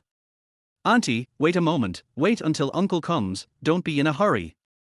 Jin Jin is another name for aunt. Yili was stunned for a moment, and suddenly realized that now was not the time to reason. Once she got off the car, the consequences would be disastrous. Thinking of this, he couldn't help but look up to his nephew. It is amazing that a young man has such a noble character and can respond calmly in such a situation. Finally, I remind myself without leaving any trace. Seeing that the people in the car did not come out, the bald man walked directly to the trunk, opened it, and took out an iron rod from it. Although Wang Lin was a college student, he had never seen such a scene before and was frantically calling his father. "Hey, Dad, something happened here, come quickly." Bang. The iron rod was slammed heavily on the ground. "Fuck it, come out here quickly, or I'll break the glass." Inside the car. Although Lin Yuanting is a teacher, he also has his own pride. "If it doesn't work, we can just leave. There are so many of us, what are we afraid of?" Lin Feng saw that the situation was not good. If he smashed the glass, it would probably shatter directly, unlike the car windows in later generations. The passengers inside were the ones who were directly injured.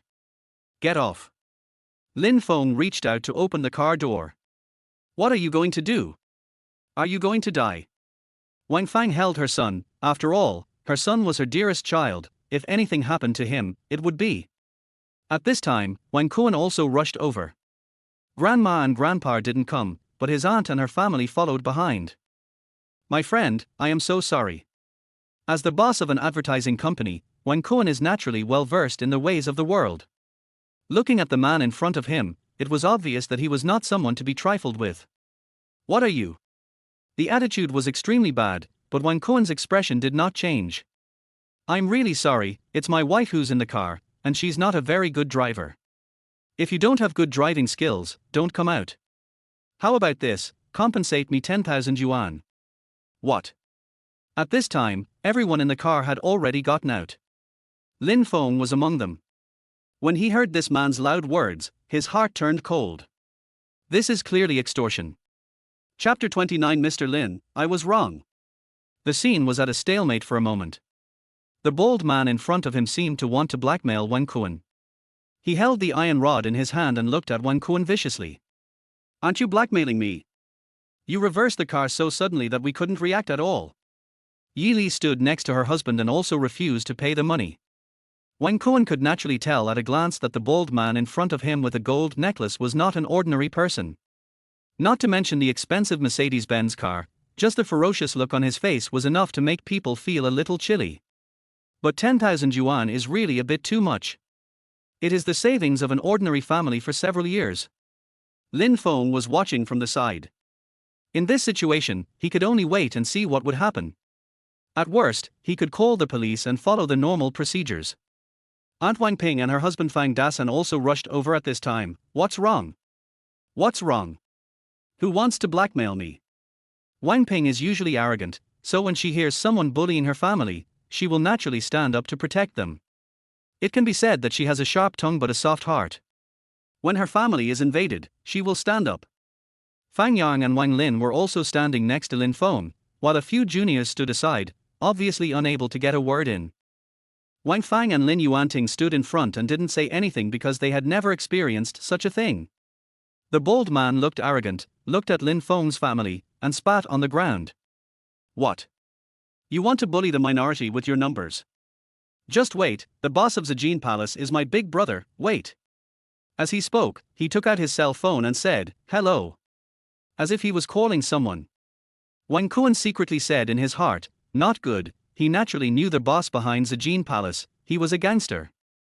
As the saying goes, it is easy to deal with the king of hell, but it is difficult to deal with little ghosts.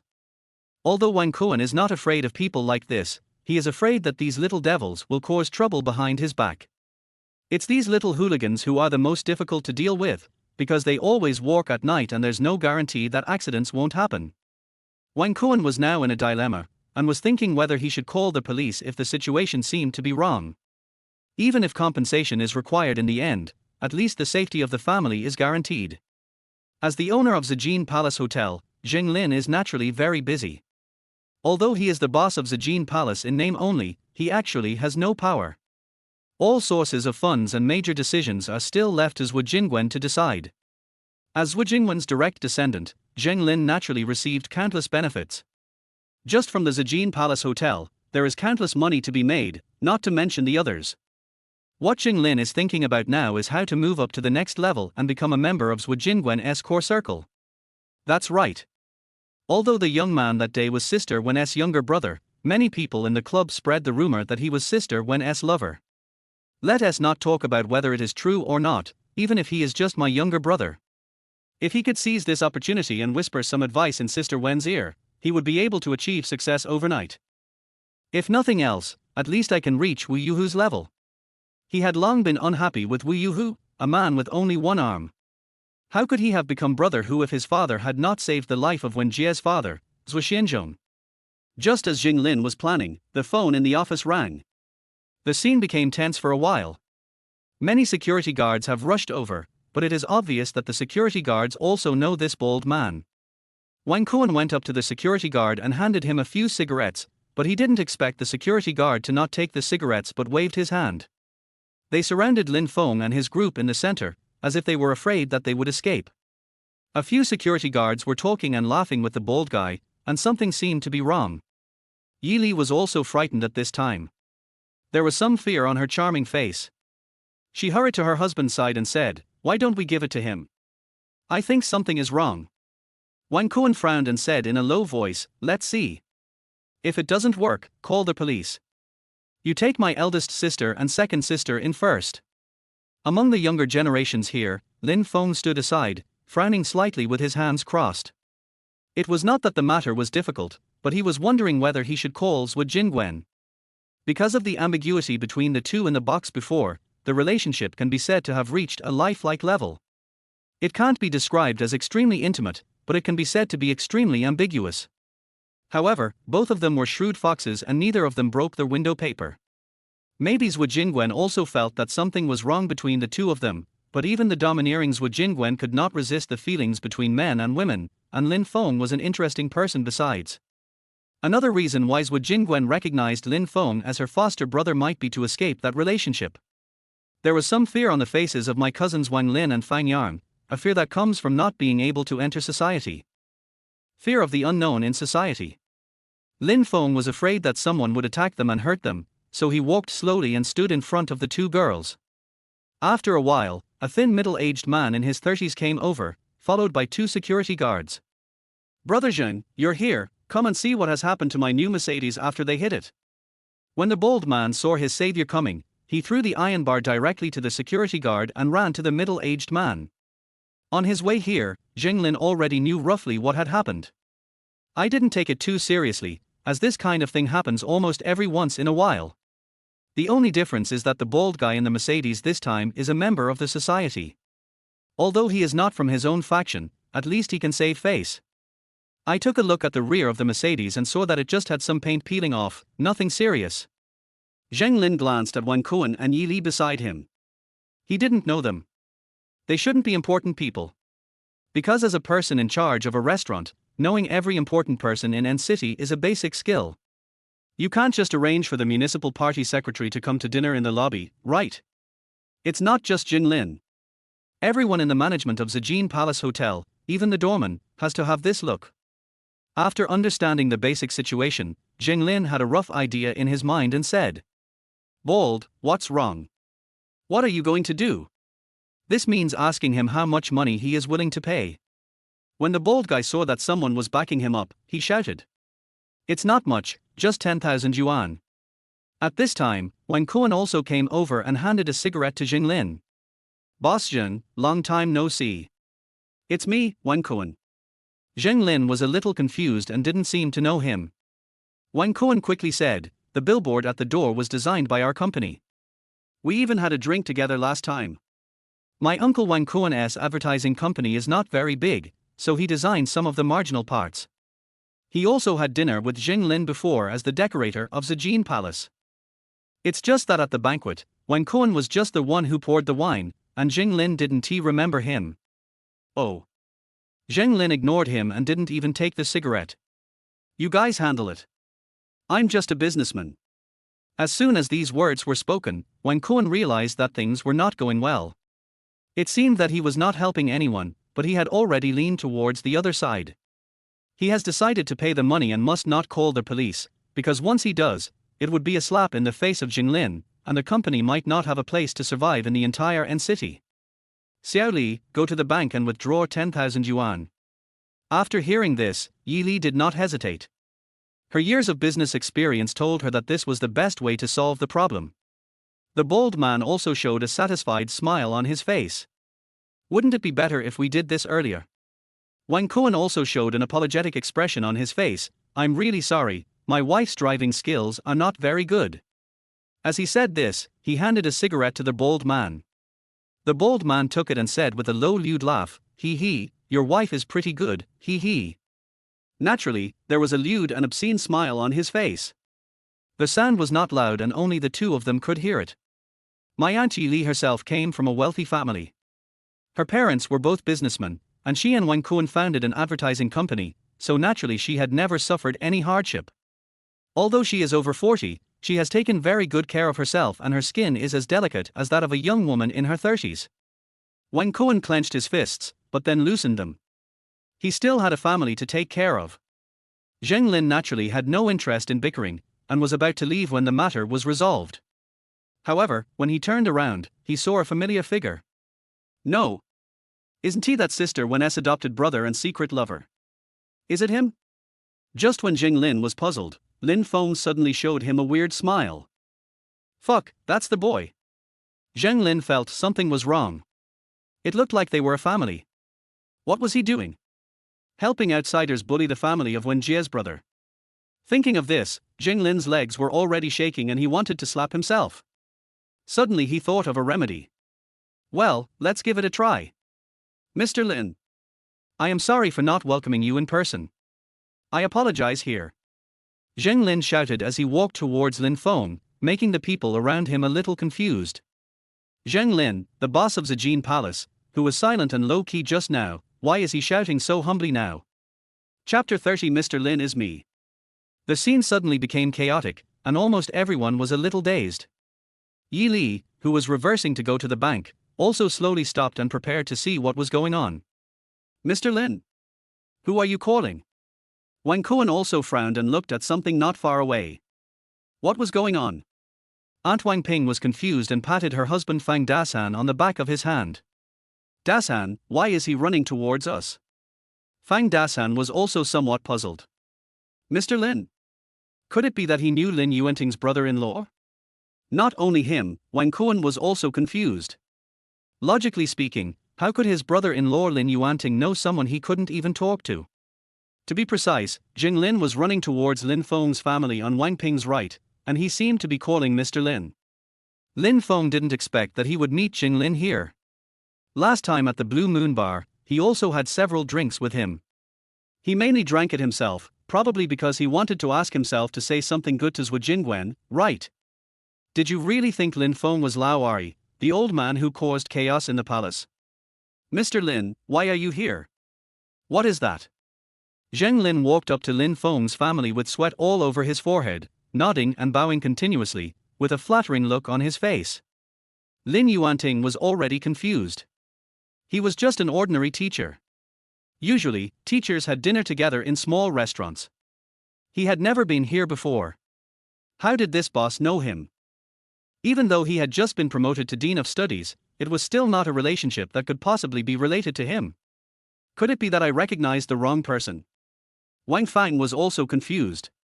She didn't know what her husband looked like. How could someone who has nothing to do with him know the owner of this hotel? At this time Lin Feng spoke. Those are my aunt and uncle.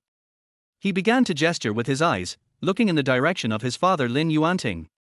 Zheng Lin glanced at Lin Yuanting, thought about it, and naturally understood what the situation was. Then he bowed to Lin Yuanting without leaving any trace. Mr. Lin, I'm so sorry. I'll ask that person to drive the car away right now. Sorry. As he spoke, he angrily scolded the bald man, Bald, drive the car away quickly, don't block the road. Then several security guards were arranged to help Yi Li park the car and take Lin Feng and his group into the hotel. The whole audience was shocked. It was almost deathly silent, from the security guards around to the family members around. And the confused bald guy, what's going on? Wang Ping's mouth began to open slightly in shock. She had never imagined that this brother-in-law who seemed to have no future actually had such a great reputation. Fang Dasan had seen the world, but he was still a little shocked. The most confused were Yi Li and Wang Kuan. They were helpless. How could they be solved by this usually inconspicuous brother-in-law? Yi Li was so shocked that she almost forgot to pull their handbrake when getting out of the car. What is wrong with this world? Lin Yuanting did not say anything, thinking that he must have recognized the wrong person, but that was not right. How could he call the wrong person by his own surname? Only when Lin Feng and his group entered the box did Jing Lin slowly wipe the sweat from his face. Brother Zheng, what's wrong with you? You let them go. Zheng Lin wanted to strangle him to death. Do you know who that person was just now? Which one? The middle-aged nerd who looks a bit bookish. The bald guy didn't seem to care about the middle-aged man and thought that Jing Lin didn't want to help him. After all, we are not in the same faction, so it is normal that they don't help me. Zheng Lin saw what he was thinking and sneered, do you know who the young man behind him is? After saying that, he looked at the bald guy with a pitiful look. He is. Who else could it be? He's just a young boy. Har har, did you know that sister Wen adopted a younger brother a few days ago? The bald guy said without thinking. How could I not know this? It's all over the underworld, saying it's her lover. The bald guy's face turned paler as he spoke, because a terrible thought came to his mind. Could it be that? He is, are you sure? Zheng Lin was about to say something when the phone in his suit jacket suddenly rang. He glanced at the contact and gave a wry smile. I had no choice but to accept it. Zhu Jingwen's extremely cold voice came from the other end of the phone, give the phone to that bald guy.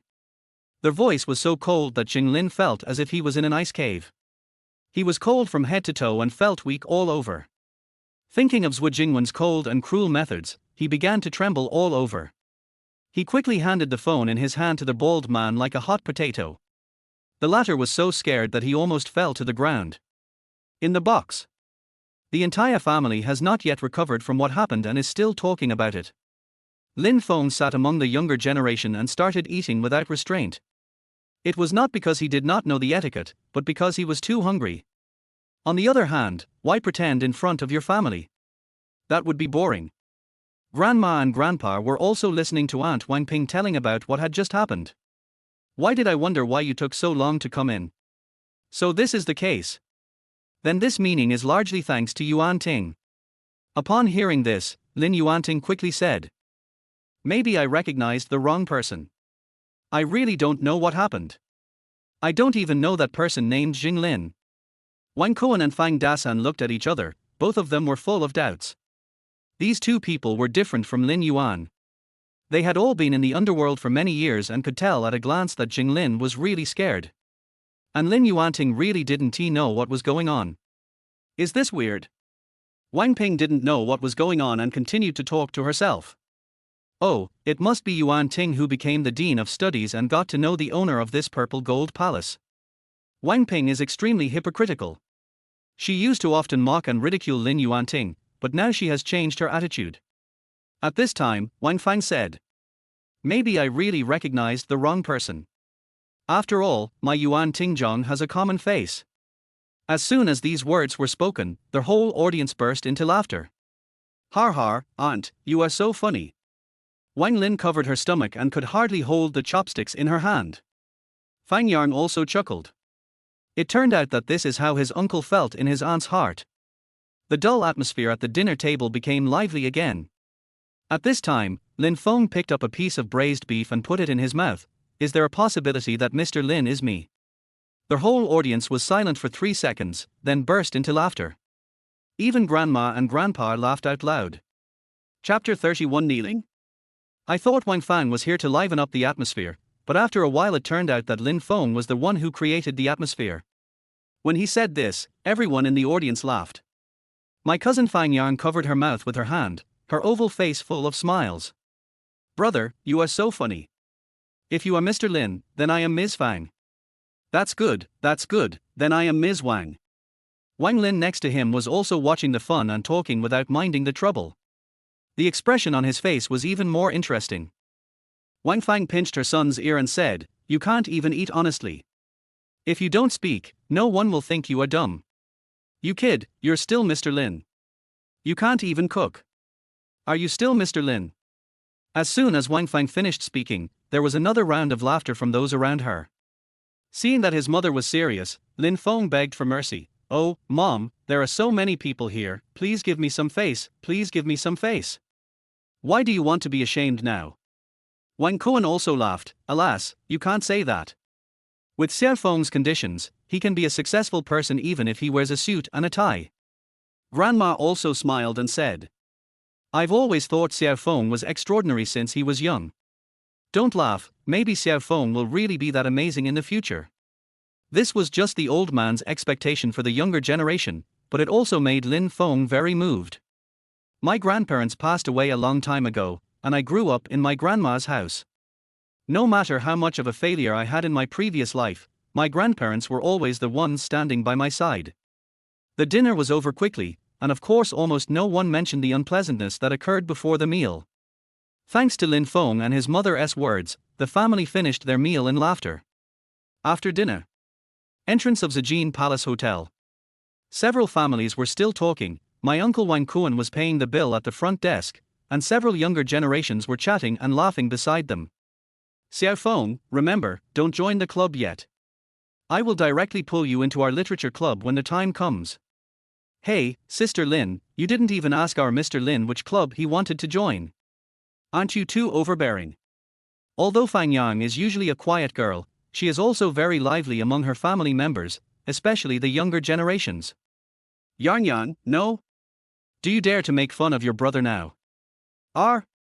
It's not Xiaofeng, you said it yourself, are you Mr. Lin?" Lin Feng slapped his head. "Okay, it seems that this joke will always be with me." Hotel entrance. Wang Kuan came out with a frown on his face, because the receptionist hadn't asked for money just now. He said that the boss had treated them to a meal and the money had already been paid. He was also given a VIP gold card. He was sure that no more than 10 people in City N had this gold card, because last time he came to dinner with the CEO only had a silver card. It seems that his second brother-in-law is hiding some secret from his family. Suddenly, just as Wang Kuan was thinking about the root of the matter, a person suddenly appeared in his sight and was slowly approaching them. It was that bald guy. Could it be that he was unwilling to accept what happened just now, so he wanted to take revenge on his family?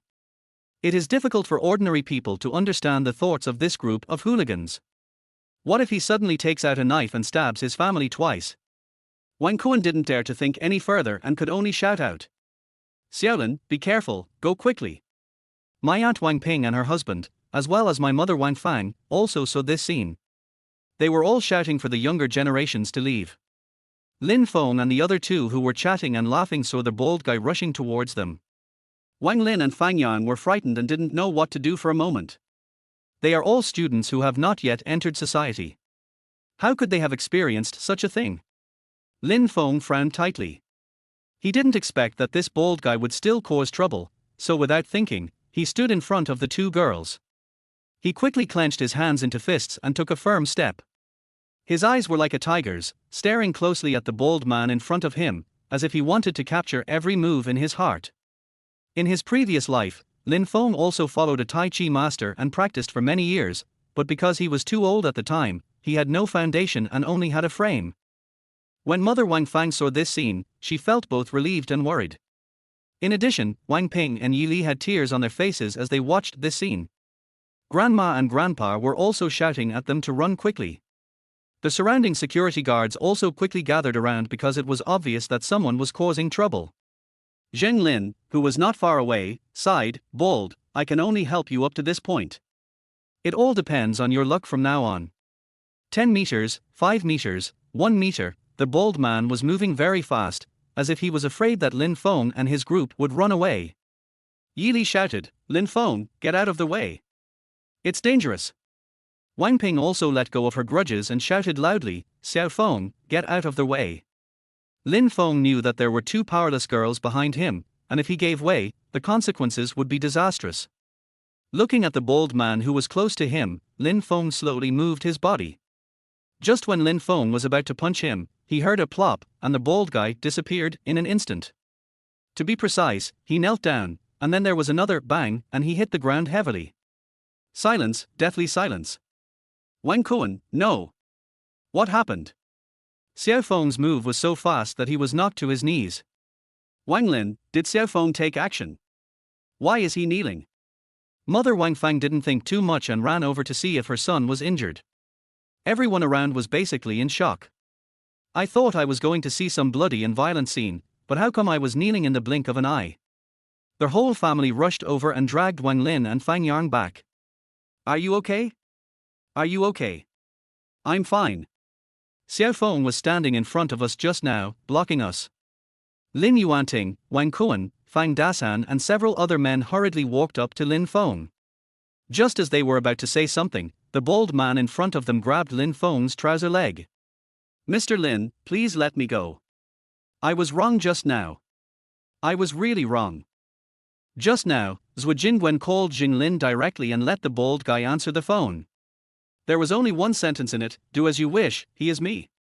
Then there was a series of beeps from the phone, leaving the bald guy no chance to speak. The meaning was very clear, Lin Feng was her, Zhuo Jingwen, and if anyone offended Lin Feng, it would be like a slap in her face. The bald guy was frightened to his knees on the spot. Their whole city and knew exactly how cruel Sister Wen was. I would rather offend the king of hell than Sister Wen. Sister Wen smiles, life and death are unpredictable. So the bald guy frantically asked Jing Lin for help, and finally got this opportunity. Otherwise, with Jing Lin's shrewdness, how could he let him rush over? He would have let him go on the spot. After all, this was his territory. Wang Kuan and others nearby felt dizzy and almost fainted. After all this time, you really are that, Mr. Lin? The women behind were also so surprised that they couldn't close their mouths. Brother Xiao Feng is not kidding. He is really Mr. Lin. Is this a dream? Wang Fang didn't know what to say now. This was her own son. The son who can't even cook. Looking at the questioning and puzzled eyes of his father Lin Yuanting and his uncle Wang Kuan, Lin Feng spread his hands helplessly. It goes without saying that this is another work of Zhuo Jingwen. Okay, I'll just tell Sister Zhuo, you don't have to do this. Real. The bald guy who was holding the iron rod and was extremely arrogant just now looks like a child, with tear marks on his face, red eyes, and his legs and feet are still shaking. It can be seen that Zhuo Jingwen's horror has penetrated into everyone's heart. After Lin Feng's repeated assurances, the bald man finally let down his trouser legs and was pulled away by the security guard, thanking the security guard as he walked. Lin Feng's home. Grandma and Grandpa have been sent home first because it is too late. Lin Feng has now become the protagonist. He is surrounded by his family, who are listening to Lin Feng explain what happened today. That's what it is. Lin Feng slightly modified it, saying that he happened to save someone, and that person happened to be the bald guy's elder brother. He didn't dare tell anyone about Zhuo Jingwen, for fear that it would scare them. Oh my god, Brother Xiaofeng is awesome. Fang Yan gave a thumbs up. Wang Kuan and Fang Dasan also gave a thumbs up. Xiaofeng was such a man today. He looked so handsome standing in the front. Wang Fang laughed and said, har har, it doesn't matter who gave birth to the child. Invincible. Surely car. Wang Kuan looked at the VIP gold card in his hand. He had wanted to give the card to Lin Feng just now. After all, he was giving it to Lin Feng for his sake. But Lin Feng didn't want it. The young man's words were very clear. Oh, uncle, our family is so stingy, how could we possibly go to a place like that for dinner? You should keep it for entertaining your clients. Humph, this brat. Hubby, I found that Xiao Feng seems different. But who did he save? How could he make that thug so scared? Yi Li, who was driving, said slowly that what happened today had given her a huge shock. Wang Kuan didn't say anything. He looked at the gold card in his hand for a long time before he slowly said, my sister really gave birth to a good son. Chapter 32 Distress. The next day. Since it was a night shift, Lin Feng didn't have to go to work in the morning. He slept in and heard his mother Wang Fang's voice before he got up. "Shiman, you don't know that my Xiao Feng rushed forward and blocked the two girls behind him." Jiu Shaman laughed. "Our Xiao Feng is not a coward, he will take action when necessary." Lin Feng heard Aunt Man's voice through the door and instantly stopped feeling sleepy. He quickly put on his clothes, pretended to have just woken up, and walked out yawning. "Mom, why haven't you cooked yet?" "Hey, Aunt Man is here." Jiu Shaman was wearing a long floral dress today. She sat on the sofa gently and generously, with her hair tied up behind her head, exuding infinite charm. She wore a pair of gold-rimmed glasses on her delicate face, and her beauty, which was gentle yet intellectual and elegant, made Lin Feng's eyes light up. Jiu Shaman glanced at Lin Feng, then slowly stood up, stretched out her jade hand, and smoothed his hair, which was messy from sleeping. "I was listening to my elder sister telling me about your heroic deeds yesterday." "Why, what heroic deeds?" "It was just a coincidence." Lin Feng waved his hand and stood aside. Because of Aunt Man's actions just now, a burst of fragrance was brought into the air, which made Lin Feng feel a little excited. Jiu Shaman sat down. As she stood and sat, her long floral dress fluttered in the air, looking very beautiful. "Sister, I went back to my hometown yesterday and got some peanuts. Xiao Feng likes to eat boiled peanuts, so I brought some over." Jiu Shaman did not notice the boy's eager eyes, but sat and chatted with Wang Fang. Lin Feng looked at it for a while and felt itchy in his heart. "In my previous life, I was just a kid. How could I have such thoughts about a woman I respected? But in this life, I have the memory of my past life, so I can't just judge a woman by her face. It's more about figure and temperament. And Yinrong is a mature and elegant woman, Zhu Jingwen is charming and seductive, and Aunt Man is gentle and virtuous." From childhood to adulthood, Lin Feng has never seen Aunt Man quarrel with anyone. It can be said that she is a woman who is virtuous to the core. As for my wife Liu Wei and best friend Sai Yuyang, they are still girls, so I will not comment on them for now. Jiu Shaman didn't notice the boy's eyes at all. She sat on the sofa confidently, showing off her plump body, then tilted her head to chat with Wang Fang. "Big sister, Xiao Feng has grown up so fast and can handle things on his own. What's so great about that? I can't even cook." Wang Fang said, somewhat unconvinced. But the smile on her face betrayed everything. "Xiao Feng, what are you doing standing there like an idiot? Why don't you pour a glass of water for your Aunt Man?" Mother Wang Fang found that her son was like a madman, staring at the ground, looking at something. The sound almost scared Lin Feng to death. His body trembled and he almost threw himself onto Aunt Man's shoulder. This subtle movement naturally attracted the attention of my mother and Aunt Man, and they both looked at Lin Feng strangely. "Well, Aunt Man, where did you buy the slippers on your feet? They have so many holes on them. They look quite cute." Lin Feng responded directly and was almost scared to death. Jiu Shaman smiled and looked at the slippers on her feet. "She bought them at the department store in the east yesterday." "What? Xiao Feng, do you want them?" "I'll buy you a pair some other day." "No, I'll see if there's any at the supermarket where I work." Jiu Shaman looked at the slippers on her feet. A thought flashed through her mind, but it quickly disappeared, and she shook her head and said, "Sister, I decided to come to the Chinese Academy next semester and be Xiao Feng's tutor." When Wang Fang heard this, she was very happy, because now there would be someone to take care of Lin Feng at school and could help Lin Feng a lot. But he still said, "How can this be done? Isn't this very troublesome?" Jiu Shaman said slowly, "It's okay, I also wanted to change the environment. Xiao Feng is going to college, and we too will have someone to take care of us. Why don't you thank Aunt Man quickly?" Lin Feng's mind buzzed. Something was wrong. This was not the case in his previous life. In his previous life, Lin Feng's instructor had always been a man in his 30s, and this instructor had remained the same during his 4 years in college. Why is this life different? Is it the butterfly effect again? Lin Feng pursed his lips and said, "Aunt Man, if it's inconvenient for you, forget it. I can do it myself." "Fine." Jiu Shaman waved her hand, as if she had made up her mind. Seeing that things had come to this, Lin Feng could only hum, "Thank you Aunt Man, we are now on the same front."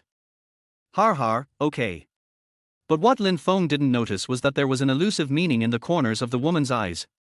Lin Feng didn't work seriously the whole afternoon. What happened in the morning kept bothering him. Lin Feng kept thinking, why did this happen? It wasn't like this in the previous life. Aunt Man did not come to my college to be a counselor. That is to say, she usually let me go to her office, but we were not too close. And since I got married, I have less contact with her, and I only see her once when I go home during the holidays. It can be said that in Lin Feng's heart, Jiu Shaman is an elder. It's just that in the previous life, we didn't have much contact, and usually we just said hello. It was soon night and there were fewer and fewer people in the supermarket. Lin Feng and Yen Rong were still on the night shift together, but Lin Feng felt that Aunt Rong was acting strange today as she didn't speak to him the entire afternoon. It's not that Lin Feng is narcissistic, but later, when Lin Feng asked her about the price of a product, Aunt Rong had a cold face and didn't even look at him.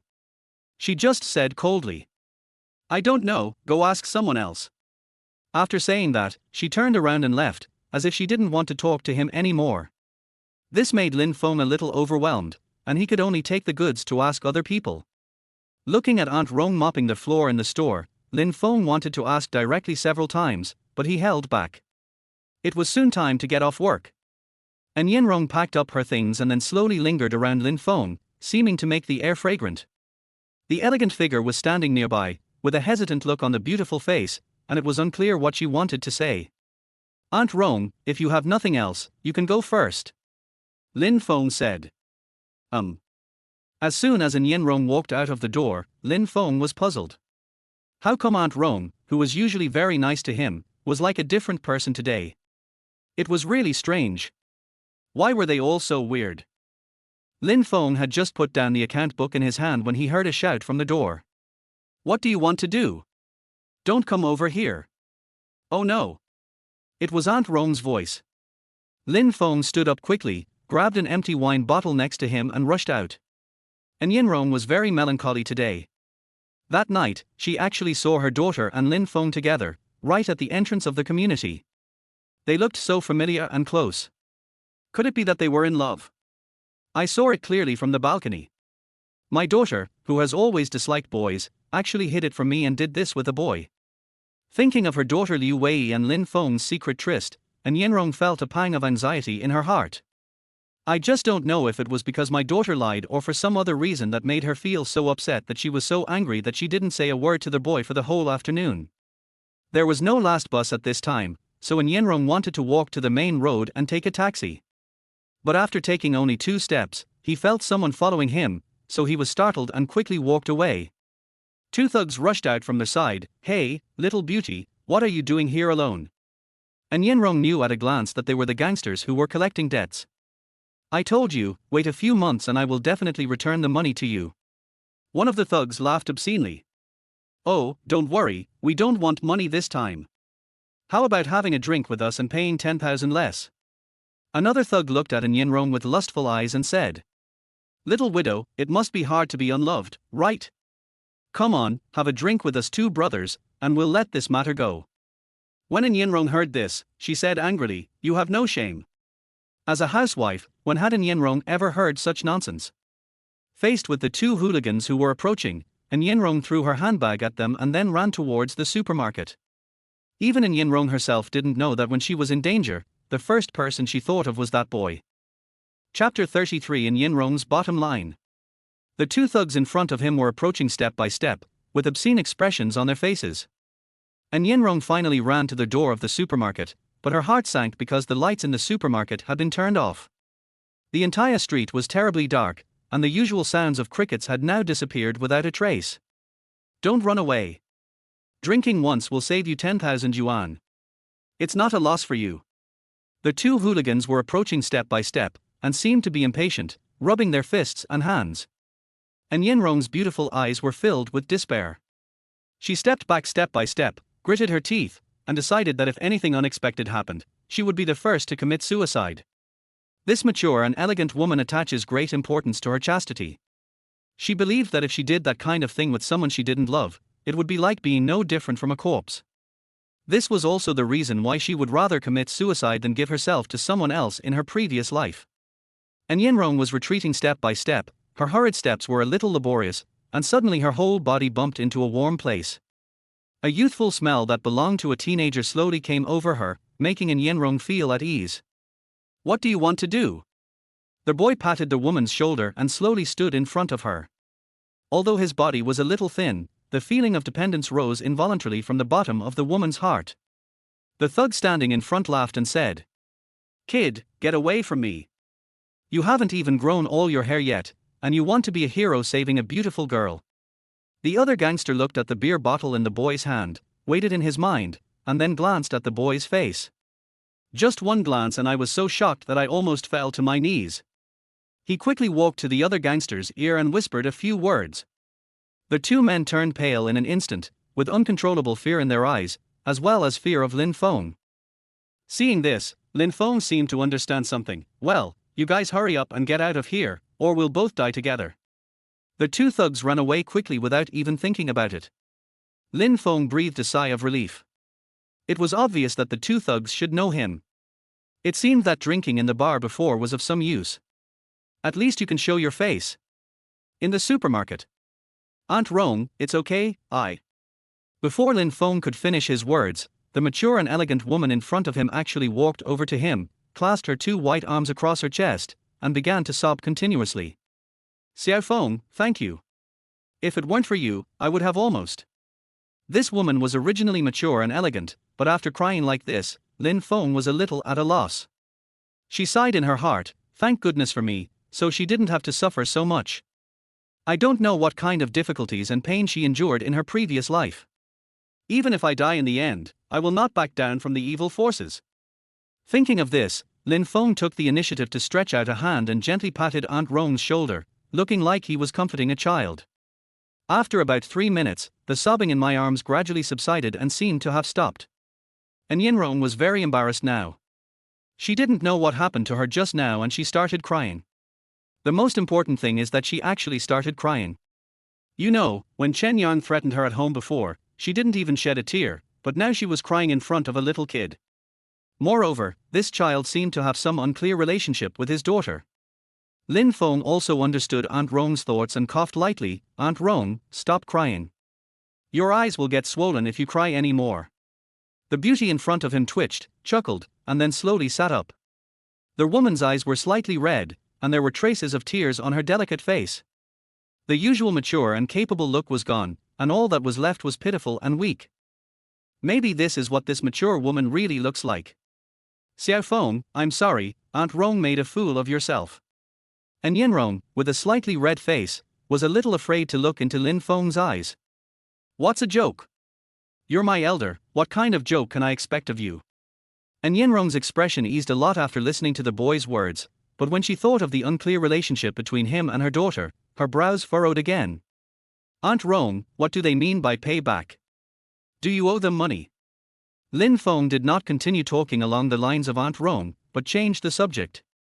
And Yinrong was stunned for a moment, then shook her head. "Nothing, just something between adults." "All right." This was treating Lin Feng like a child again. He had no intention of telling Lin Feng about this matter, which made Lin Feng feel helpless. "Aunt Rong, you know, I've met Sister Liu Wei before." In order to completely open up in Yinrong's defenses and concerns, Lin Feng decided to betray his wife. After all, this is a family matter. After listening to Lin Feng's words, and Yinrong's face condensed, and then she said slowly, "What do you mean? What happened to Liu Wei?" Even though she was obstructed by the gangsters just now, she was not too excited. But now when she heard about her daughter, she became nervous. Because her daughter Liu Wei is her only hope and the most important person to her. "Aunt Rong, did you know that Sister Liu Wei went to the bar to help out?" Lin Feng said in an extremely exaggerated tone, using this tone to provoke Aunt Rong's reaction. "Someone is plotting against her."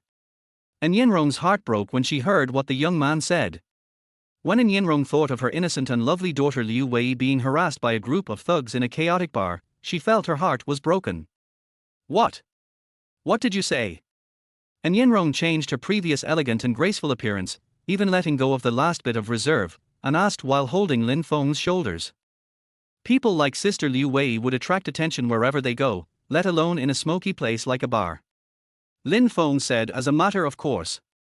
Seeing the anxious look on Yinrong's face, Lin Feng was delighted, knowing that the matter was halfway to success, and then he continued. "You don't know how critical the situation was. The playboy from the mayor's family actually wanted Sister Xiaowei to stay with him. Having said that, Lin Feng paused for a moment and then glanced at Aunt Rong's expression. Her face was tense and her eyes looked like she was about to cry. Her attractive red lips were gently pursed as she listened attentively to what Lin Feng said next. Lin Feng's heart tightened when he saw this, and he felt a little bit reluctant. But in order to get Yanrong to open up to him, Lin Feng continued speaking.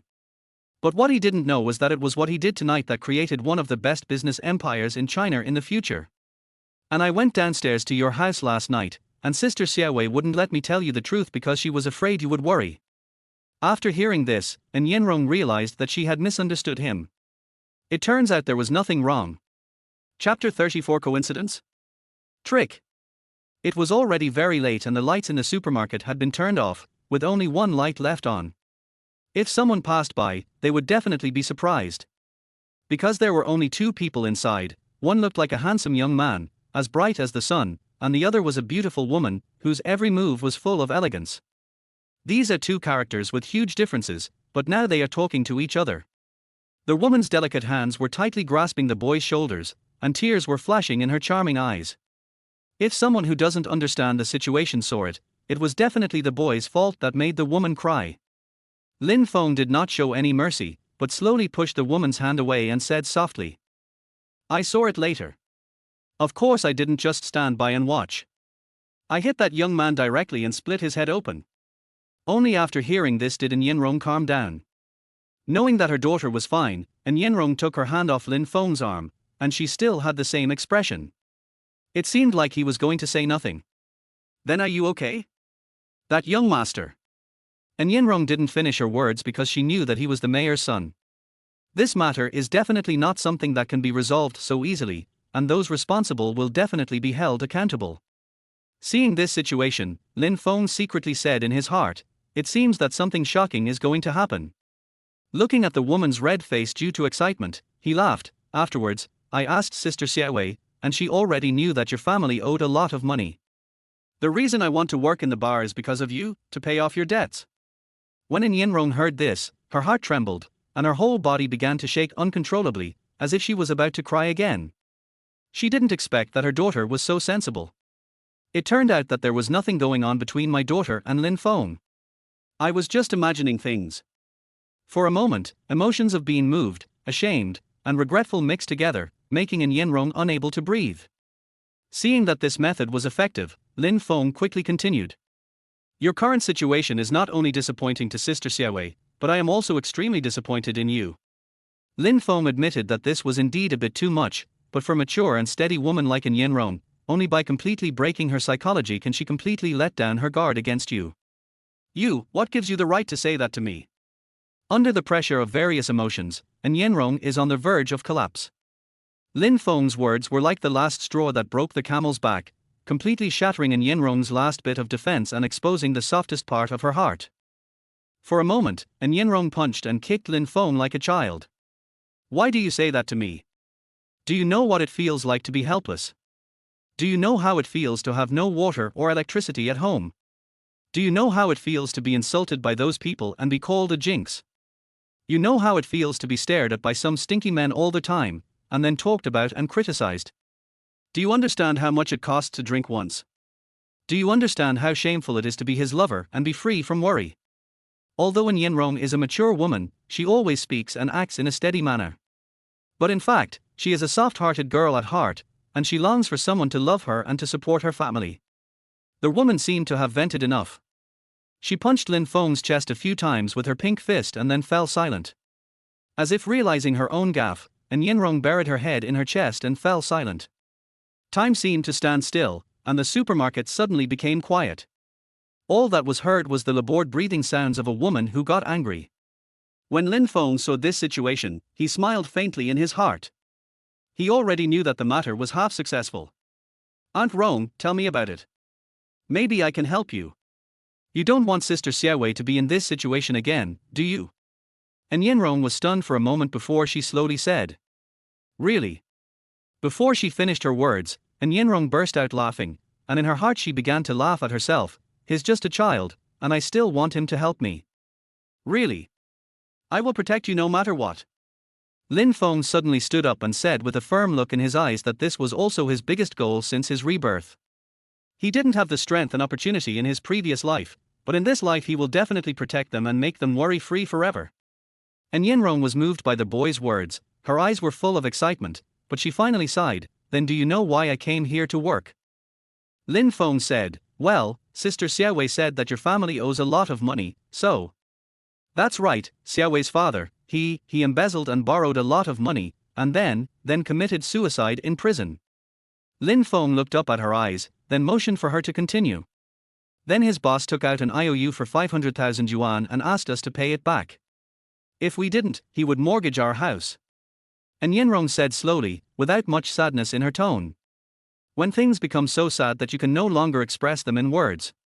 But his face was full of pain, as if he had experienced something painful. Lin Feng whispered.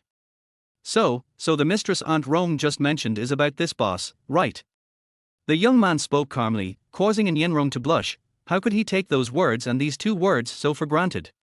It is now the beginning of the century, and the previous waves of anti-vulgar movements have not yet ended, and everyone has a sense of shame in their hearts. Aunt Rome, don't you think there's something weird about all this? Eccentric. Lin Feng suddenly said loudly. I don't know what kind of person your husband is, but from what I've seen from you and Sister Xiaowei, he shouldn't be too bad. In your mind, would he be the kind of person who would embezzle money from outsiders? And Yinrong's expression darkened again, as if she was savoring the boy's words. Don't you feel a little strange? Isn't all this such a coincidence? As soon as your husband died, your boss came to you and started threatening you with various debts to make you his lover. Is it a coincidence? And Yinrong instantly understood what the boy wanted to say. You mean? That's right, this was definitely premeditated. It must be a trick of that boss. Chapter 35 beginning. Everything in the world has cause and effect. There is no hatred without reason, and no love without reason. If someone wants to kill another person, he either hates him to the core or has a special purpose. Even the king of comedy once said, give me a reason, please. And Yinrong was now a little confused. Her exquisite face was full of surprise and even more of disbelief. You mean, that Chen Yang is for me? And Yinrong suddenly grabbed Lin Feng's shoulder again, and shook it back and forth, as if she wanted to hear a negative answer. But Lin Feng nodded, completely shattering the woman's last bit of fantasy. At this moment, Yinrong's guilt reached its peak. The death of her husband, the decline of her family, the huge debt, and her sensible daughter, these countless emotions hit Yinrong's mind from all sides at the same time, making her extremely painful. So all this is because of me? Because of my beautiful face? Or my beautiful body? At this moment, Yinrong was filled with disgust for every part of her body. The beautiful figure, graceful curves, and noble and elegant temperament that she was usually proud of, now even reached the point of being disgusting in her heart. Aunt Rome, you don't believe it. How about I find some evidence for you when the time comes? The words of the young man in front of her were like the whispers of a devil, making Yinrong unable to raise her head. She felt as if she was stripped naked, and had no secrets at all in front of this young man. Those bright eyes seemed to be able to see through people's hearts and see the deepest thoughts in her mind. Good. Following the woman's final okay, all the lights in the supermarket were instantly turned on, illuminating Yinrong's surroundings with extremely bright light. Now she has forgotten the boy's age and just wants to rely on him. Lin Feng stretched out a hand and placed it in front of the woman. He neither spoke nor urged her, but just looked at her quietly. Finally, Yinrong has decided to take revenge. What the two of them didn't know was that the fate of 3 people, or even countless people, would change drastically with this contact. Morning. Although it is July or August in N City now, there is still a slight chill in the wind, so people have to wear a coat in the morning. Chen Yang started another busy day today. Although he is a family man, he still has other thoughts when he sees that beautiful woman. He will try every possible means to get the woman he likes. Not it. Recently he has fallen in love with a woman. After all, it was a debt of more than 500,000 yuan, an astronomical figure for a housewife. Thinking of this, he went to the breakfast stand excitedly. Boss, give me a bowl of spicy soup and 4 buns. Okay. The boss quickly served the meal, but when he turned around, he found that the middle-aged greasy man who was sitting at the table just now was nowhere to be seen. Strange? Where are the people? It's like seeing a ghost in broad daylight. The owner of the breakfast stall didn't care too much because he had been running the stall for so many years and had seen all kinds of people. But what he didn't notice was that on the other side of the street, a sack was thrown heavily onto a white van with a dull thud. And Yinrong got off work very early today. Although she hadn't seen the boy all day, she felt extremely at peace in her heart. The boy's words yesterday made her feel at ease. This kind of peace of mind was something no one had ever given her. When I got home and saw my daughter had already prepared dinner, I felt extremely relieved. What was I still complaining about? No matter what, at least I have an obedient and sensible daughter. Liu Wei usually goes to bed quickly at night. This is a good habit she developed in high school. After all, the academic pressure is very high. Going to bed early and getting up early can ensure that she has energy throughout the day. In fact, based on her academic performance, she was more than capable of being admitted to an university. However, due to a sudden change in her family, she was worried about her mother.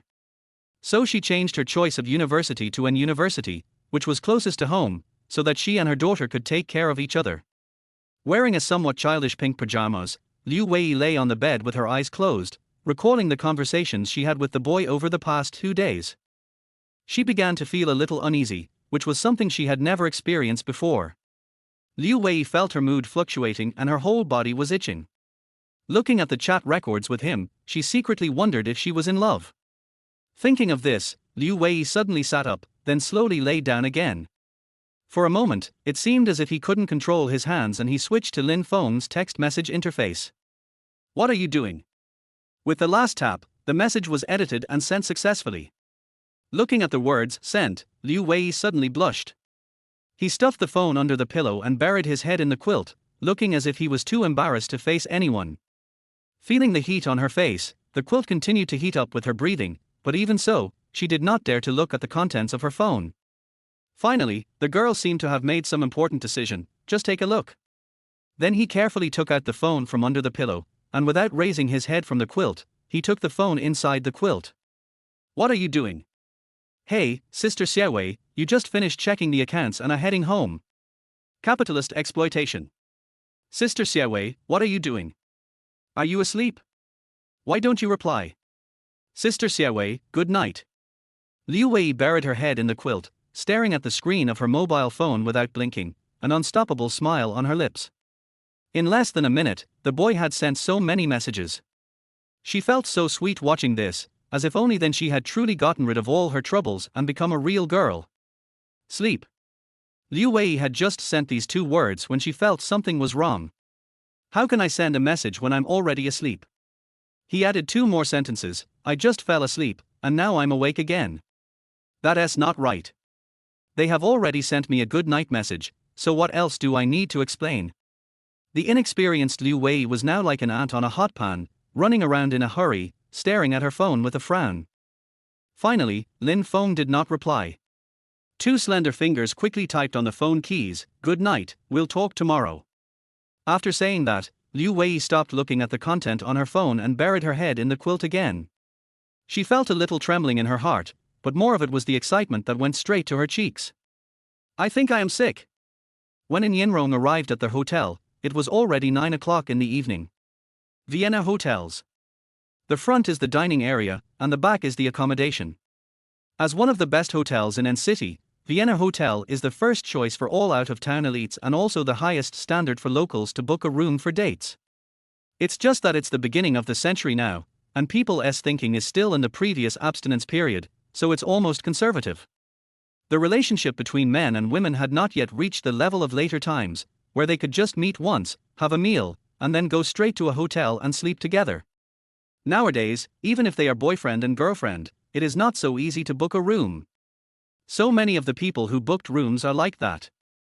Brothel girl. And Yinrong had come here several times when her husband was around, but she only ate in the front and never came to the back.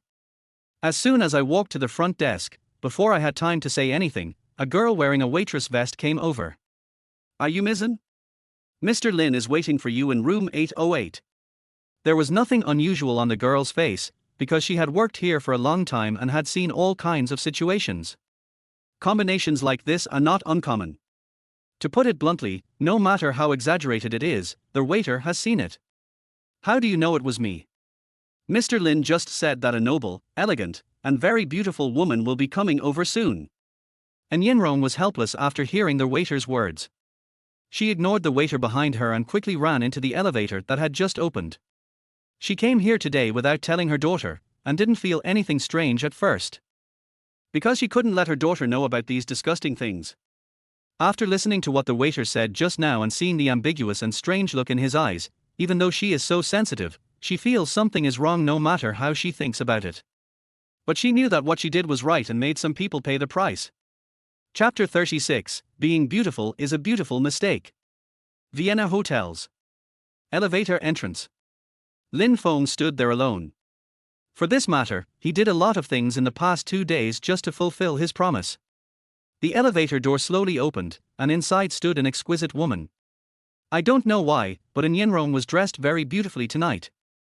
The red lining on her upper body created a noble temperament, and the black knitted jacket on the outside created a color contrast. The seemingly randomly matched clothes almost showed off the perfect body curves of this woman to the fullest. With the addition of brown high heels, she looks like a mature and steady woman. It can be said that she attracted the attention of countless men along the way. Logically speaking, Yinrong was supposed to be doing serious work tonight, but she just couldn't help wanting to dress like this. Lin Feng didn't say anything, but took Yinrong to a room. There was no main light on inside, and the light coming from the inner room revealed a slight sense of oppression, making people feel a little breathless. Yinrong steadied herself, then resolutely followed Lin Feng and walked towards the inner room. As soon as she opened the door, Yinrong saw a mature and charming woman sitting on the edge of the bed with a book in her hand. When she heard someone coming, she looked up. Just one glance reveals the charm of the woman on the bed. The woman's peach-shaped eyes flickered with ripples. She gently lifted the black hair hanging down from her ears and gently curved her seductive red lips. I guess this aunt is the woman that made that beast's heart beat fast. She is indeed a fairy-like figure. Zhuo Jingwen was not polite at all and directly called Yinrong auntie, which made Yinrong feel a little uncomfortable. Zhuo Jingwen is in her 20s, and Yinrong is in her 30s, so addressing the two people like this seems a bit inappropriate. Lin Feng was stunned. No. How come Sister Zhuo is like a different person? She wasn't like this just now. Yinrong naturally knew Zhuo Jingwen in front of her. She was the woman who was looking for their Sun Wukong mask in the store that day. As for the relationship between her and Lin Feng, Yinrong didn't know. So she didn't say anything, but turned her gaze to Lin Feng, and slowly stood beside Lin Feng, as if declaring her sovereignty. She felt that she was really crazy now. She actually did this. Lin Feng coughed lightly. Well, let Aunt Rong meet Chen Yang so that she can get to know him better. Zhuo Jingwen smiled evilly. In the toilet, two thugs are holding him down. The bathroom in the Vienna hotel is not as small as the bathroom in an ordinary person's home. It is as big as a bedroom. There was a bathtub and a shower inside. There were two young men in the corner, pressing Chen Yang. Chen Yang is no longer as bright and cheerful as usual. His face is covered with bruises and blood is flowing from the corners of his mouth. It is obvious that he has been treated inhumanely. Seeing Lin Feng and the other man come in, the two young men stood up, opened the door and went out. Yinrong's eyes were already red. When she saw this disgusting man, she thought of her previous experiences, her husband who had passed away long ago, and her sensible and obedient daughter. Lin Feng slowly squatted down, and whispered in Chen Yang's ear like a devil. Boss Chen. I hope you can tell the truth, otherwise I can't guarantee your life. Wow, wow. Chen Yang on the ground had his hands and feet tied up, and a smelly sock was stuffed in his mouth. He looked completely different from his usual elegant appearance, and instead looked hideous and disgusting. Chen Yang nodded frantically. He didn't understand how it was possible for a helpless young married woman to call so many people. And they are all those gangsters who kill without blinking an eye. Lin Feng straightened Chen Yang up, then picked out the stinky socks with a stick. Speak now, be honest. Yinrong frowned and looked at the sanctimonious hypocrite in front of her. Once upon a time, Chen Yang also acted superior and threatened me with the debt I owed to make me submit to him. It hasn't been long since then, but the identities of the two people have been reversed. I'm sorry, Mizen, I'm obsessed with sex, I'm not a human being. I'm not a human being. As soon as Chen Yang was able to speak, he began to repent for his mistakes. He was not afraid of going to jail, because that was all about the law, and jail time and compensation could solve the problem, but these demons were unreasonable. If you are not careful, it will lead to the destruction of your family. And Yinrong's voice began to tremble. You mean, my Lao Liu didn't embezzle money, nor did he borrow money at high interest rates, right, right. Her eye sockets had turned red, tears flowing out of them uncontrollably, and her two delicate hands began to rub back and forth, looking somewhat at a loss. Chen Yan said quickly. Yes, yes, yes, I just coveted your beauty. I am not a human being. That is why I framed Lao Liu. And Yinrong threw the water bottle next to her directly over, her face full of anger, but she didn't know what to say. Her usually bright red lips were now extremely pale and trembling continuously. That mature and beautiful face is now covered with tear marks, like a crabapple blossom that has experienced a night of wind and rain and then turned green and lush and thin. You know that our family is broken up. For your selfish desires, I. And Yinrong was speechless. She couldn't believe that a person could be so shameless. When Chen Yang heard this, his face was filled with fear. I was wrong. I didn't know that Lao Liu had such a poor mental state that he actually committed suicide. In fact, Chen Yang had no intention of killing Liu's father. He just wanted to have fun with Yinrong. When he had enough, he would just withdraw the lawsuit and let him out of prison. Who knew that Mr. Liu's mental quality was so poor that he committed suicide out of fear of punishment less than half a month after being in prison? But on the other hand, it also fueled Chen Yang's arrogance. You bastard! And Yinrong seemed unable to control her anger any longer. She went straight up and kicked him hard several times with the sharp tips of her high heels. Lin Feng didn't say anything behind him, but watched the scene silently. It seemed that at this moment, he found the value of his rebirth. That is to protect those loved ones who have been hurt and make up for those fleeting regrets. After a while, Yinrong was squatting on the ground, her high heels thrown aside, stepping on the white marble, hugging her calves with her head buried in them, and bursts of sobbing could be heard. At the back, he patted Aunt Rong's shoulder and said, Don't cry, Aunt Rong, it's not worth it for such a person. Lin Feng's voice was very soft, so soft that it made people feel happy. Although Chen Yang was in pain all over his body at this time, he was still begging for mercy.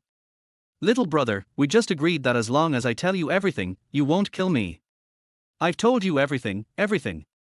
Lin Feng frowned, slowly helped Yinrong up, and walked out of the bathroom. He ignored Chen Yang, who was kowtowing frantically behind him. In the room, no one knew where Wu Jingwen went, but she must have gone out tactfully. The space here was left to Lin Feng and Yinrong.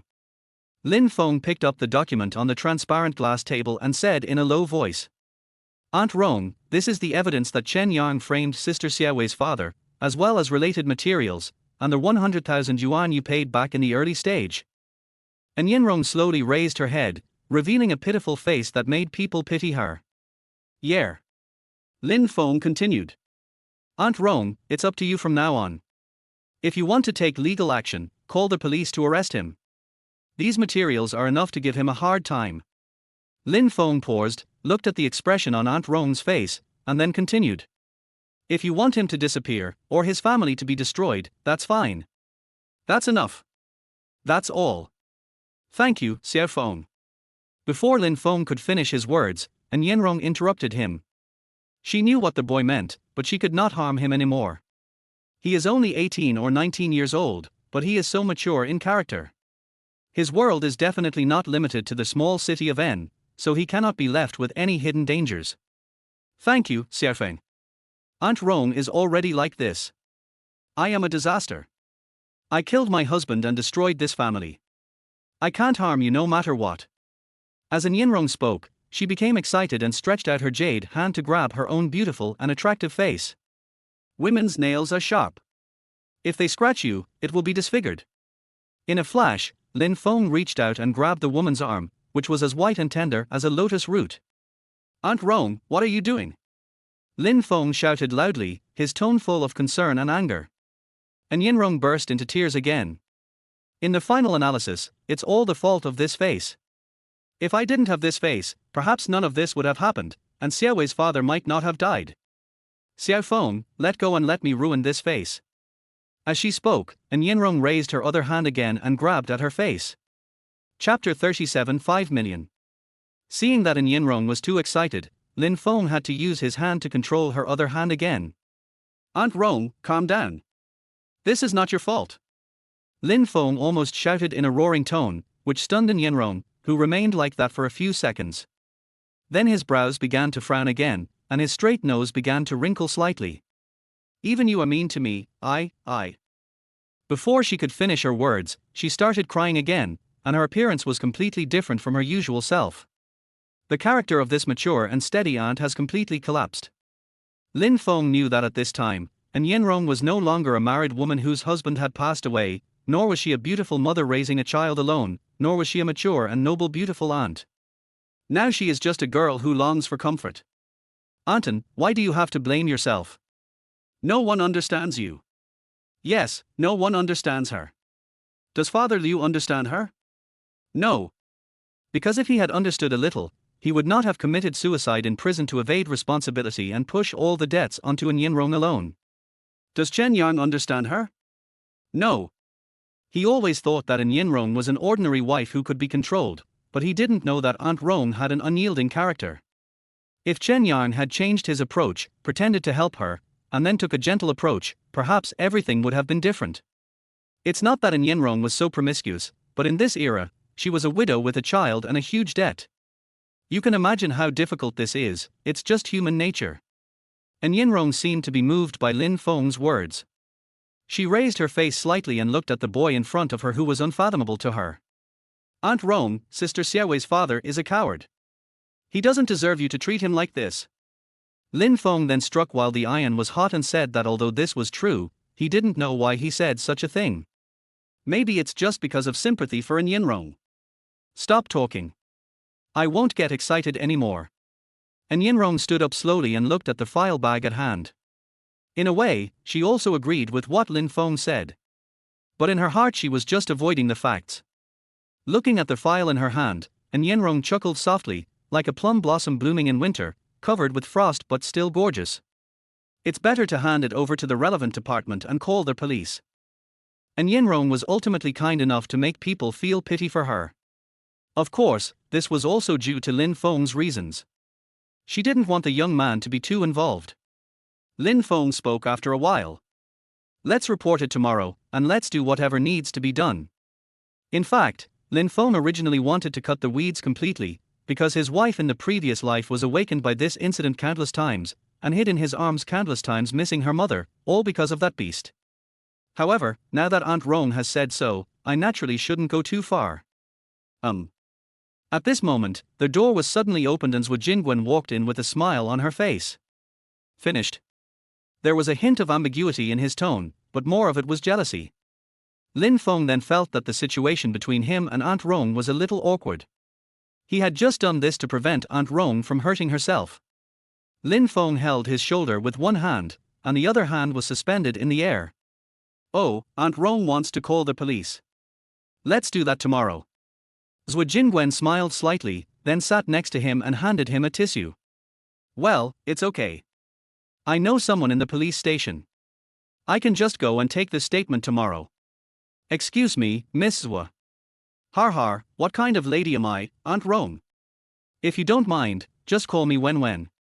Although that was what he said, Lin Feng felt something was wrong, especially the voice of Auntie Rong, which was particularly heavy.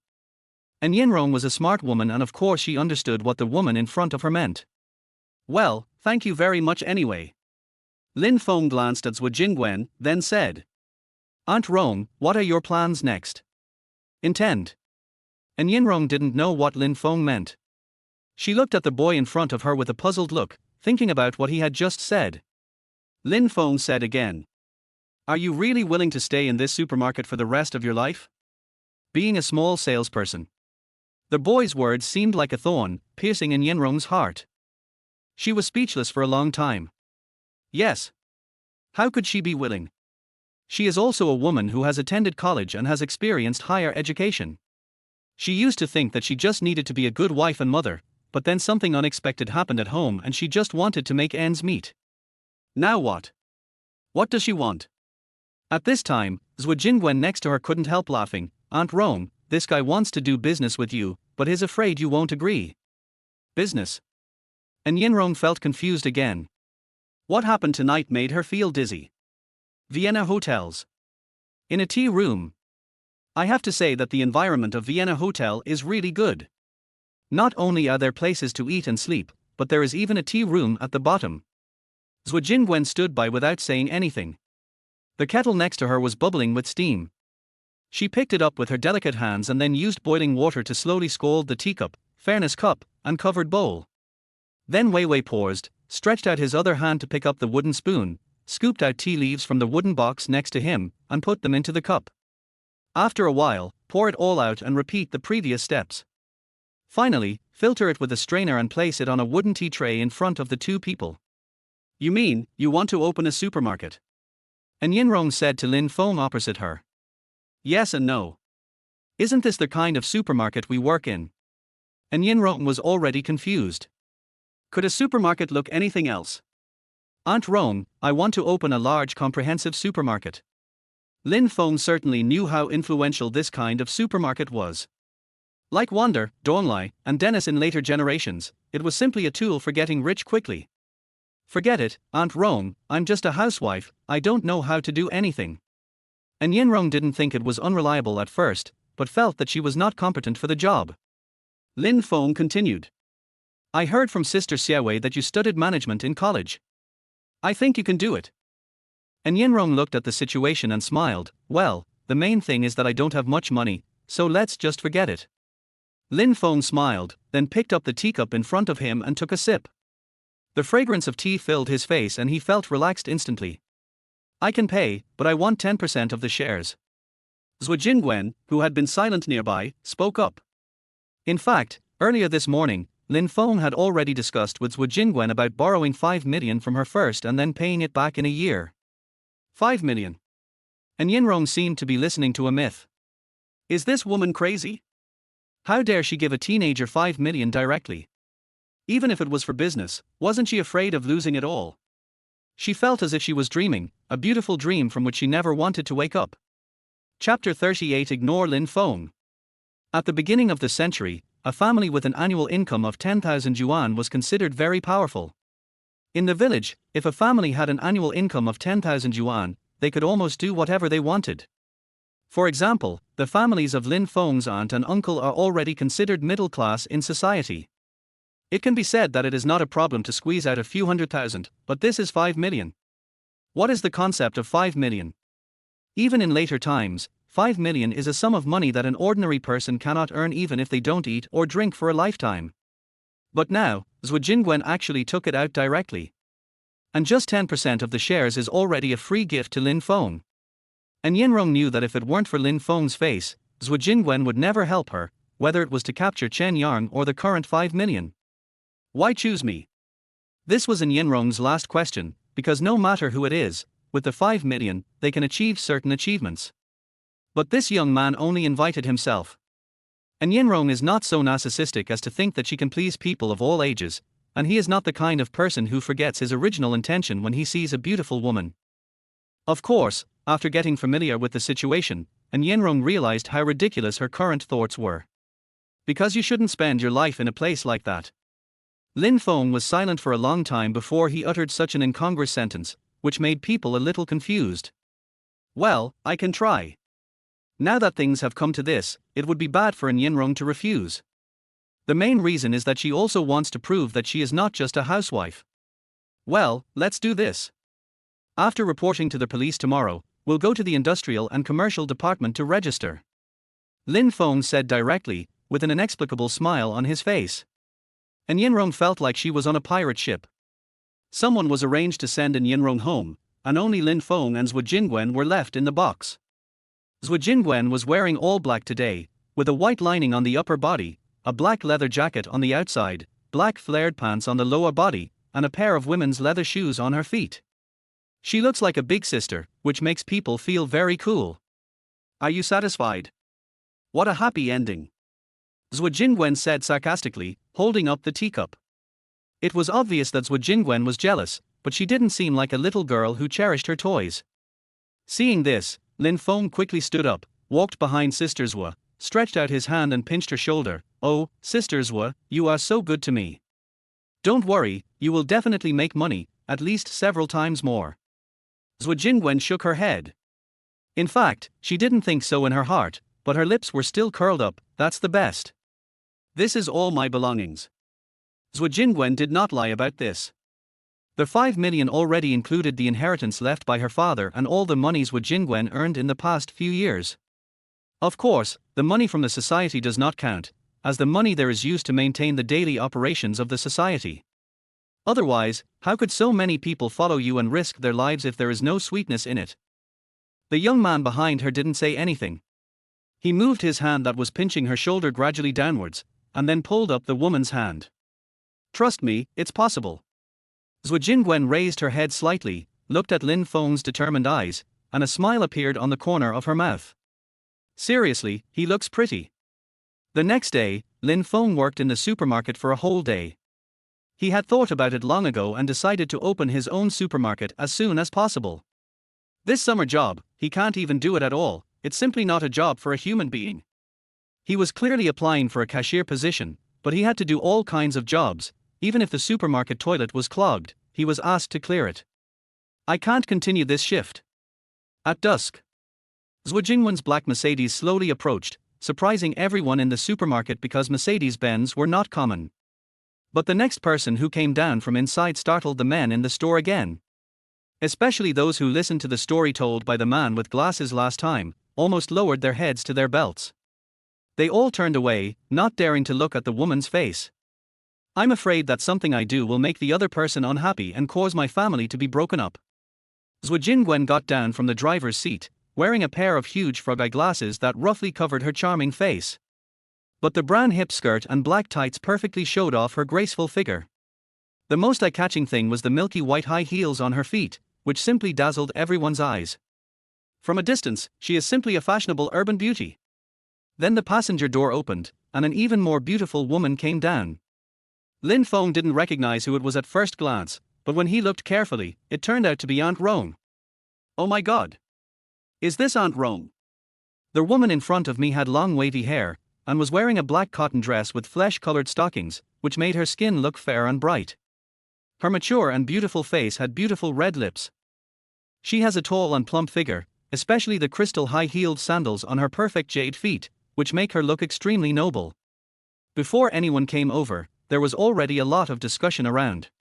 "Oh my God! Who is that woman? How can she be so beautiful? Isn't that widowing? Is she hooking up with a rich man? Why is she so ostentatious? It must be. Didn't you see the woman next to him? That's Zhua Jingwen. To have her pick him up personally, the identity of the rich man behind him must be extraordinary." The men in the supermarket would never have imagined that the rich man they were talking about was Lin Feng, who was working at the cashier nearby. Zhua Jingwen walked in front, entered the supermarket, glanced at Lin Feng, then pretended not to know him, or simply ignored Lin Feng. "Just go straight inside. Call your boss out, we have something to deal with." And Yinrong stood by with confidence, and some female employees who she usually got along well with came over to say hello. She responded to all of them. That wave of her hand seemed to be full of feminine charm, and every move she made revealed infinite charm. Fatty Wang was flirting with a female clerk in the back. Just when he was about to touch her, someone outside said that Zhua Jingwen was looking for him. When he heard the news, he was almost scared to death.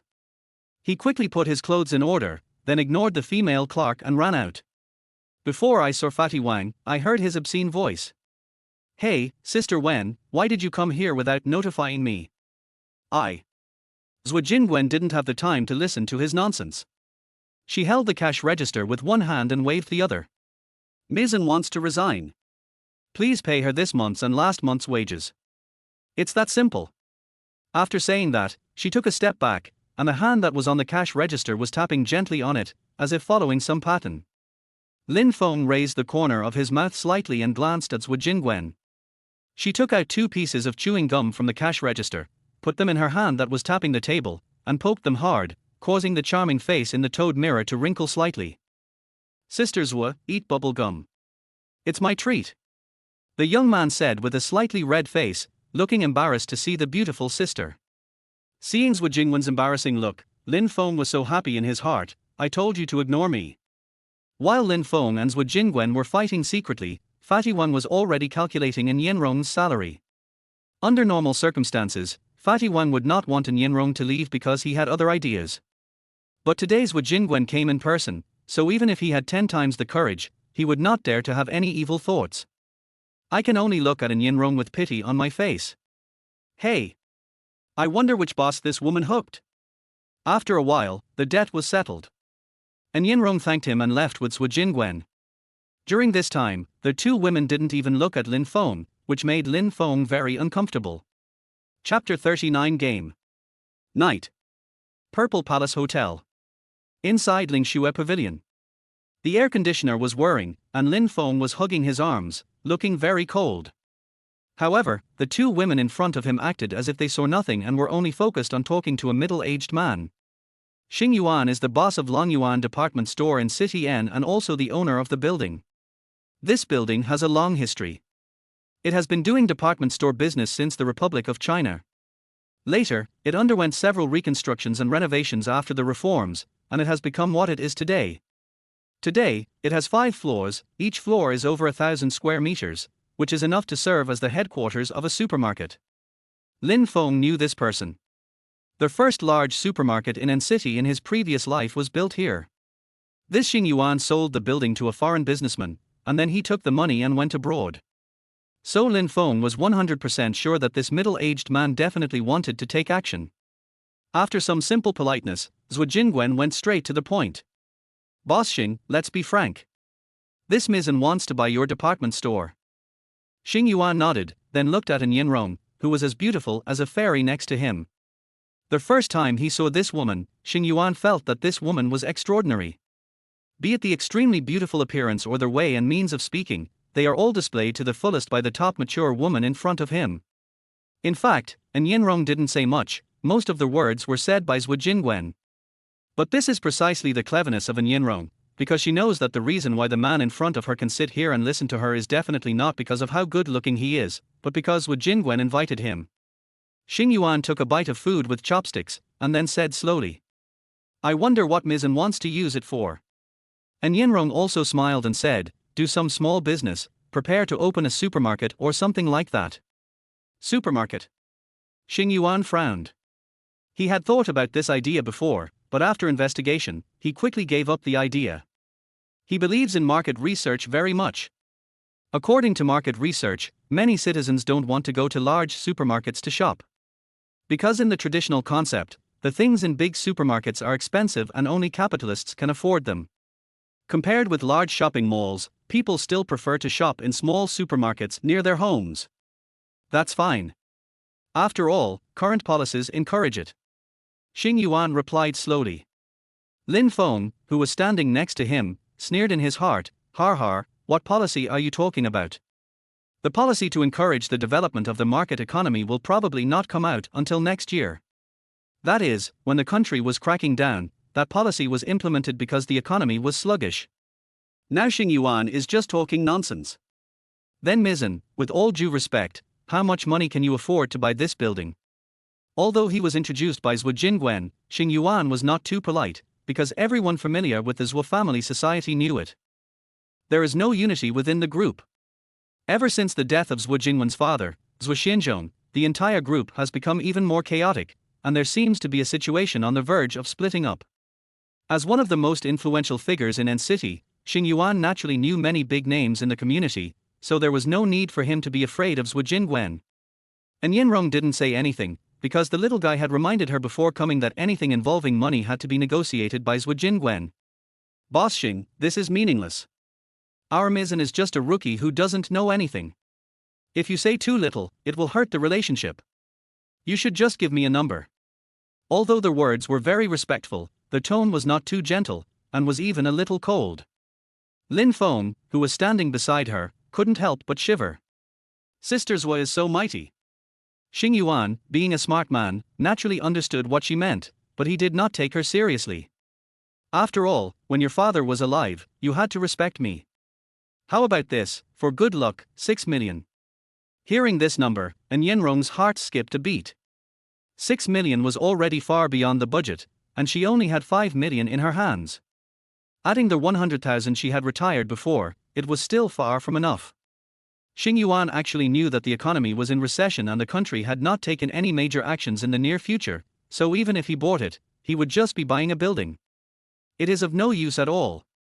At best it can be used to collect some rent from the merchants inside. And Yenrong was a little at a loss. She glanced at Lin Feng, but found that after looking at her, Lin Feng shifted his gaze to other places. It was completely different from his usual eager look.